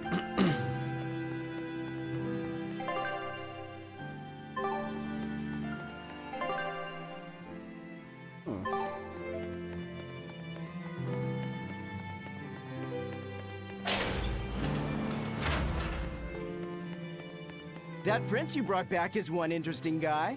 He's happy playing with the dogs, right? And that's perfectly normal. But I swear, he even naps with them. And that hawk, with a big smile on his face? And when Dial or Kamawana ask him to put in some work, he doesn't make a face or nothing. He just gets right to it. Wait, they're asking the prince to do chores for them? Isn't that a little much? Yeah, honestly, I was worried about it too. But when I asked him about it, he said not to worry. And get this! The guy says when he lived in the palace, he couldn't even yawn without getting permission. He couldn't even play with his dogs, let alone help other people with their tasks. Everything was the job of his servants. So anything we tell him to do, no matter how trivial, the guy happily does it. Says he really feels like he's alive. Wow! Feels like he's too good a guy to be a prince. You got it backwards. I'd love to see what a nice guy who gets the common folk does once he starts calling the shots. But if he were to rejoin the royal family, he'd be our enemy, wouldn't he? At the very least, he wouldn't try to control how we think, like the Abbey's doing now. Either way, you're pirates. You plunder other people's ships. I think you'd be the enemy of any state.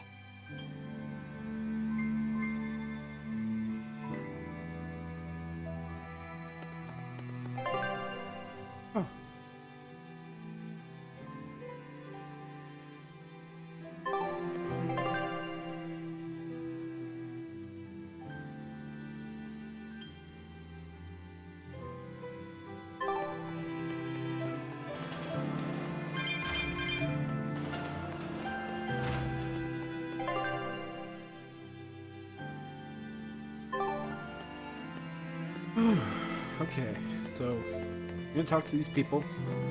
They will head for we'll call it there. Back tomorrow.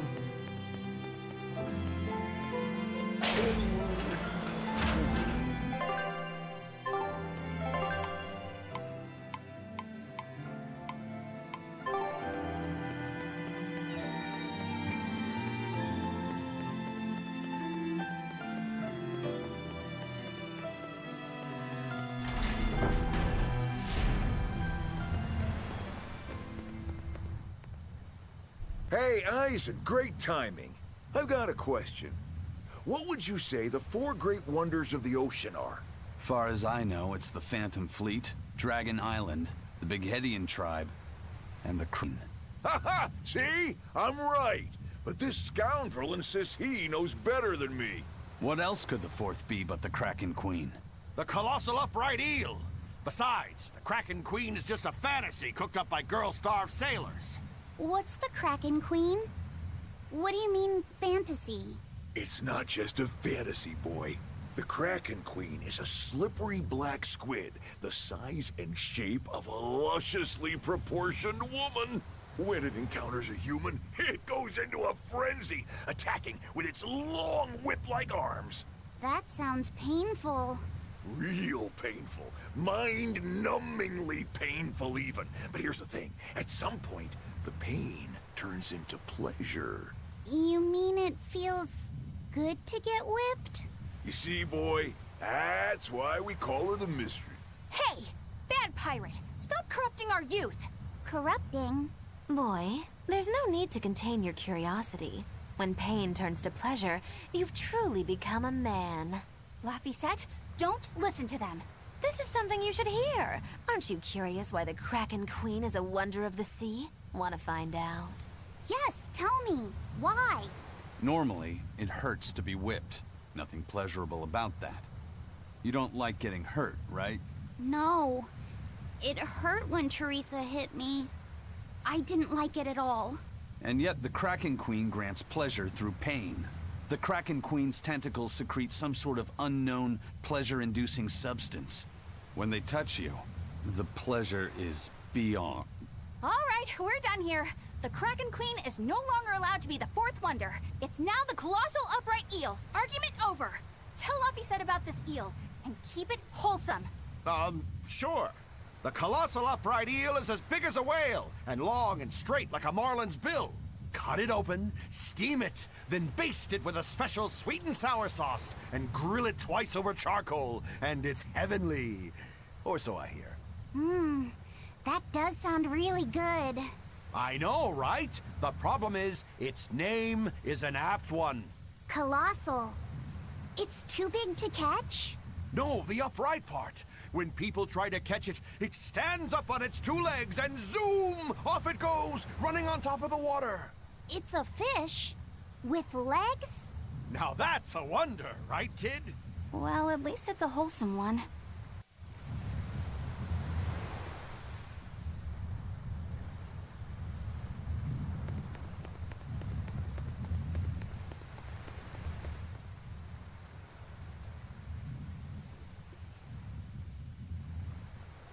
Huh? Kamoana's not here, is she? No, she's not. Are you looking for her? No, the opposite, actually. I'm hiding from her. Kamoana saw my tail fall off, and now she's absolutely obsessed about it. I'm worried that if I'm not careful, she'll try to sneak up on me and give me a big scare, and I'll drop this new tail after it's just regrown. Is dropping your tail such a big deal? Well, if I need to make a quick escape, I can't exactly drop my tail without having one to drop. Oh, I see.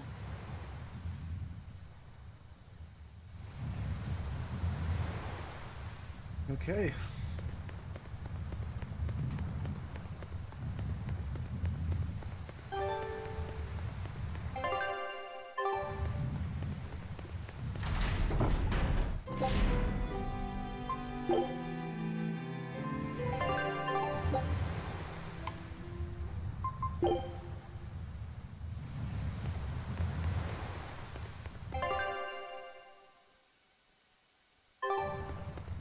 Aw, come on! It's fine!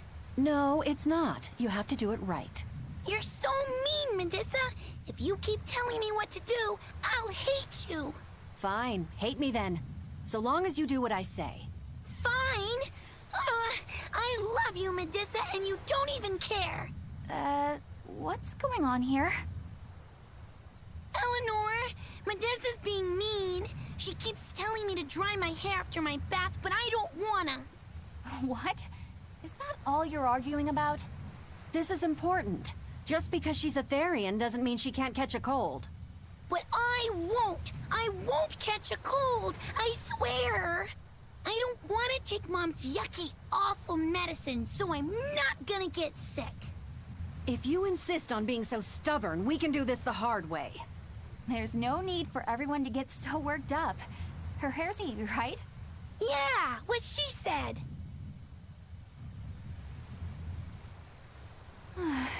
I'm spoiling her, aren't I? Seriously. Look, we don't even know what would happen if a Therian catches a cold, let alone how to treat it. That's true. But look, I get it. I know you feel responsible for her. You mean what happened to her mother? Yeah, Laphicet told me about it. My, look who's a little tattletale. I'm sorry. But I thought Medissa should know, just in case. It's fine, I suppose.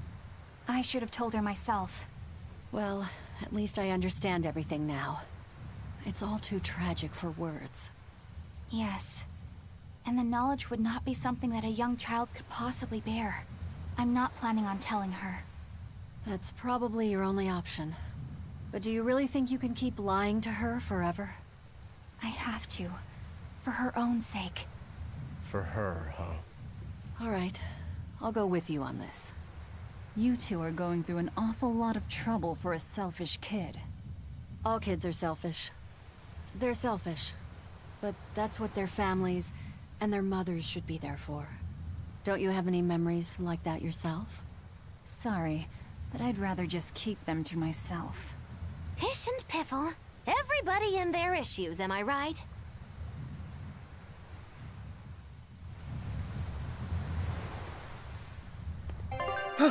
Oh, come on. I just finished talking.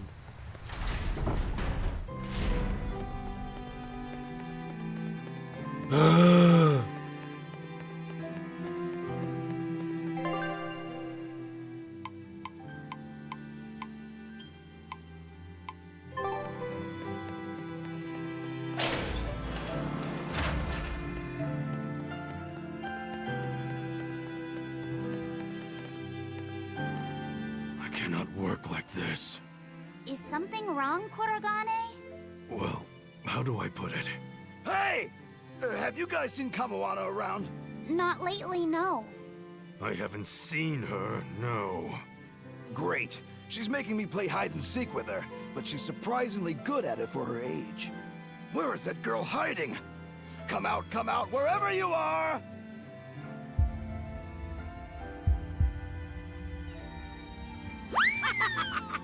It worked! Whoa! You were inside, Kurogane? Have you been in there this whole time? Yep, I even asked him if I could first. I only let her because she threatened to cry if I didn't. But you still covered for her. That was nice of you. Yeah, thanks, Kurogane. You're pretty nice. I told no lie. I don't have a face, so I couldn't have seen her. I suppose that's technically true. Laphicet, you won't believe it!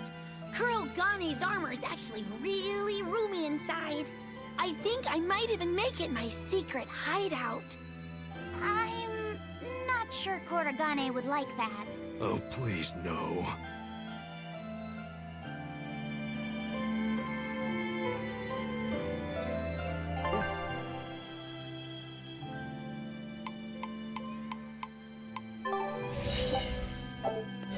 Oh my god! Oh my god! I love it! Oh, I love it!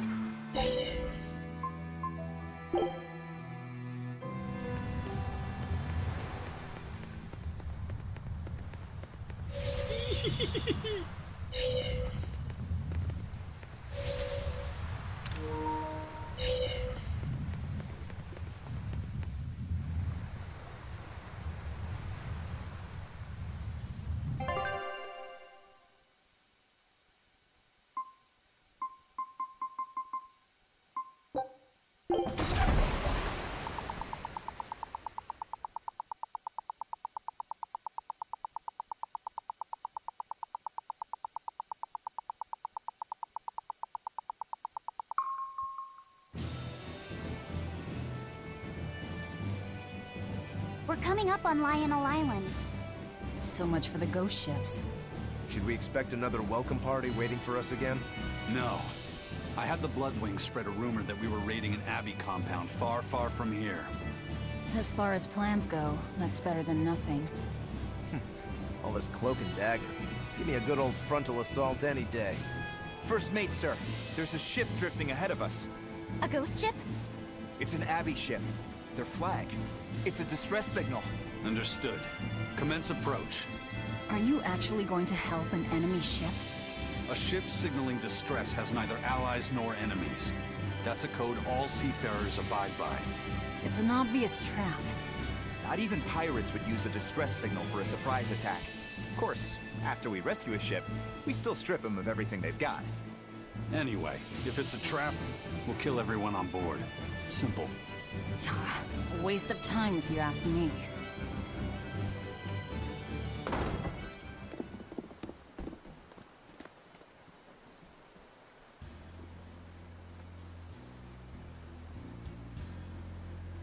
What the fuck? Is this...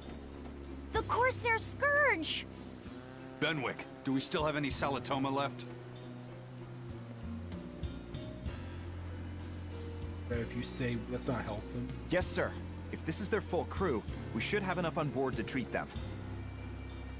Now that you mention it, don't Abbey ships usually have a bigger crew? These were all who were aboard when I hijacked the ship and made them set sail. Teresa!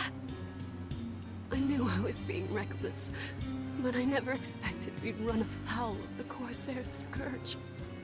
But you know, I'm glad we did, since it brought me to you.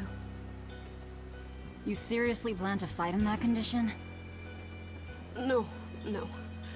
I know you've won this one. Use me as you will. Use you? Don't bother asking.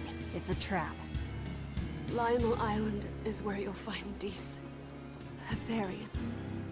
My brother Oscar is guarding over it. We can handle him just fine. You should know that Oscar's acquired a powerful new art. Its formula developed by Lord Melchior.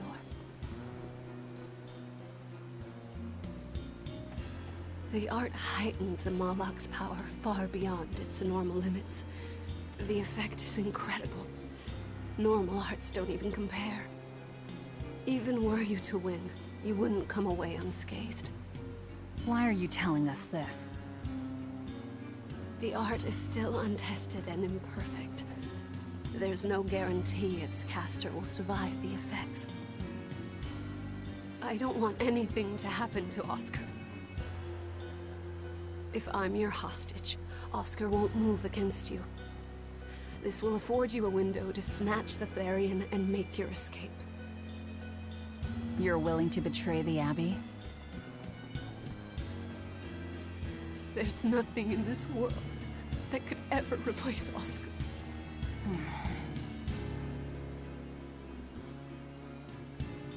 I know you can't trust me, so don't give me your medicine. I'll place my life in your hands. Just save Oscar. Lady Teresa! If true, this information will be of use to us. For now, let's bring her aboard and give her the medicine.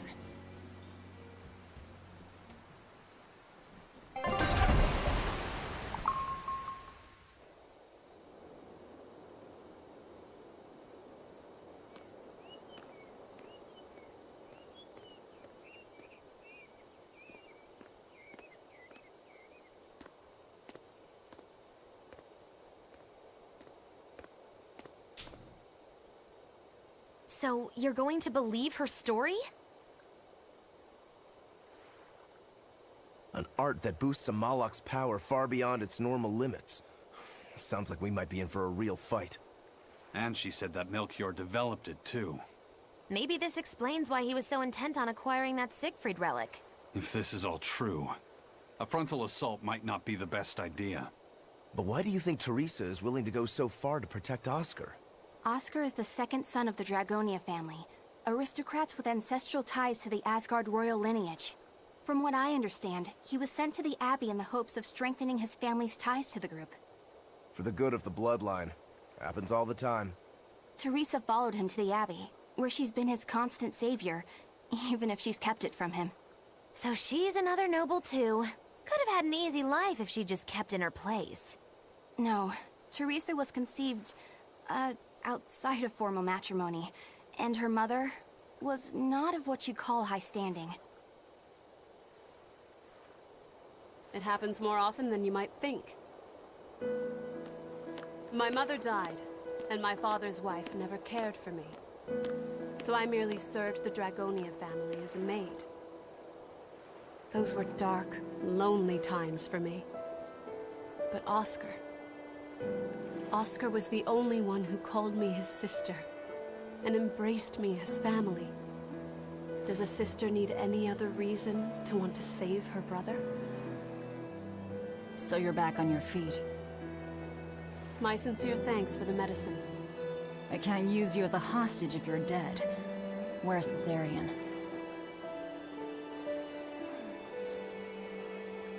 Ahead through the bared marsh are the ruins of an ancient kingdom. There you'll find the Earth Pulse Point, along with Oscar. What happened to number 1? Lord Artorius took number 1 away from me. As it stands, I'm without the powers of an exorcist. As such, whether I live or die is for you people to decide. Once Oscar is safe, you can do whatever you like to me.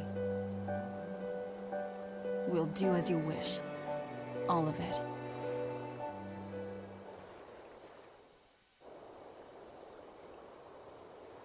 I know you know this, Fee, but don't let your guard down for 1 second. I won't.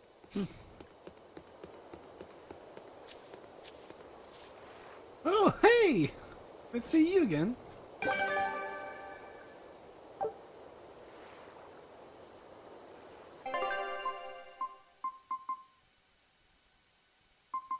You do have gold.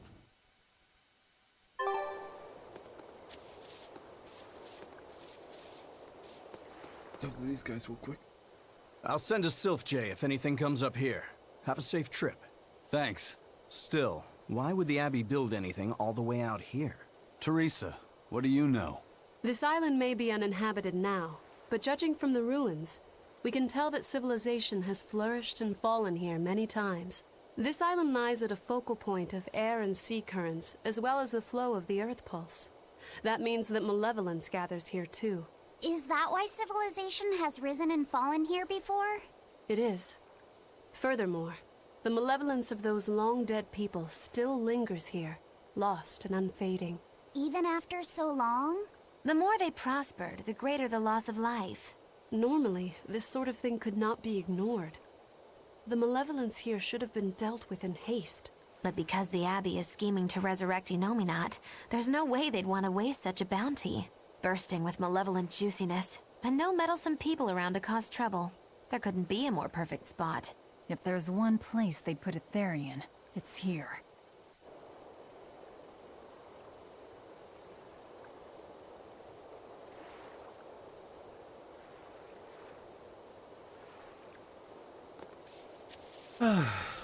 Okay. That was a good 5 hours worth of stuff getting done.